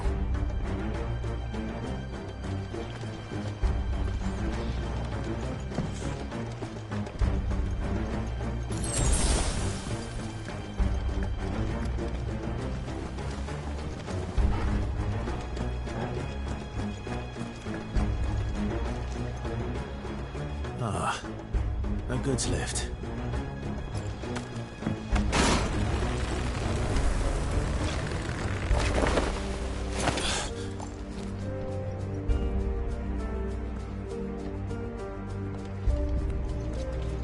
Where in Gringo's name did you come from?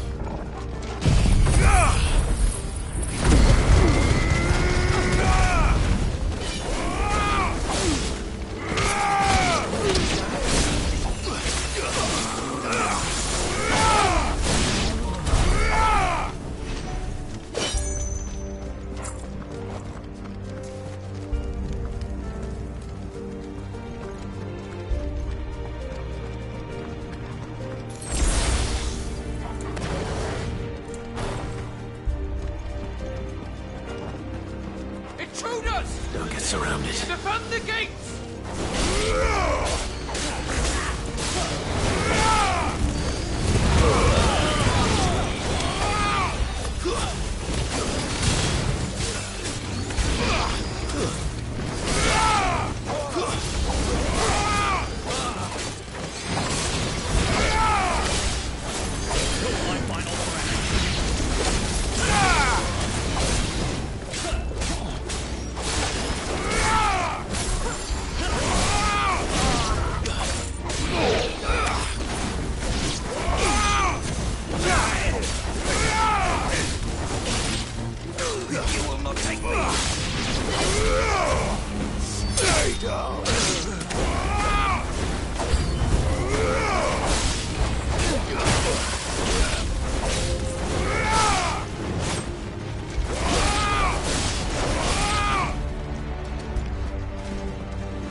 Damn it.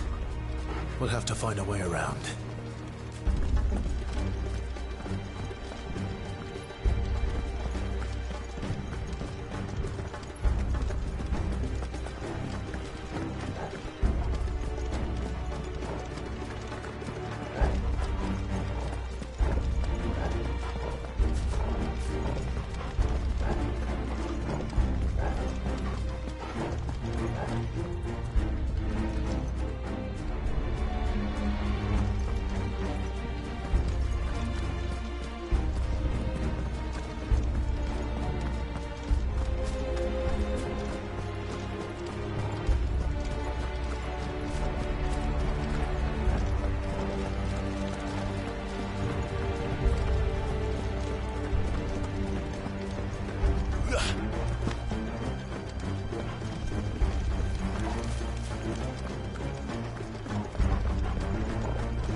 We're coming.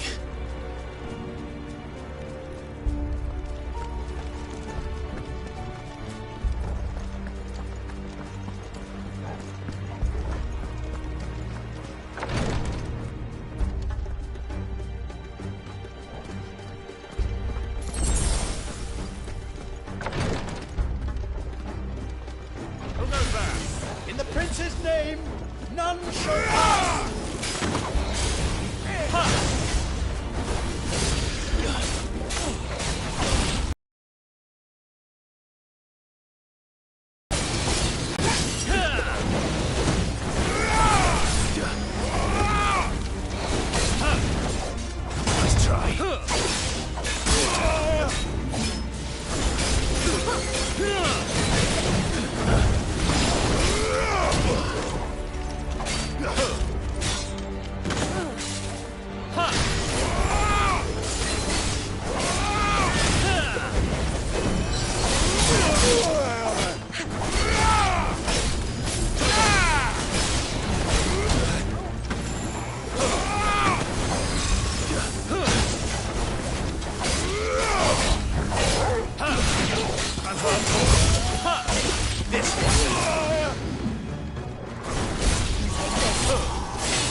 Enemies on the ramparts! Kill them!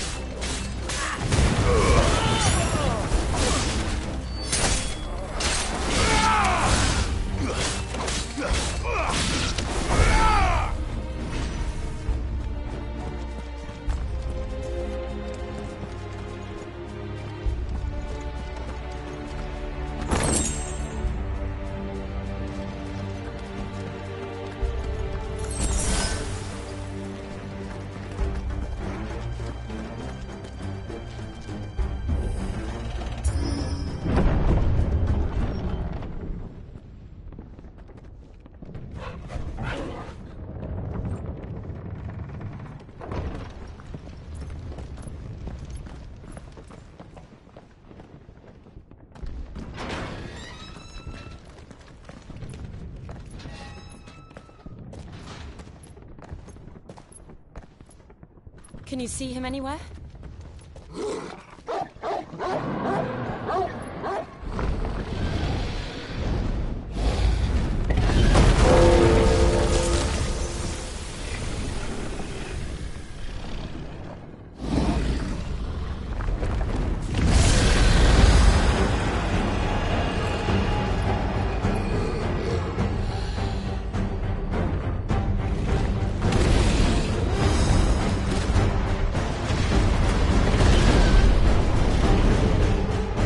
Must be one of the Dragoon's pets.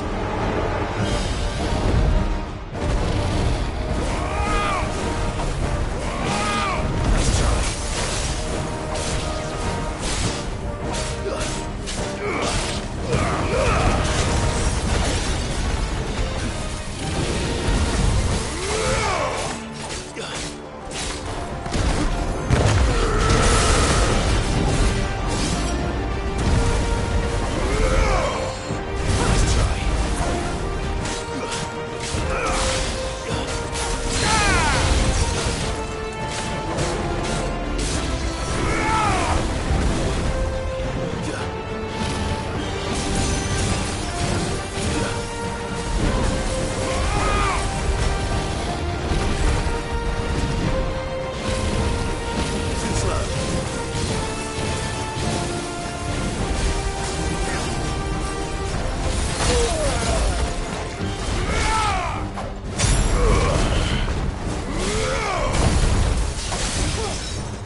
Over here, Clive! Are you alright? Goods, there you are. I didn't know there'd be a dragon. All right, let's get out of here. Oh! What now? Is that Mother Crystal's heart? What the hell is it doing up there?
Don't do this! We must leave. Now, Your Grace. I beg of you. This is not what he wanted. Something's happened. Forgive me, Yod. But I must put a stop to this. Your Grace!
So, what do we do now, then?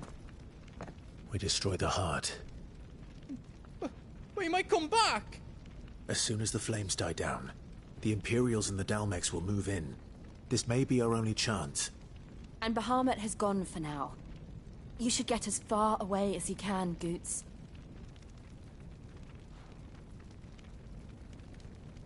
What? And leave you lot in the lurch? I can't do that. If you're staying, I packed everything up before I made a run for it, so if there's out yous need, just ask. But I won't be giving it away for free. Nan'd never forgive us if I did. Thank you, Goots.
Do you need out?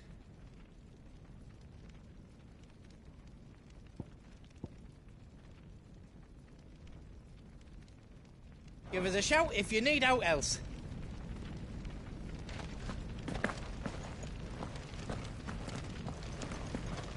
Do you need out? Welcome to Goots's Toll.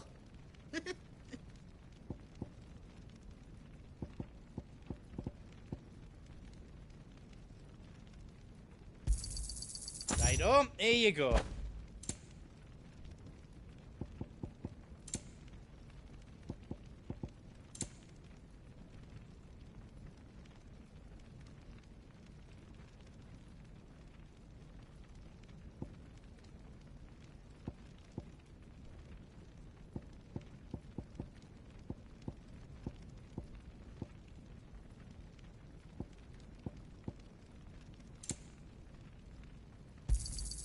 Is there out else you need? Thank you. Righto, here you go. Thank you.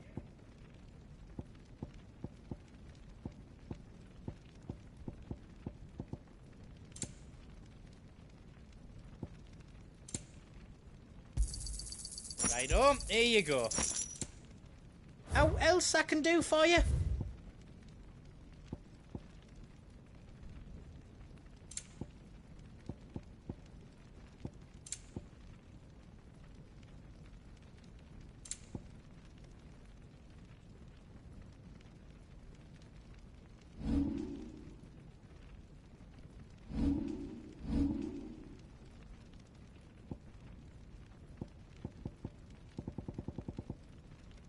You don't want me to make yours out else? You be brave now, boy.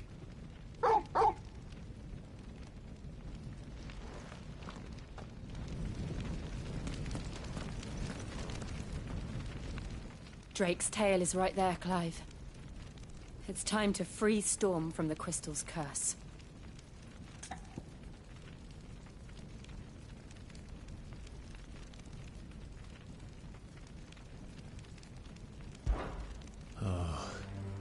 It's past time. But remember, Bahamut is still out there. And I dare say we'll be seeing him again before the night is done.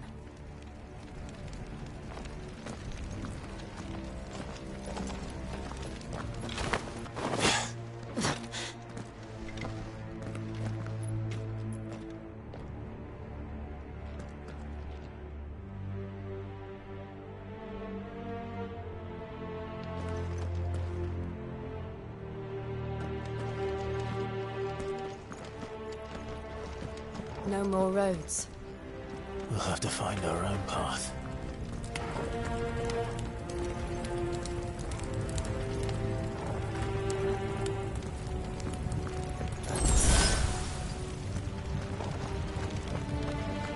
Do you feel that, Clive? Ether.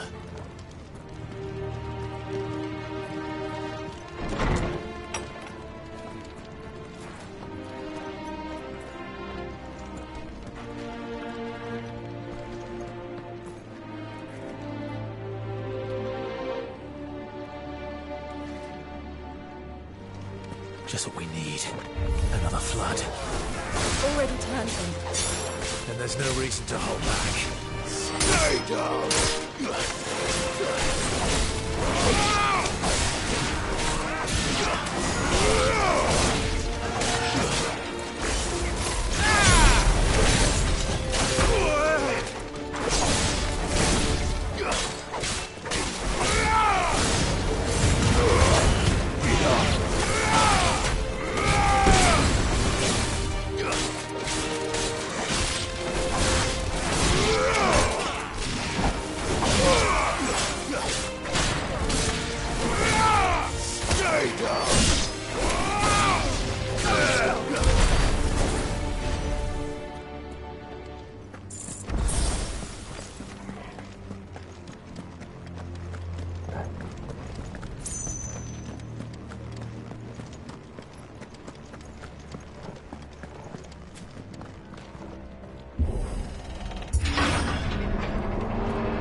Help me, boy.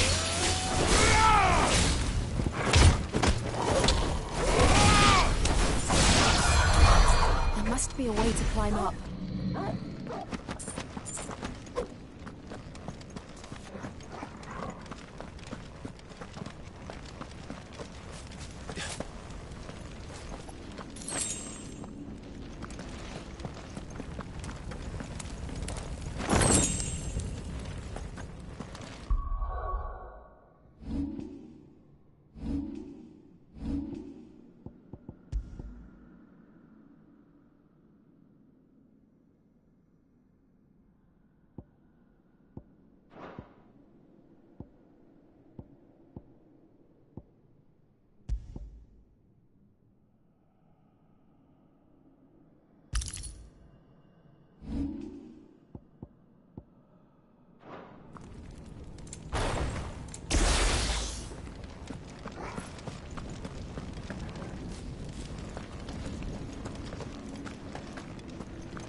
It's too dangerous. Fuck. Hold on, Joshua. I'm coming!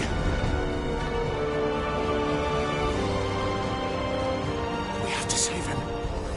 And we will. We just need to keep moving.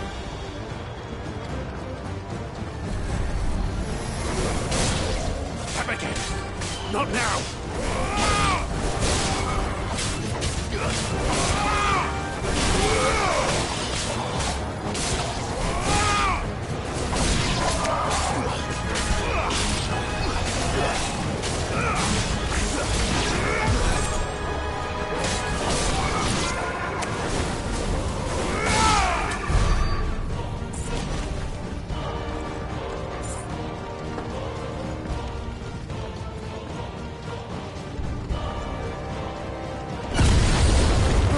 What was that?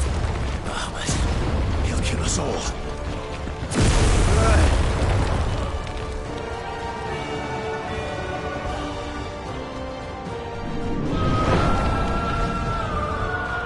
There he is.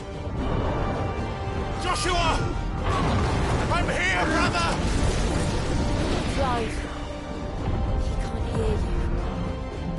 Joshua! They're heading for the heart. And so should we.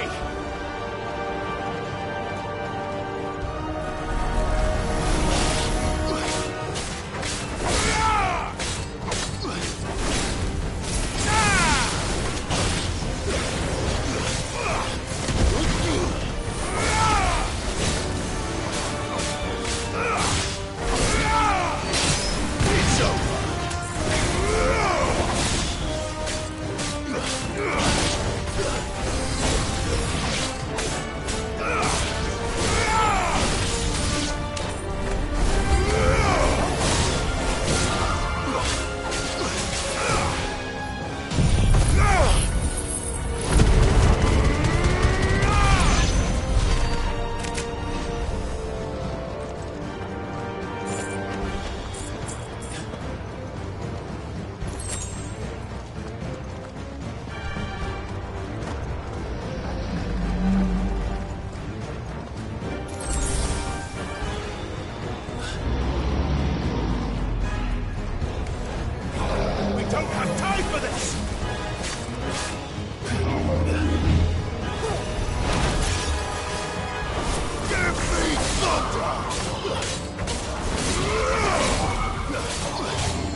was the council chambers. How are they still standing?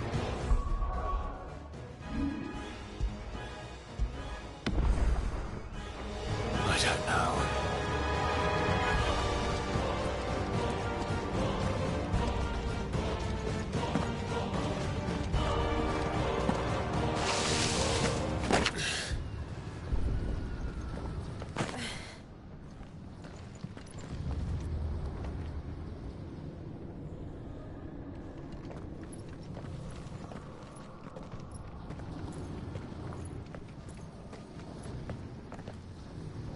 He'll be all right, Clive.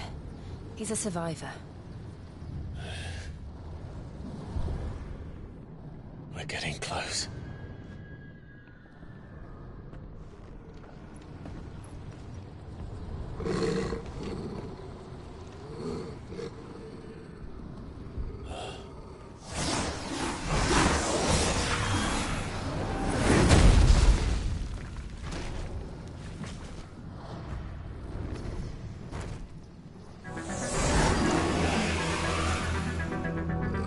Looks like somebody doesn't want us getting any closer. I don't care what it wants. Neither do I.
These beasts... they're getting stronger. We can think about them later. Right now, there's only one thing we need to focus on. The heart.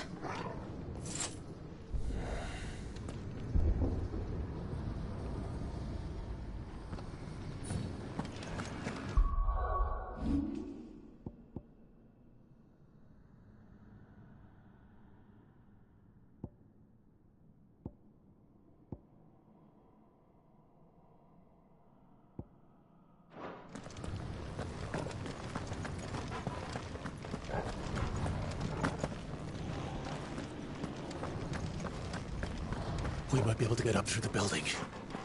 It's worth a try.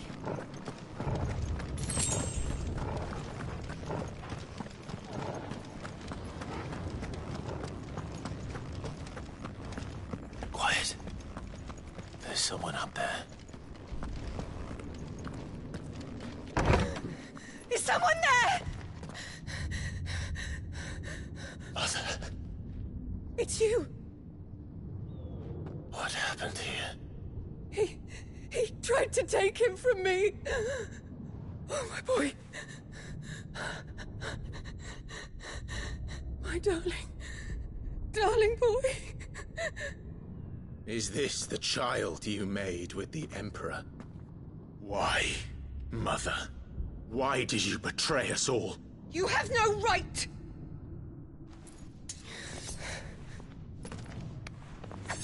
Answer him.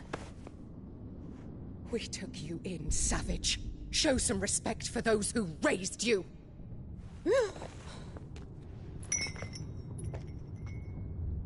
Honorable Elwyn, always thinking of his precious homeland. But what worth is a homeland in a world beset by the Blight? Father did not seek to protect his country. He sought to protect his people. A leader's duty is not to protect his people. It is to protect the source of his sovereignty. The noble blood that runs in his family's veins. So long as this bloodline remains unbroken, what does it matter if a nation falls? One can always found another. Unlike him, I did my duty. I preserved my line. I bore a son of the noblest blood, to whom the whole world might kneel. That is why I gave Rosaria to Sambrek, that I might join my line with the Lesages and birth a savior of this benighted land, blessed by both Bahamut and the Phoenix! You sold your country for a child. Why did he need another? You had Joshua. I had nothing. You were always your father's son, so very strong and bold and daring, and yet you failed to awaken. Would that Joshua had been granted 1/10 of your strength? Oh! How the nobles laughed that Elwyn's firstborn was surely the son of a concubine, and my own, not long for this world. The shame of it! The shame of being slandered by one's inferiors! How could you ever know how that feels? It should have been you! Why didn't the Phoenix choose you? Joshua's every waking moment was spent trying to shoulder the burden that you and the Phoenix and the Duchy foisted on him. That's why I became his shield. To help bear the weight. But what did you do? You betrayed your own blood and surrendered your son to his fate! Joshua, my darling boy. I never meant to hurt him. The soldiers' orders were clear. He was to be spared. Why did you survive when the only one I truly cared for died? What? Have you not looked out of the window? Joshua is here! The Phoenix lives on! He's battling Bahamut as we speak!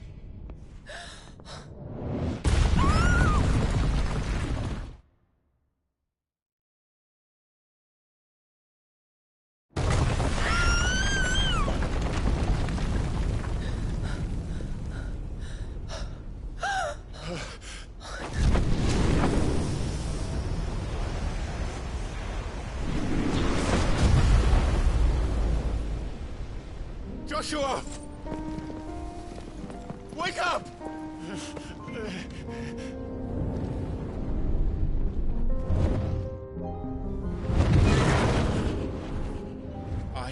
am a shield of Rosaria.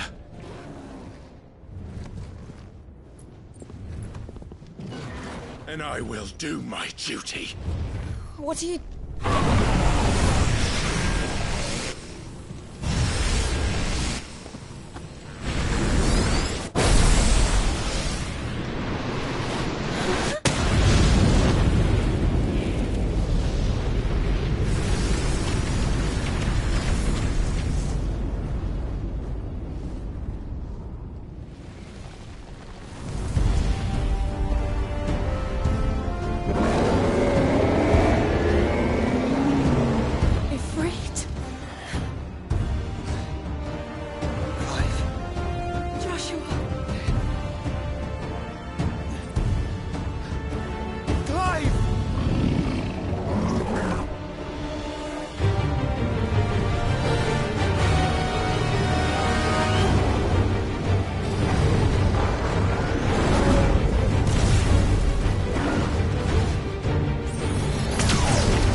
back for you.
Those things are growing in more ether than I've ever seen.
Thank the Founder!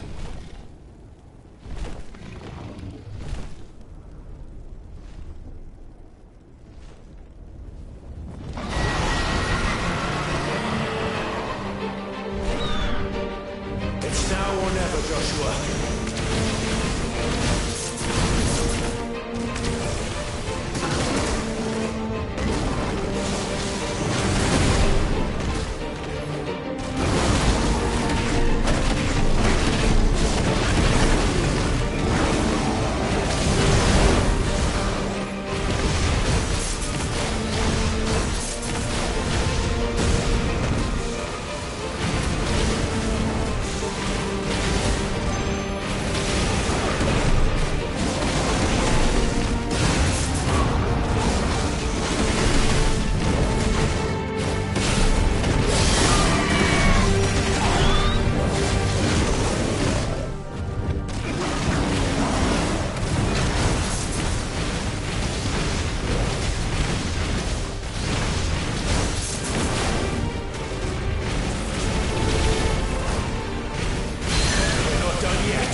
Joshua!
What now?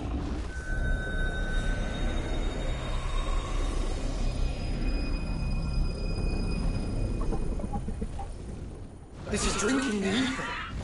We have to stop him.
Joshua!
Dion!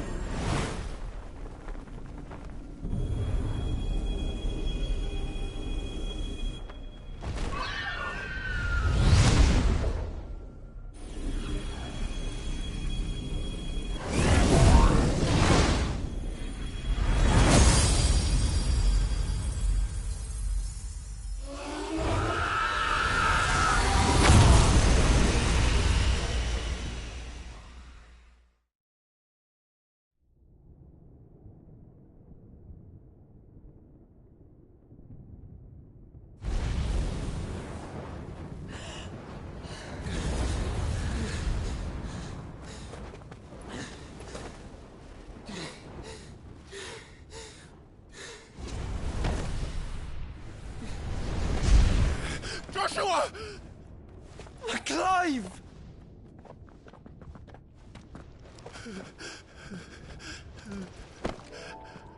My brother. I'm sorry. I'm so sorry. You're alive.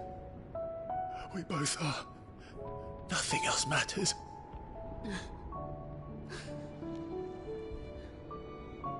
I never dared hope that I would see this day.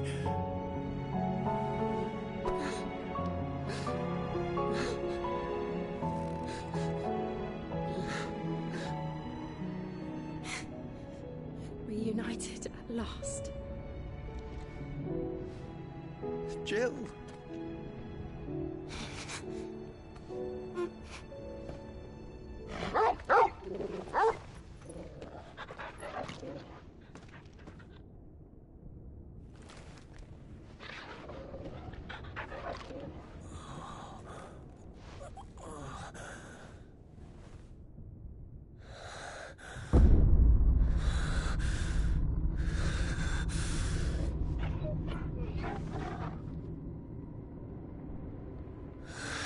This is for my father!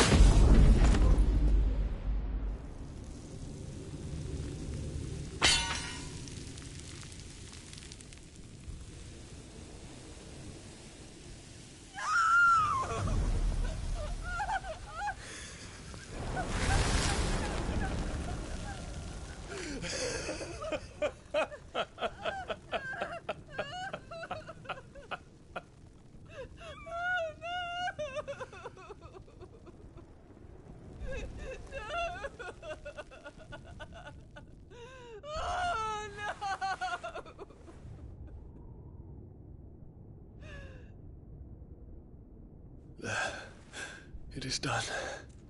The demon that would tear our house apart is no more.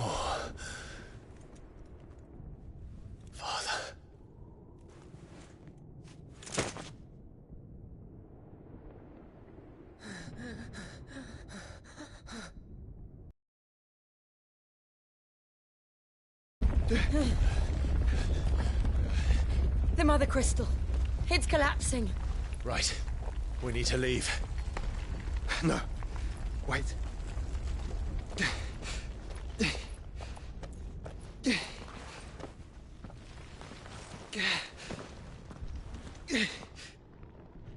I owe him a debt.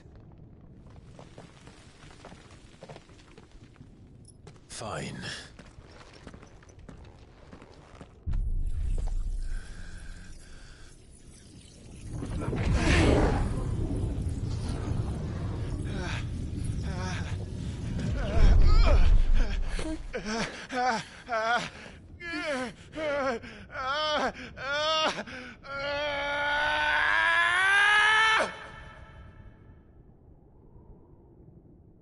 You there.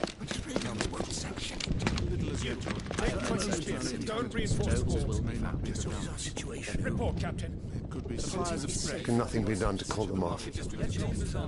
I regret not, Your Radiance. The Dragoons answer to none but His Imperial Highness. The Council is powerless to intervene. We're hearing reports of rebel Madness is this, Dion. throughout the neighboring districts. Focus all efforts on extinguishing the fires around the capital. The city can wait. What about stocks of weapons and armor? Don't dally, man. Go! Your Radiance. And I want you to find out Make sure the doors are locked. next move. By the light. Dion. Have you taken leave of your senses? Call off the Dragoons at once. Fear not. The populace will come to no harm at their hands.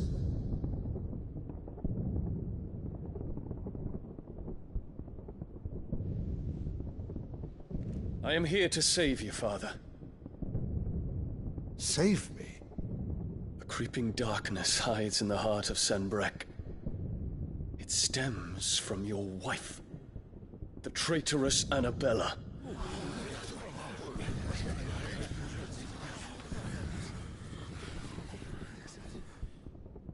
Not another word, Dion.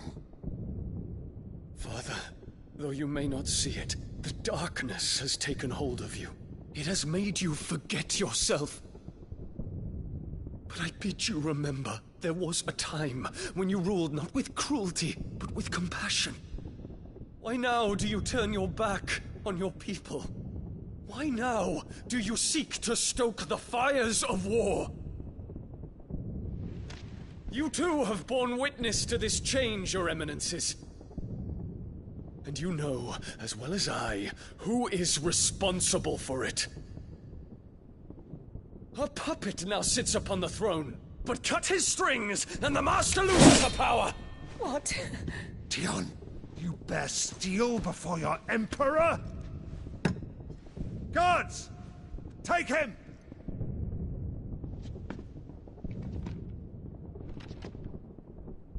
For every citizen who falls, another can be bred. For every home that burns, another can be built. Those were your words. But when the last of your citizens has fallen, and all of their homes have been reduced to ash, what will become of your empire, of its rulers, of your god? As the Mother Crystals crumble one by one, and the Blight sweeps in to claim all that we hold dear, our people look to their Emperor for protection. Yet he labors not to secure their futures, but to seize what is left of the twins for himself! Even if it should come at the cost of everything his loyal citizens have labored to build! Dion, you must understand. A small price to pay, is it not? You've been blessed with great power, Dion. Enough to win me the world. So go, claim Valisthea for me, brother.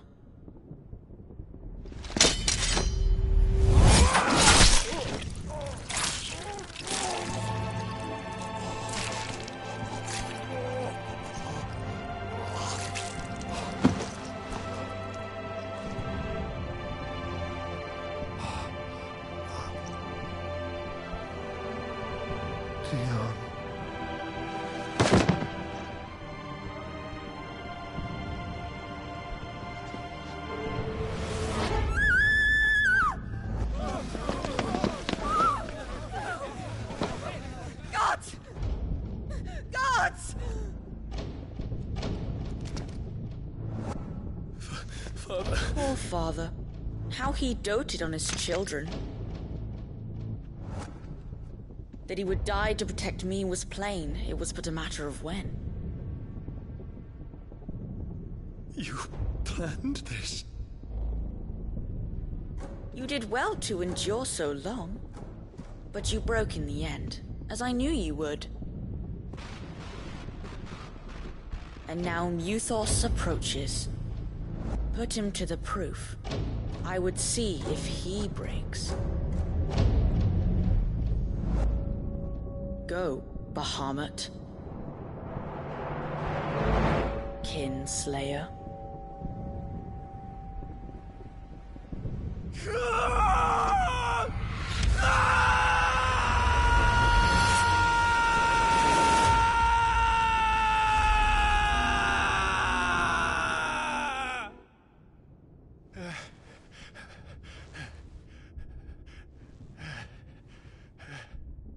Not again.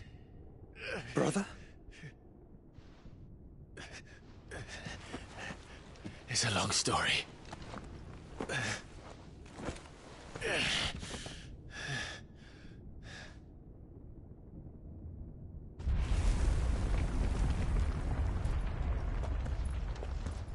You cannot stay here, Mother. Come. Take my hand.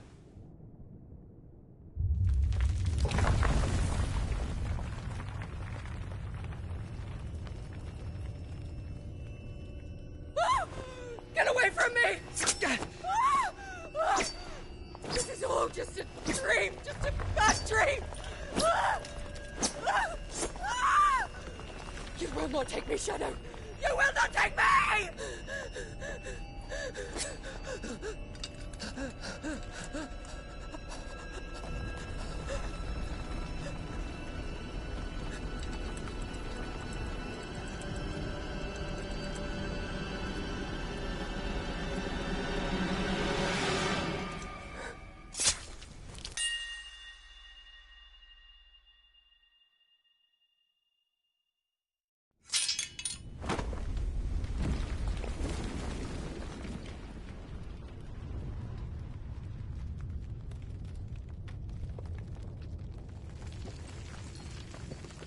Mother.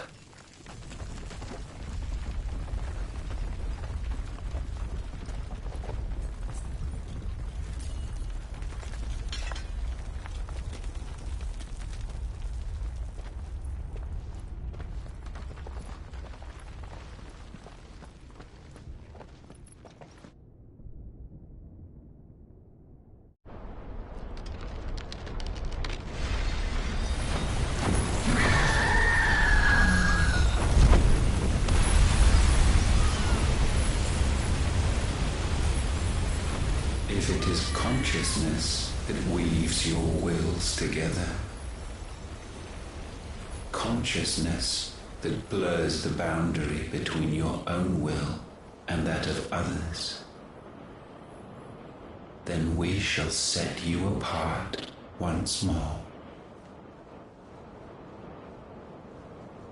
The ties that bind you shall be severed, and humanity return to its proper place.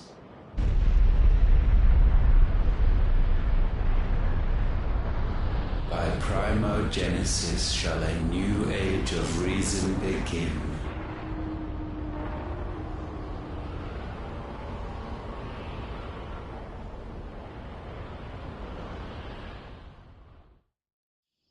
Relax, Your Majesty.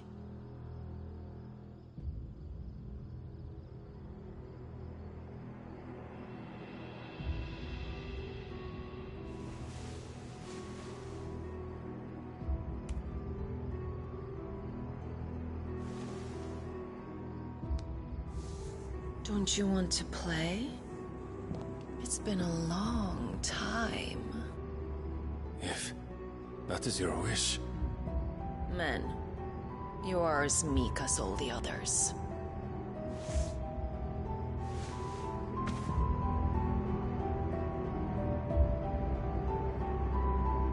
Such feeble creatures.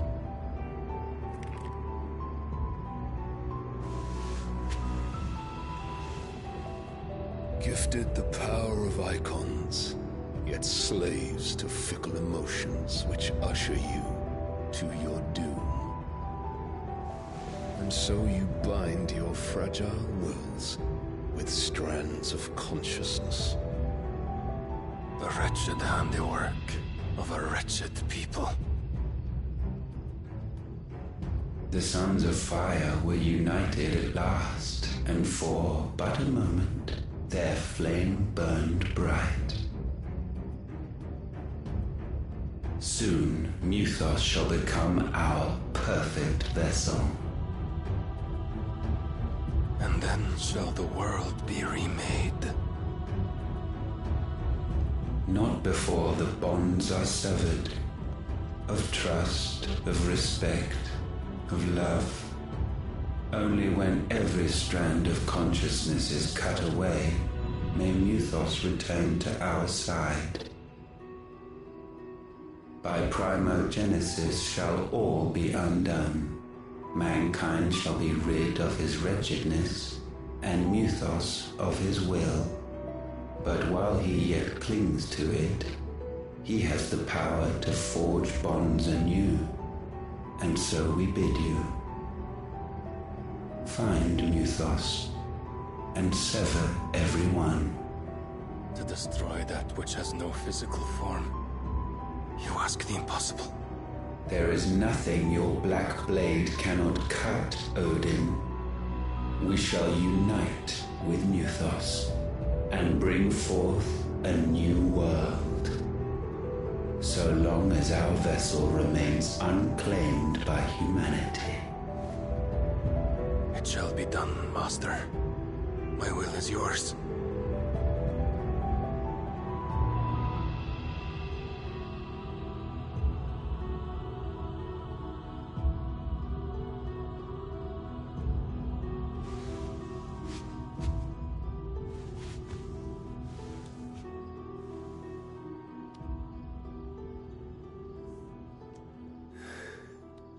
Mother.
How is your brother?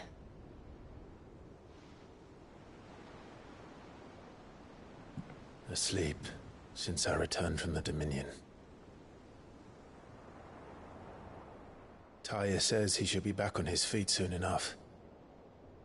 For a while, at least. She discovered something on his chest. A swelling, circled in stone. The curse.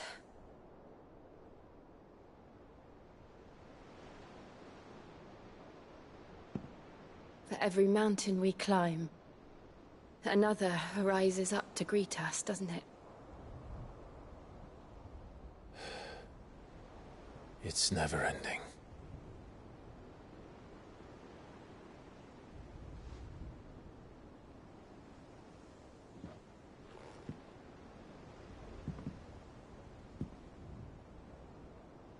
Even the sky seems to have grown tired of it all.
Taya will be happy if I disturb Joshua.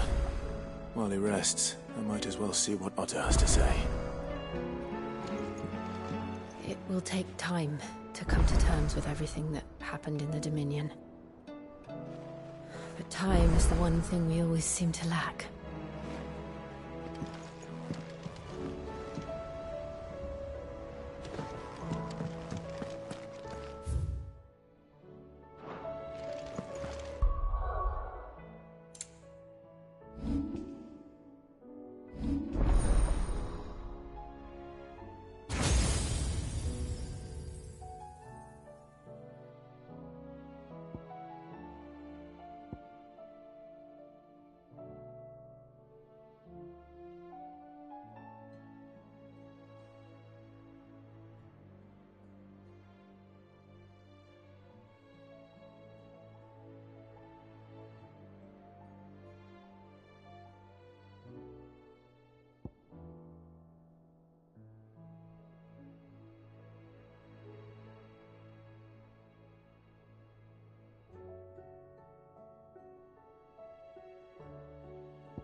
see the pair that got pulled into time? Thanks for not leaving me in the Dominion. If you hadn't come back, I might still be stuck there. I told Nan we flew back on the Phoenix, but she walloped me for telling fibs. Can you tell her it was the truth, Clive? Aye, it's a dangerous world out there. Best stock up while you can. Coin purse weighing you down?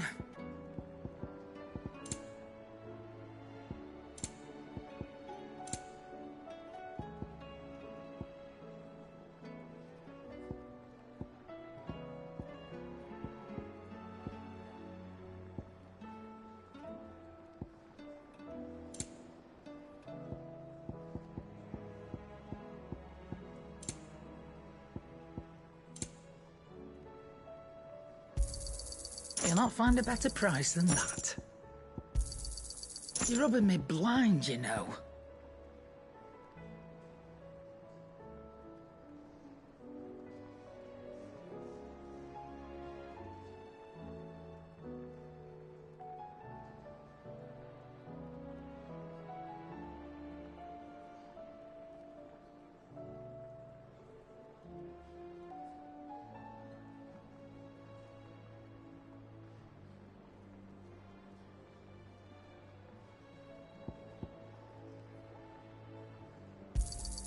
You'll not find a better price than that.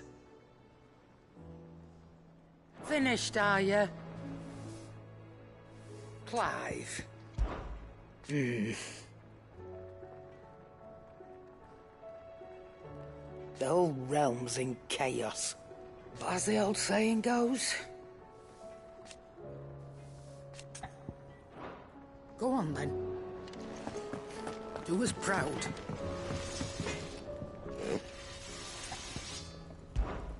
So, what'll it be?